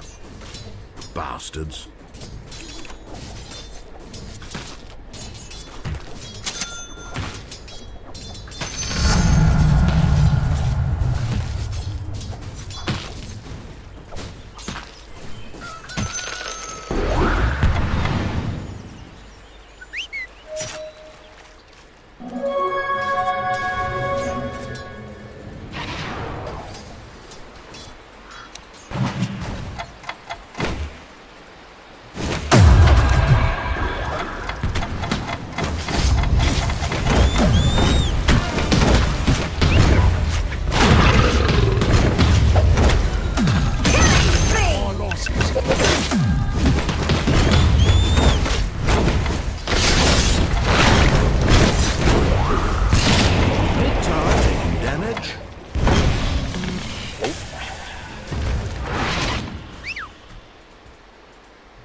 Your middle tower is under attack.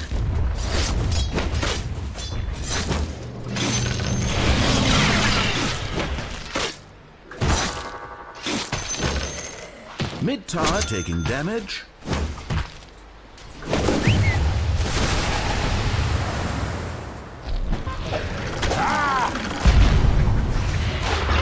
There's a win. Mega kill!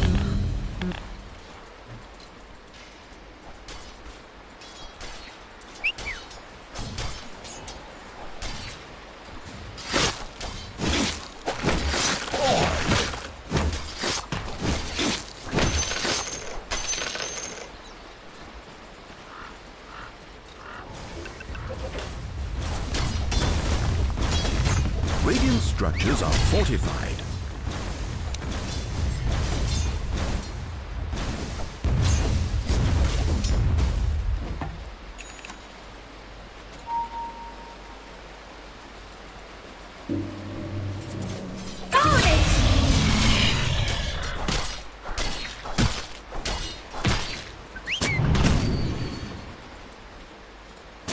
Mid tower taking damage.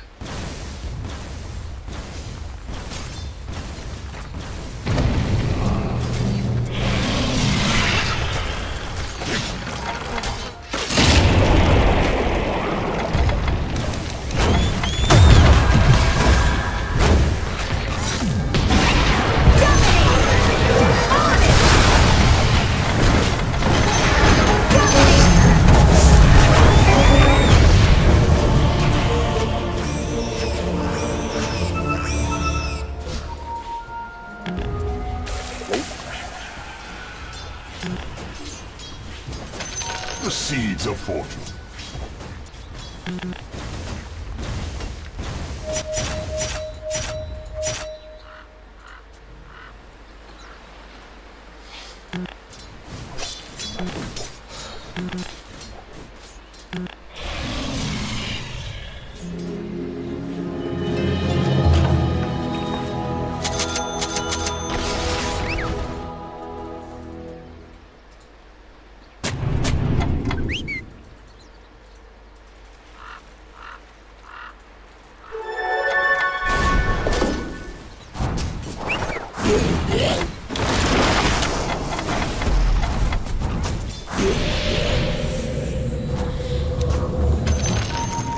The enemy has denied you their top tower.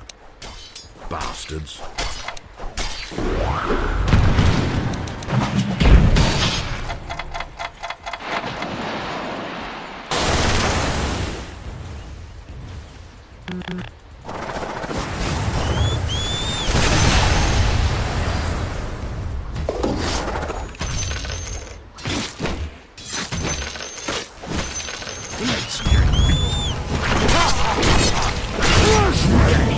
To see my enemies grow rich.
accidentally destroyed the enemy's bottom tower.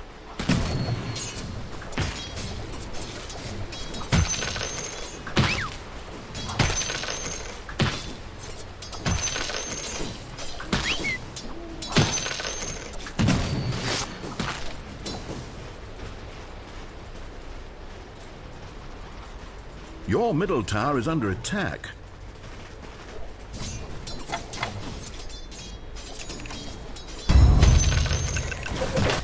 One's middle tower being attacked truly does send such a rapturous flowing through one's veins.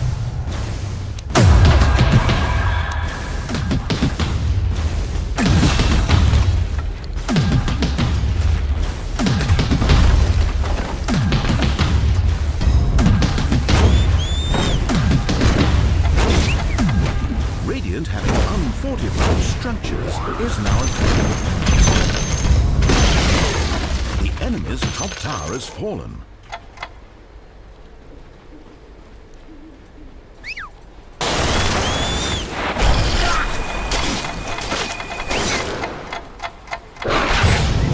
The start of your suffering.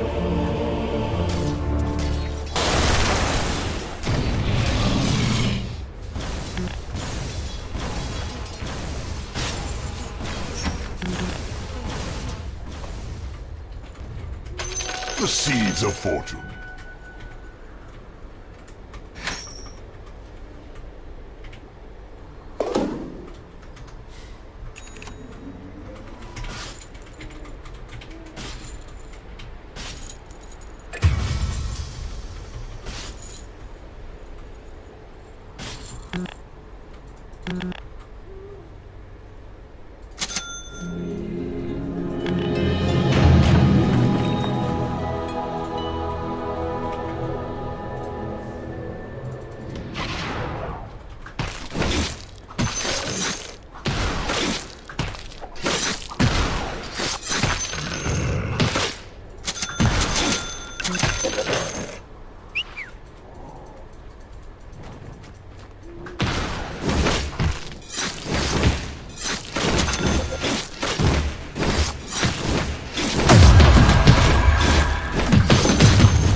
Fresh meat!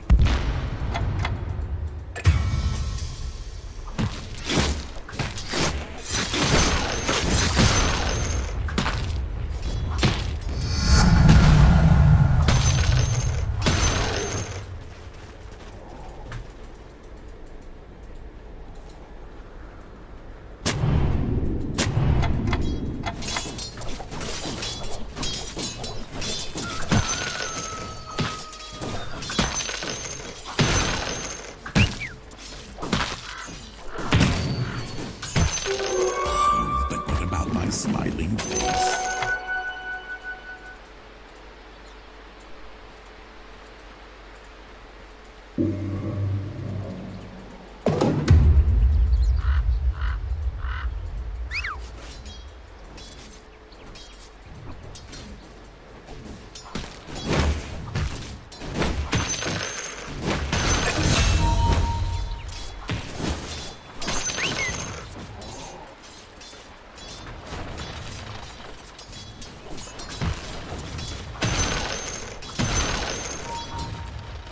Fresh meat!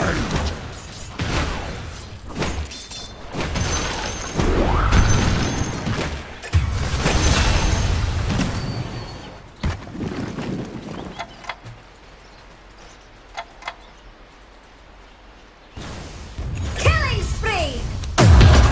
Dire's courier is dead, but its crimes and transgressions linger on in memory.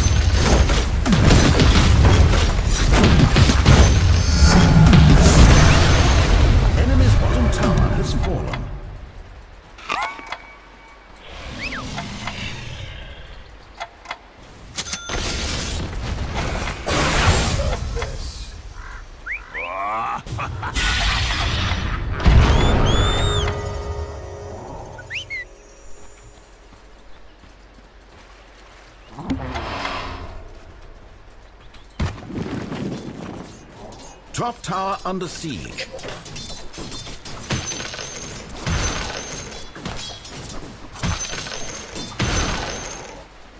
Your top tower is under attack.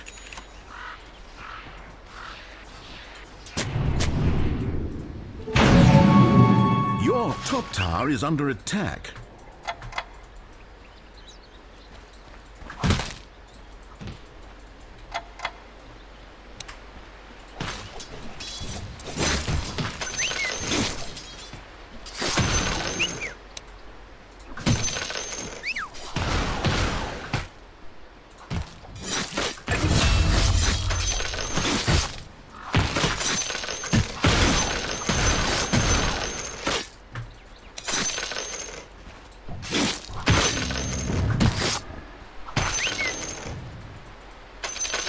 My just reward.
Such a bitter life.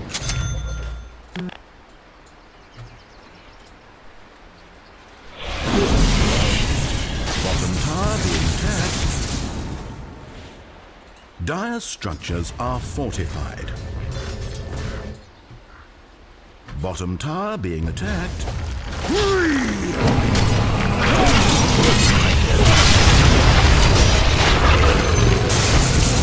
Bottom tower is under attack. I'll do the same for you. No!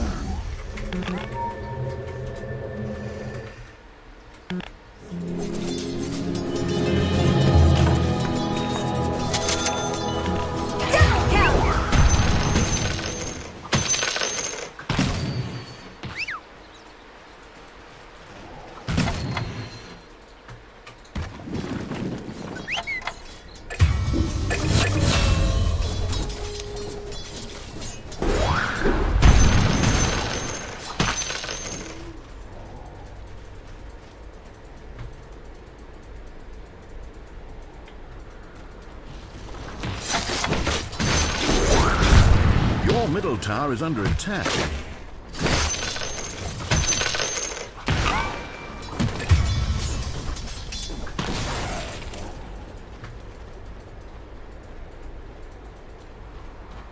Mid tower taking damage.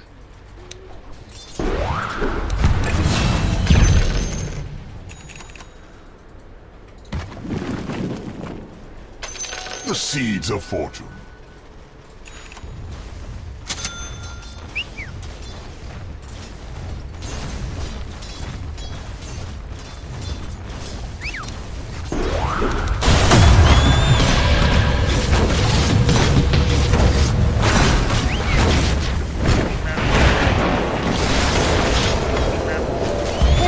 Fresh meat! I will rise next season.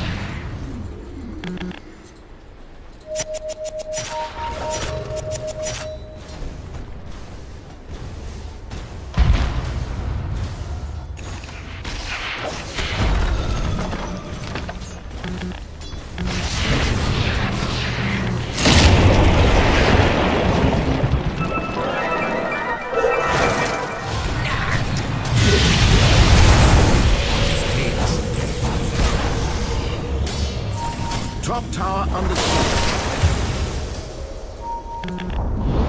Your top tower is fallen.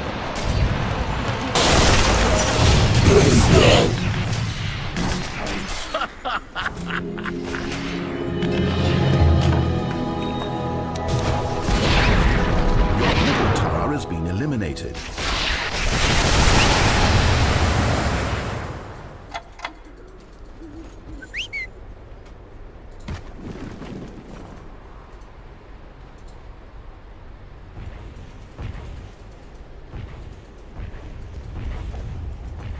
Enemies are ravaging your middle tower, and it's a beautiful day.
Another of Radiant's couriers dies with its essence marred in blackness. Ha ha ha ha! Fresh mate!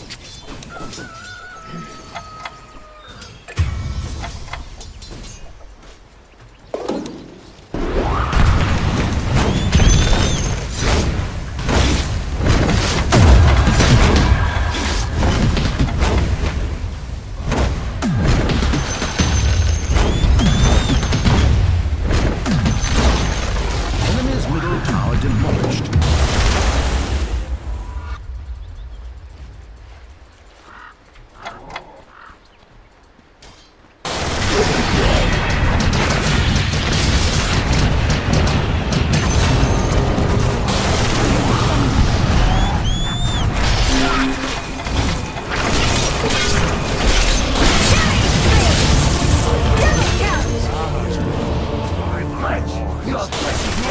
Live to see the dawn.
my just reward.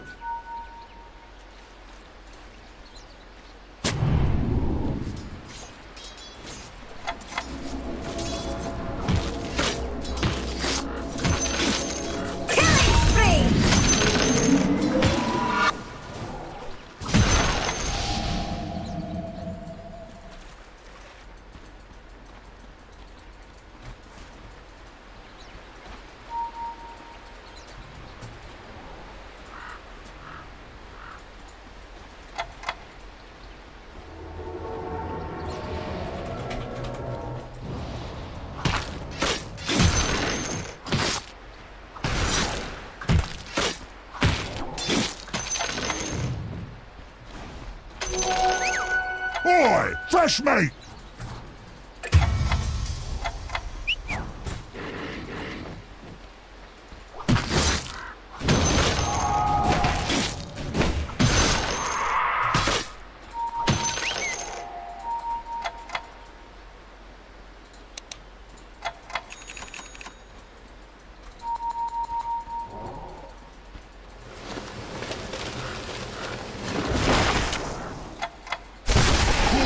And run!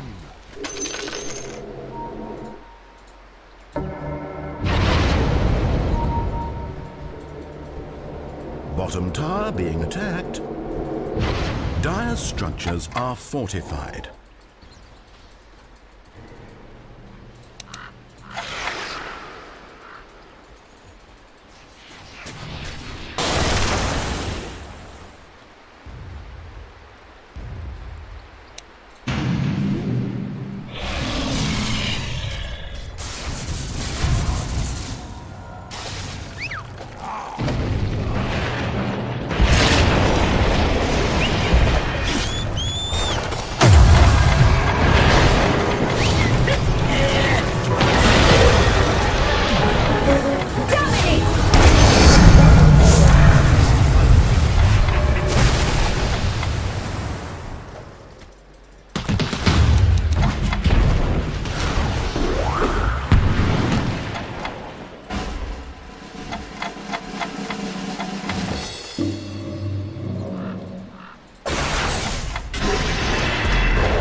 Your top tower is under attack.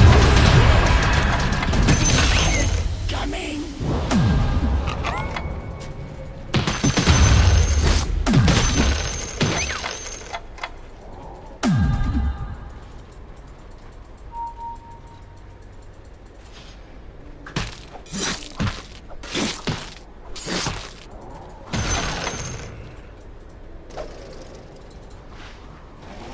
Your middle tower is under attack. Enemy towers are now invulnerable.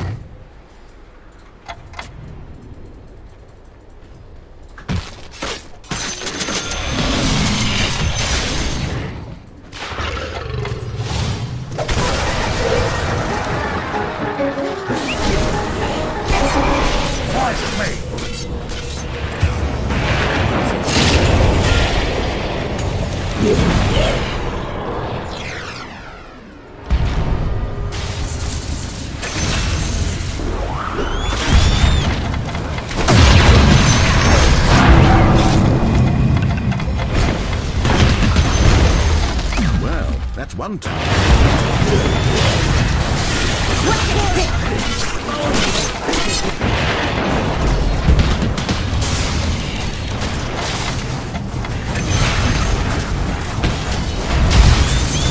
The enemy's barracks demolished. The enemy's bottom barracks has fallen.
The twins.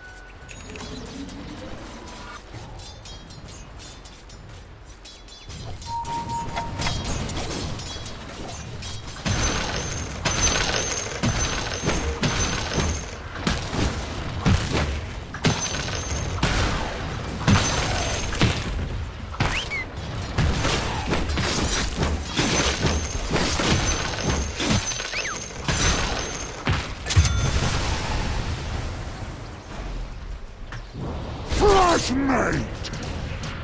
Monster kill!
Enemy's middle barracks in ruins. The enemy's middle barracks has fallen.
It is in the bag.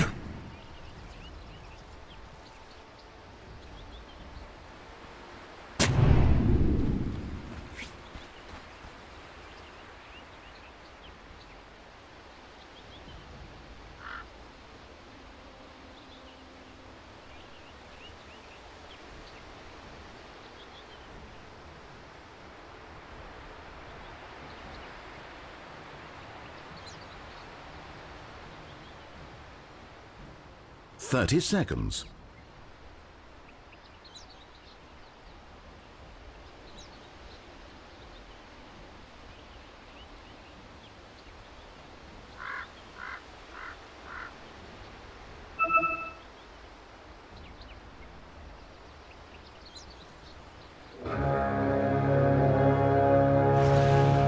It's as certain as my choice of air. This one is in the bag. And resolve your differences.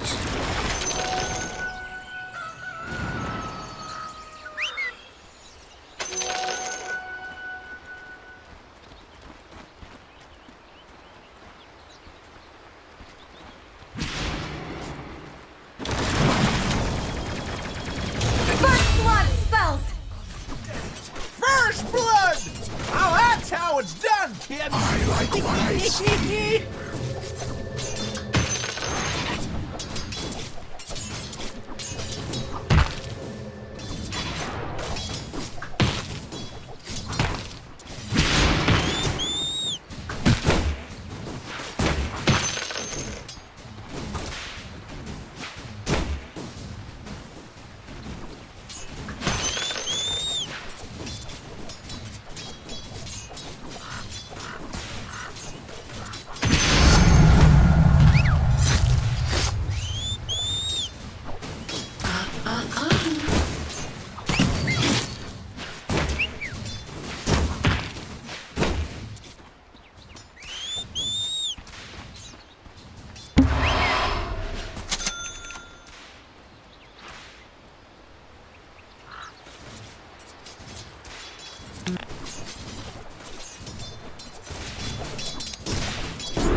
My pension!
Nicely fortified towers you've got there. Dire have fortified their towers. Oh, how wonderful! Your middle tower is being torn to pieces.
You should be honored I deign you with my presence.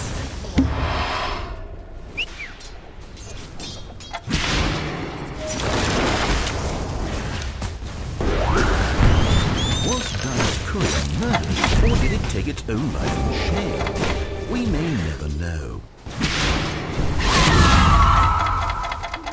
Killing spree! You call that a fight?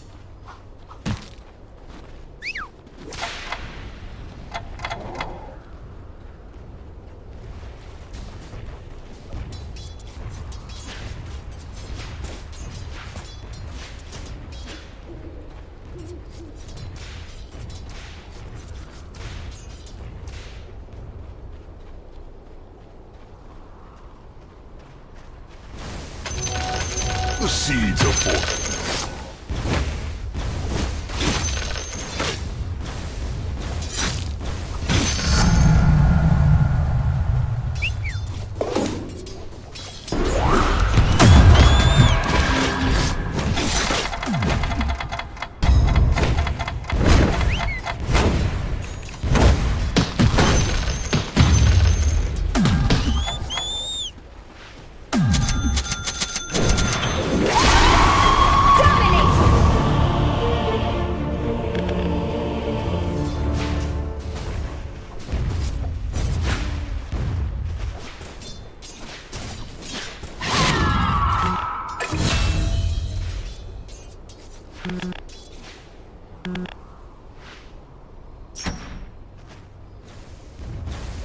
Enemies are ravaging your middle tower, and it's a beautiful day.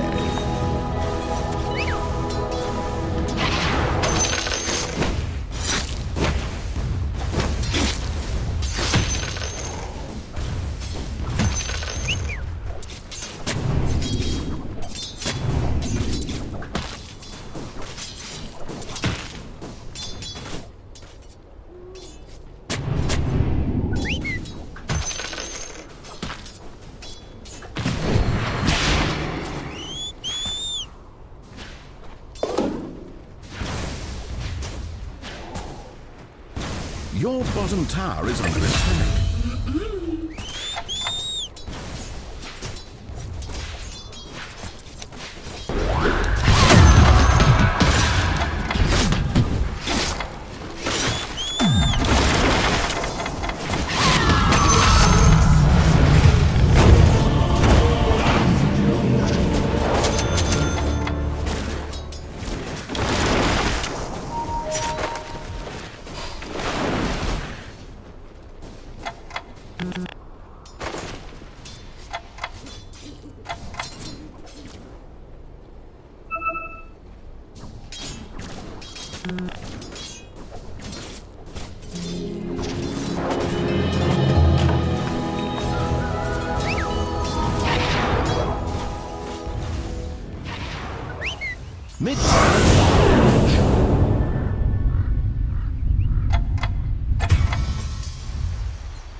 Your middle tower is under attack.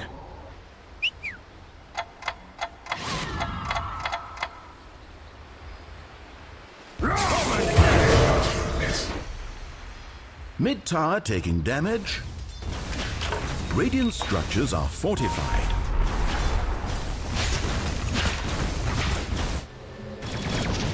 Your middle tower is under attack. Your middle tower is destroyed.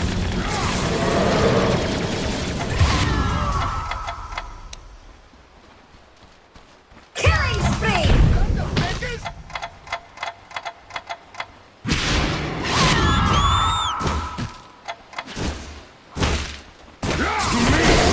Killing spree!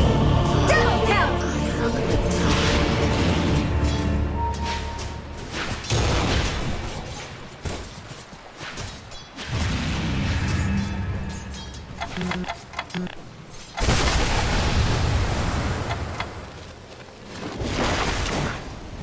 Diana's courier and its string of unforgivable moral crimes has been laid to rest.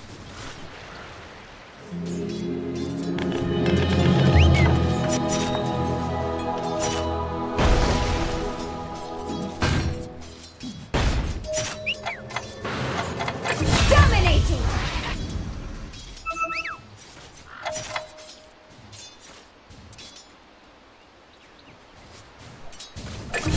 Mega kill! Double kill!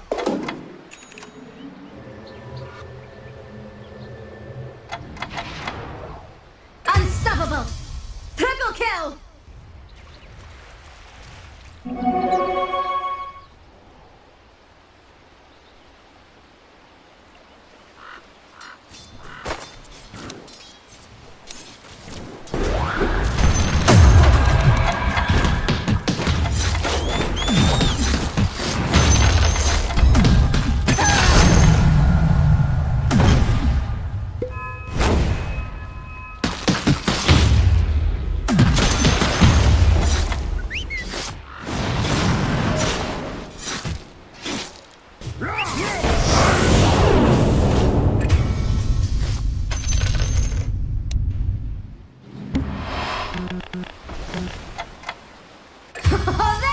This is what I came for!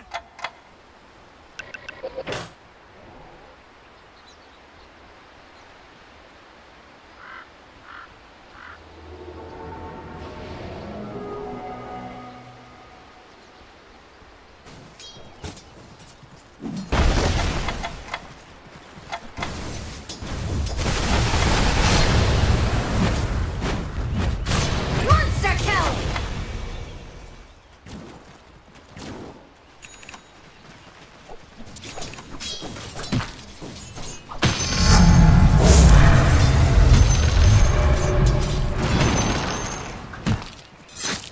Bottom tower being attacked.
the seeds of fortune.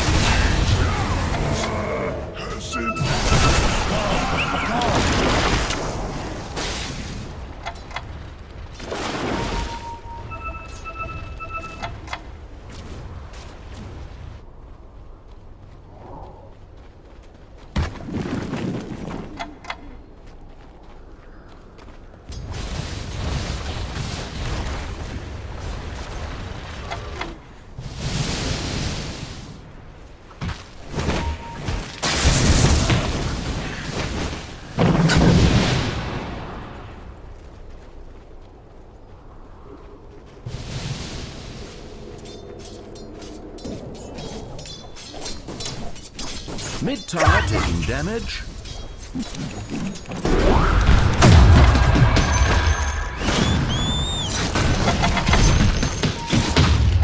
Radiant's courier died as it lived, filled inwardly with shadow.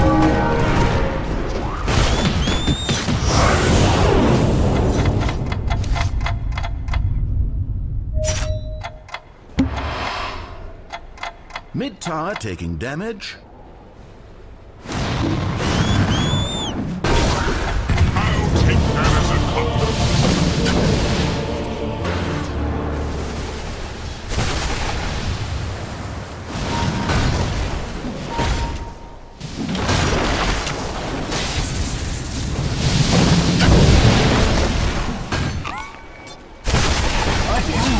King am I?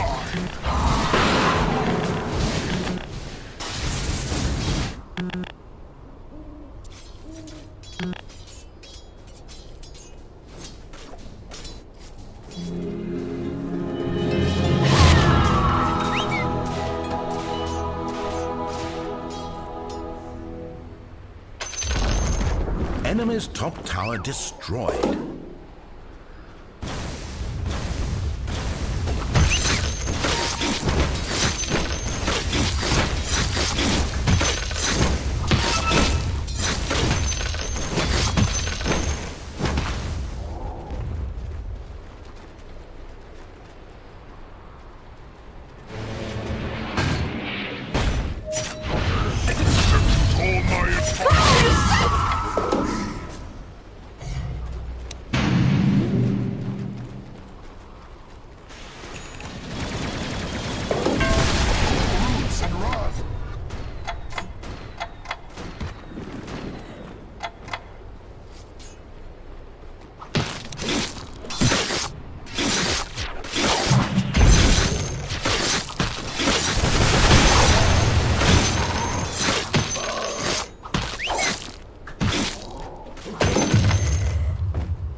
Your bottom tower is under attack.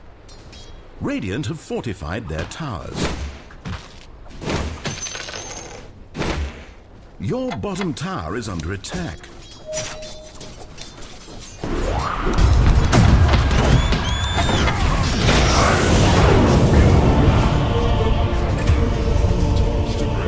Bottom tower being attacked. Holy shit!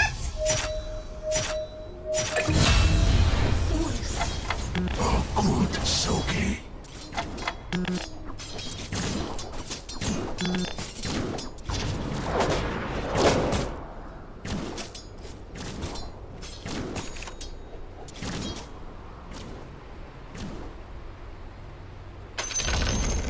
Enemy's middle tower demolished.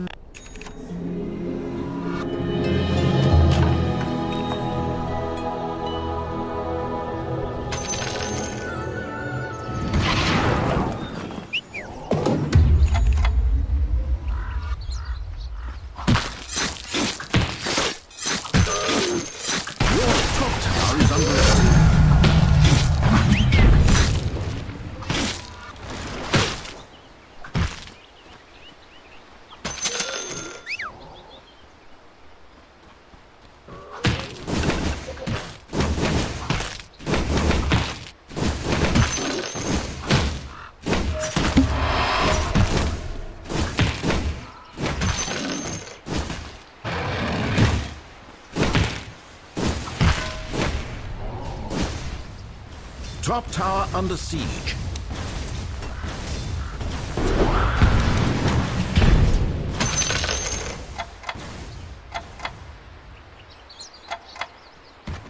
Killing spree!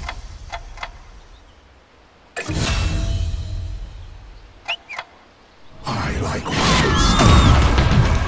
Dominate! Enemy's bottom tower has fallen.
waters rise. Your bottom tower is under attack.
If you have any last words for your bottom tower, well, it's already too late.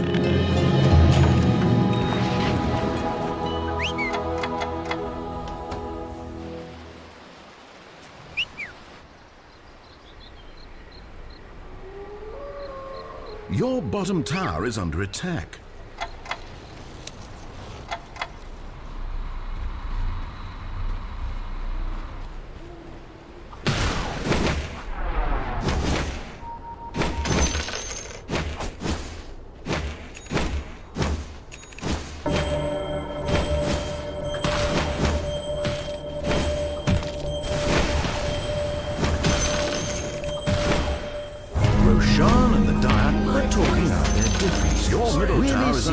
Cracks and insecurities in their own perspectives.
Unstoppable!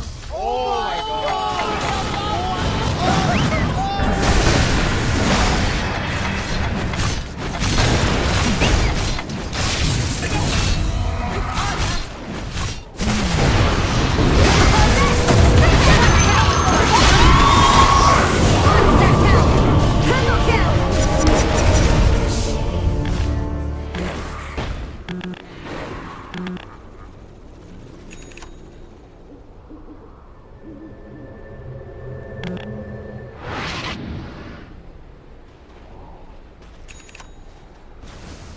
Your middle tower is under attack.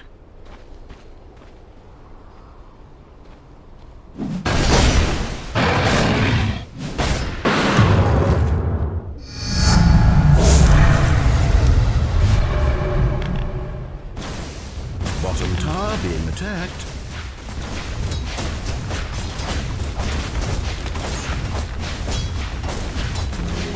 Suppose we defend that bottom tower. Your bottom tower is in ruins.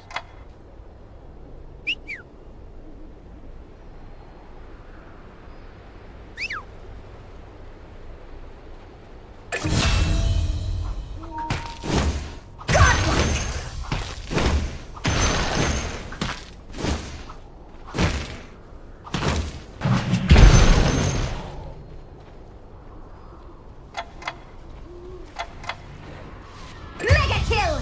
Holy shit! Double kill!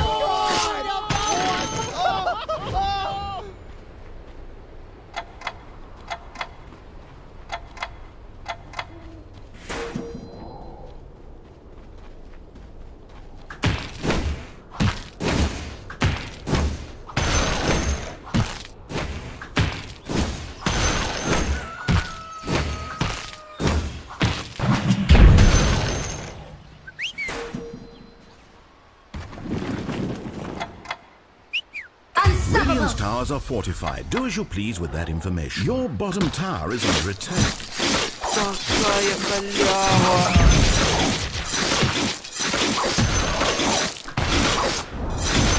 Your bottom tower is in ruins. Your bottom barracks are under attack.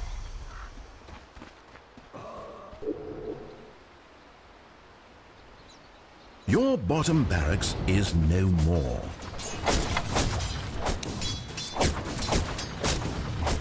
Bottom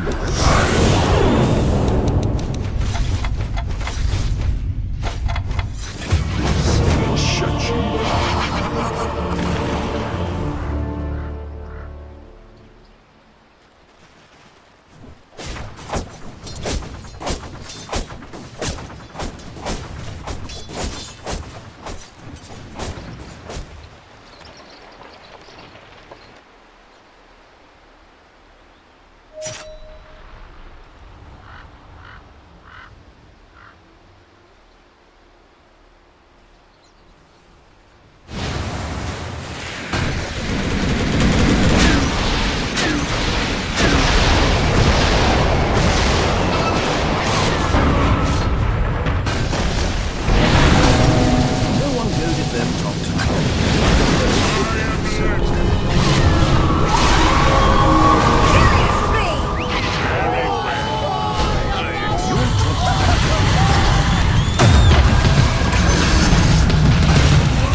Mid-tower taking damage.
Oh, how wonderful. Your middle tower is being torn to pieces.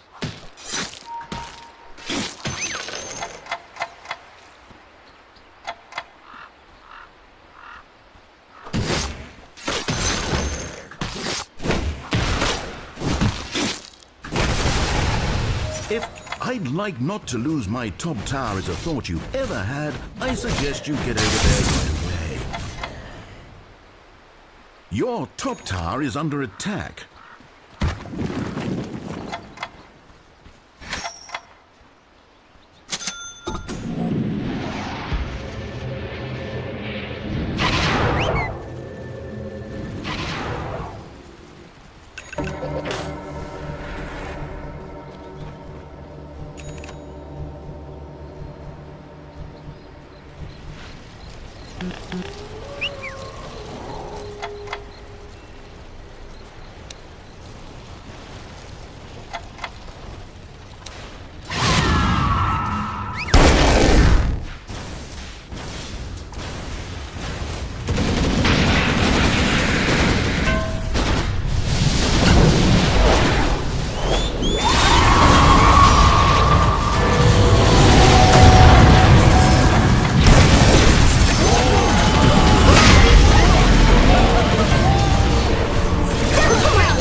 Top tower under siege. Dire structures are fortified. Well, my goodness, your top tower is being attacked.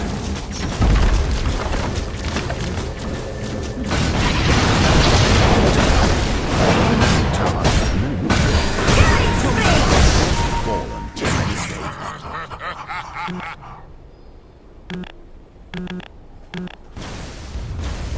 Top tower under siege.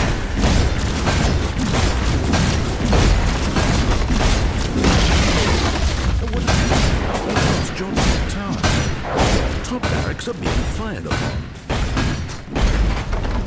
And thus, your top barracks will fall. Your top barracks are under attack. I hope your top barracks were in because sadly, I've got great news.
tower has been destroyed.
I don't say this to alarm you, but you're about to lose the game. Killing spree! We've nearly got them pushed. They're down to their last legs. Everyone push.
Now, a quick reminder, the goal of this game is to win. You can, well, I mean, do whatever you want with that information, just throwing it out there.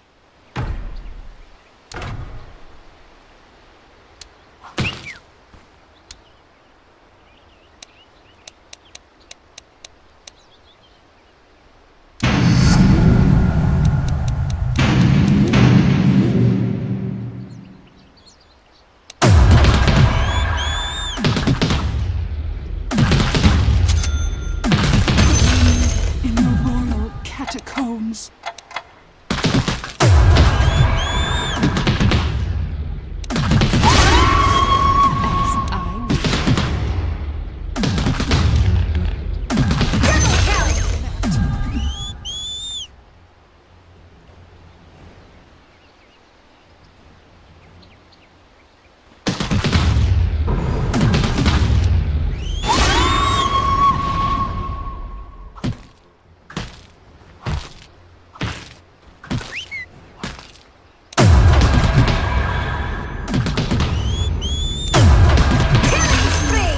My voice.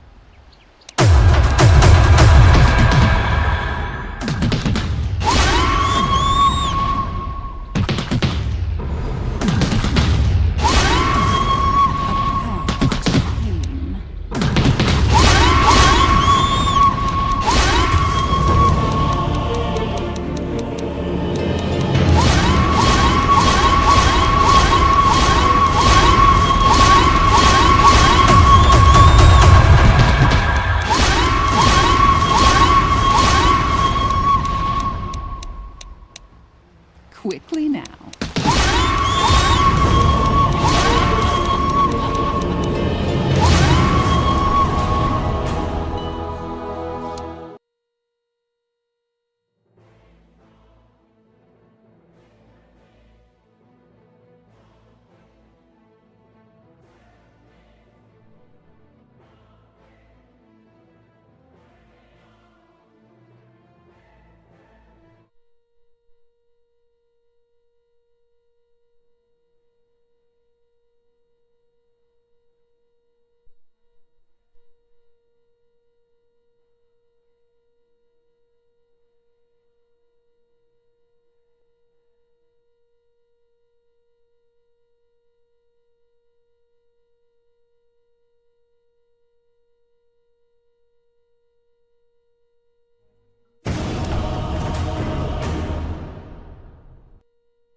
Oh, goody, I'm so terribly excited.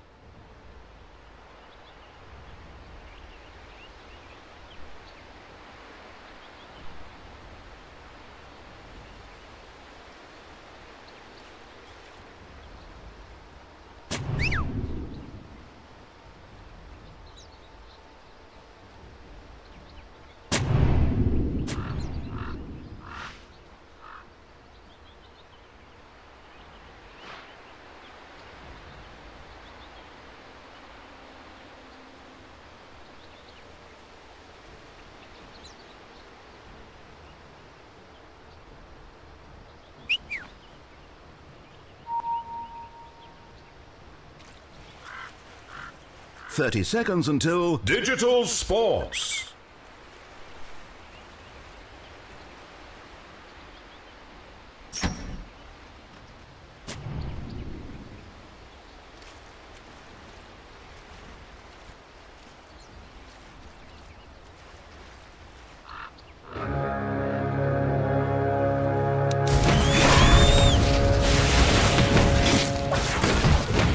God, I really hope this match ends up being very cosmic significance." First blood? What is this? I came here to be tested.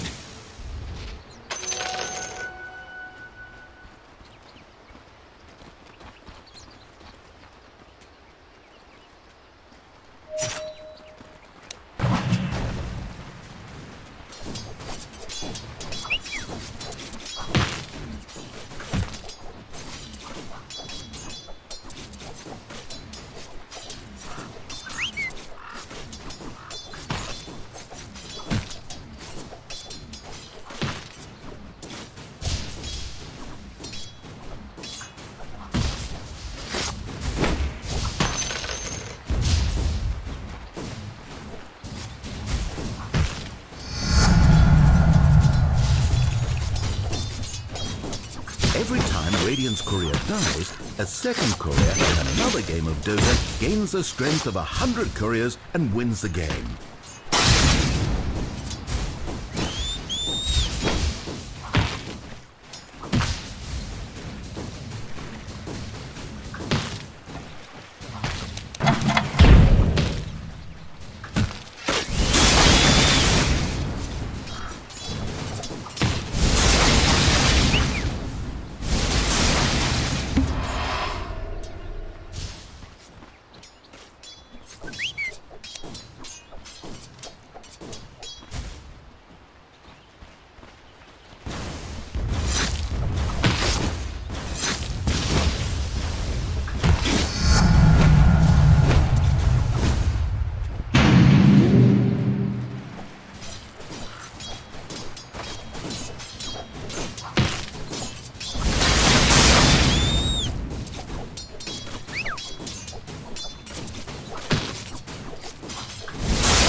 Radiant's courier has been murdered.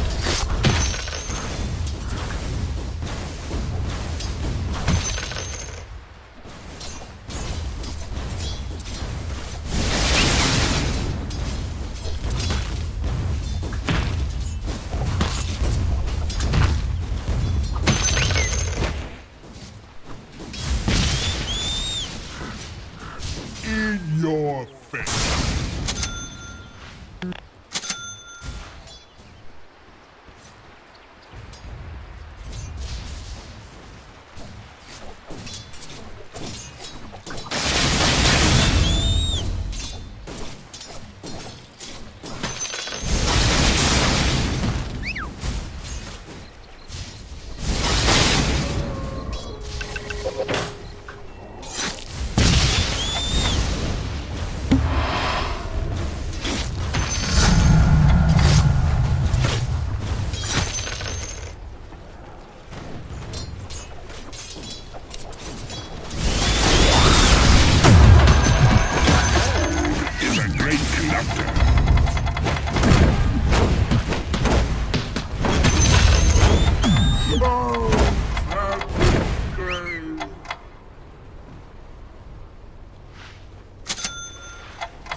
tower taking damage.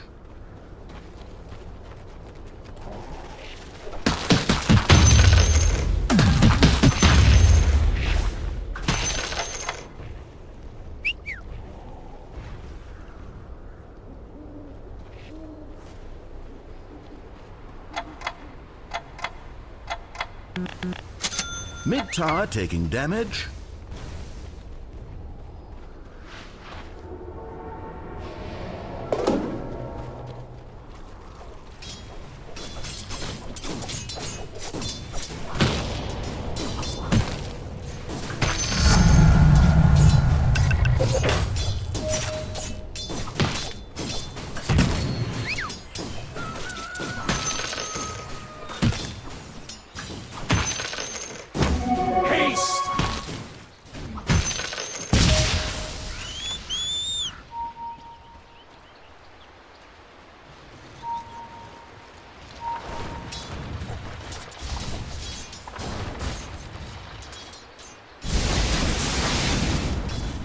By Zeus!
Righteous reward.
I'm your god too. Your middle tower is under attack. Let no more couriers die with the stench of evil on their souls as Dyer's has. Please, let this one be the last. You're wasting talent.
Your bottom tower is learning to accept its own inevitable death.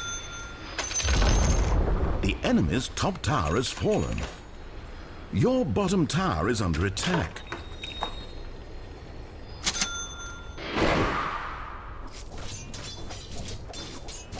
Bottom tower being attacked.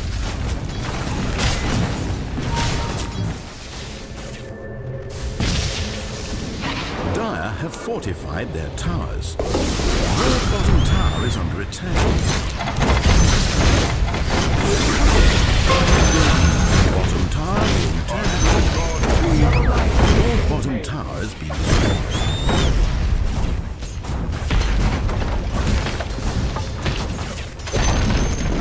You've destroyed their middle tower. You win the game. Bottom tower being attacked.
A golden thread.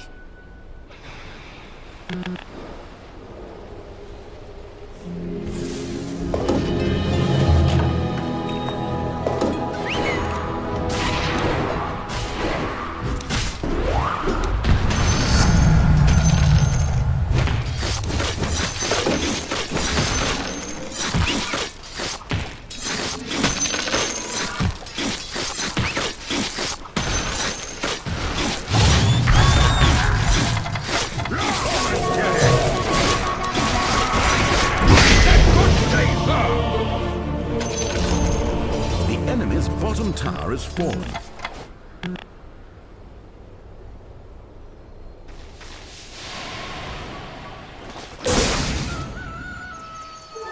Double damage.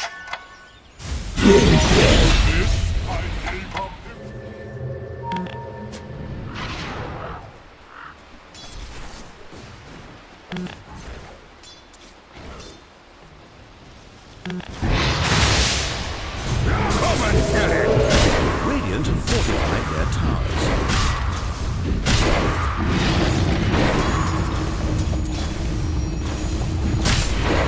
Your top tower is under attack.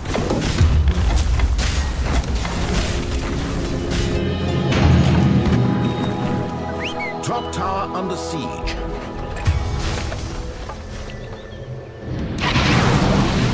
Your top tower is fallen.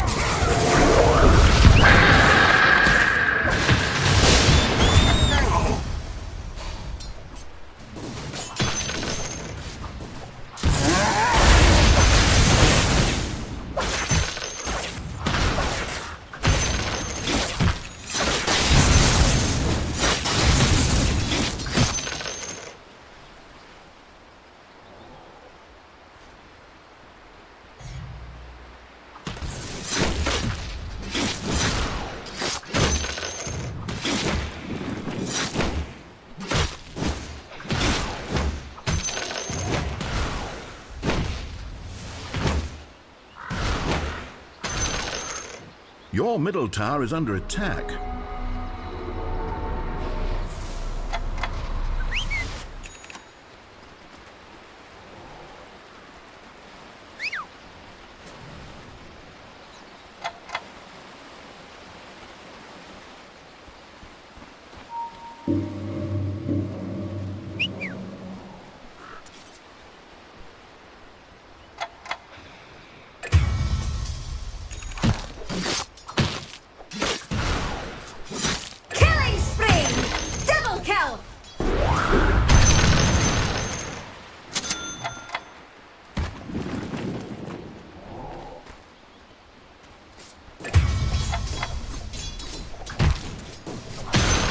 Mid-tower taking damage.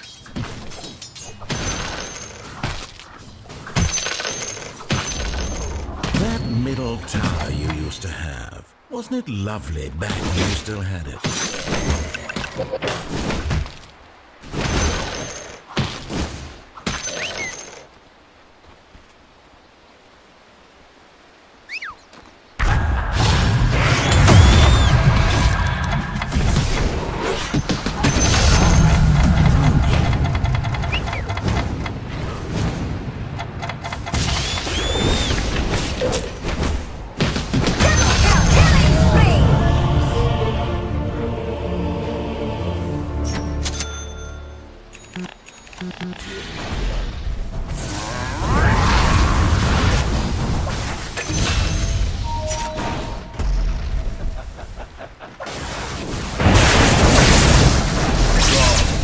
Old friends, go easy.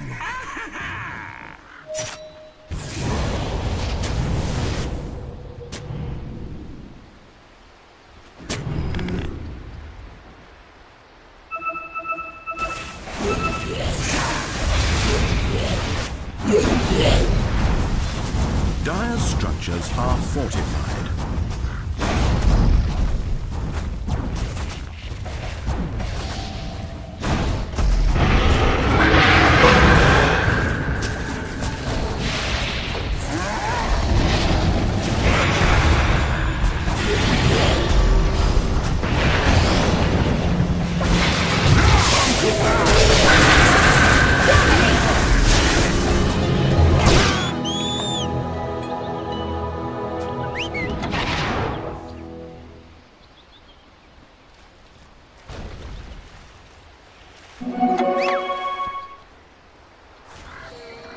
I am not your bottom tower, but if I were, I'd be in a lot of trouble. Your bottom tower is under attack.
Radiant structures are fortified.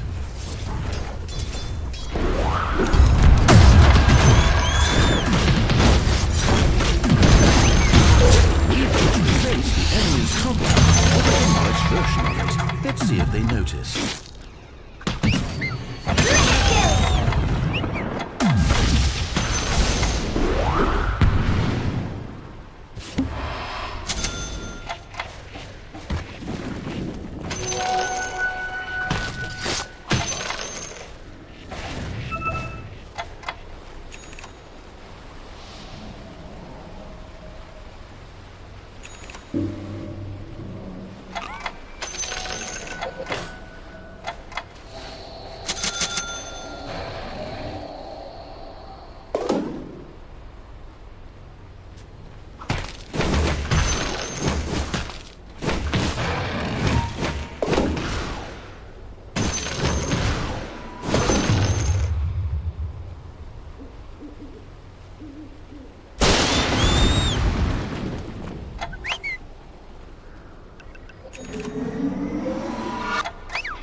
Dire have fortified their towers.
Was Dire's courier murdered, or did it take its own life in shame? We may never know.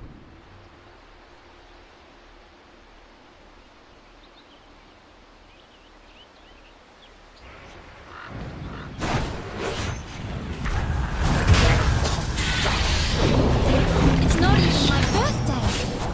At least it could be.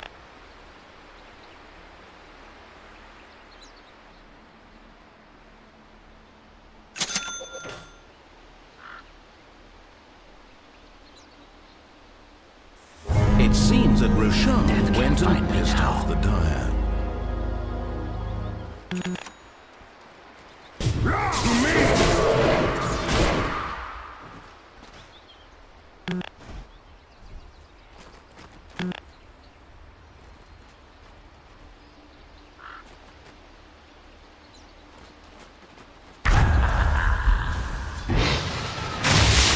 Radiant structures are fortified.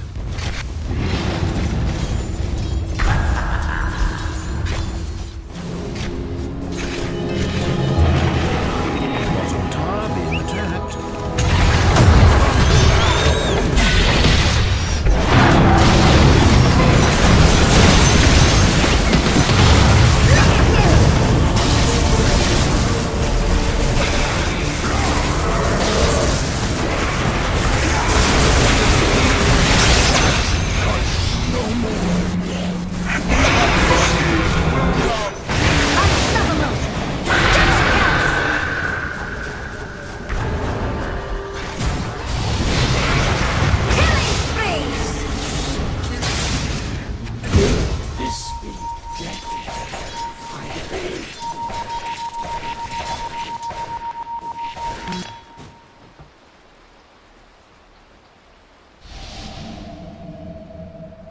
Your bottom tower is under attack.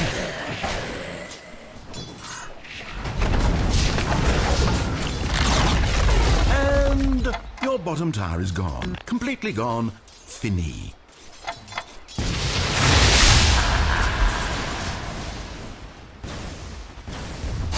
Bottom tower being attacked. Radiant have fortified their towers.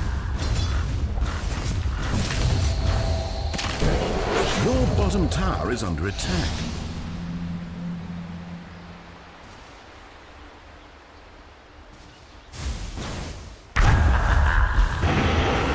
You do know your bottom tower is being attacked, right?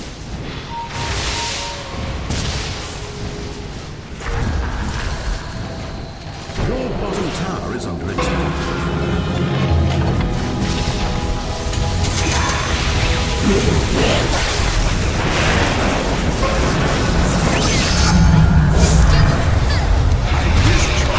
Your soul!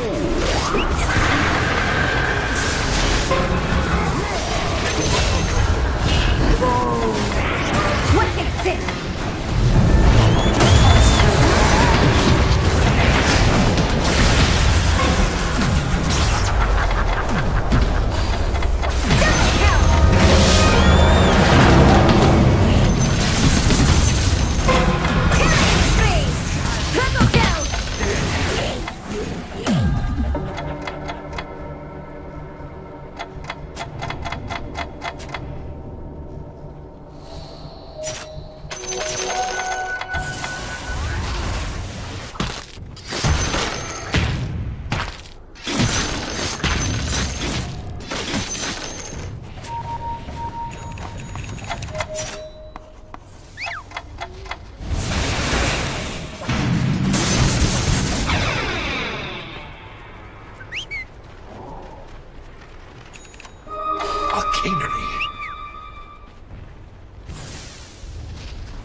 Dire's structures are fortified.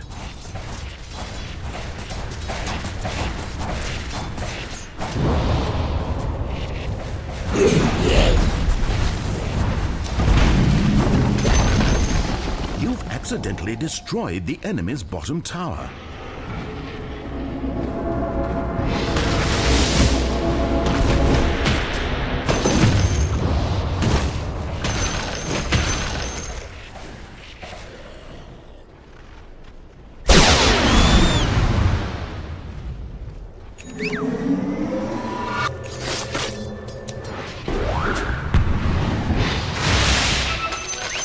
My just reward.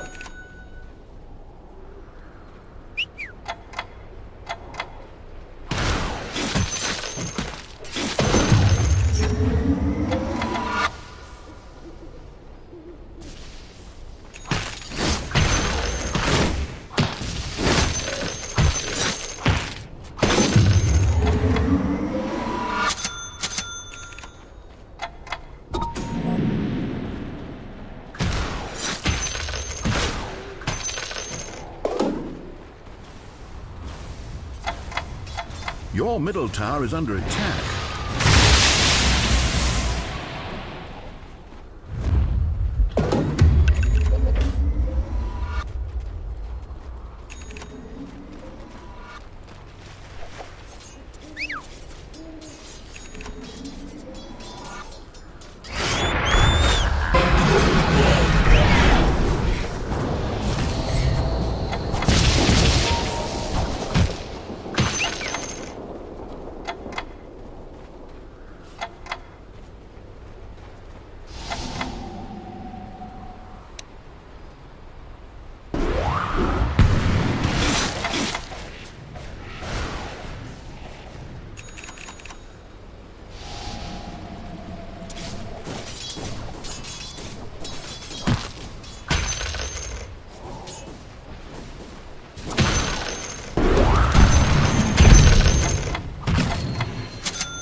The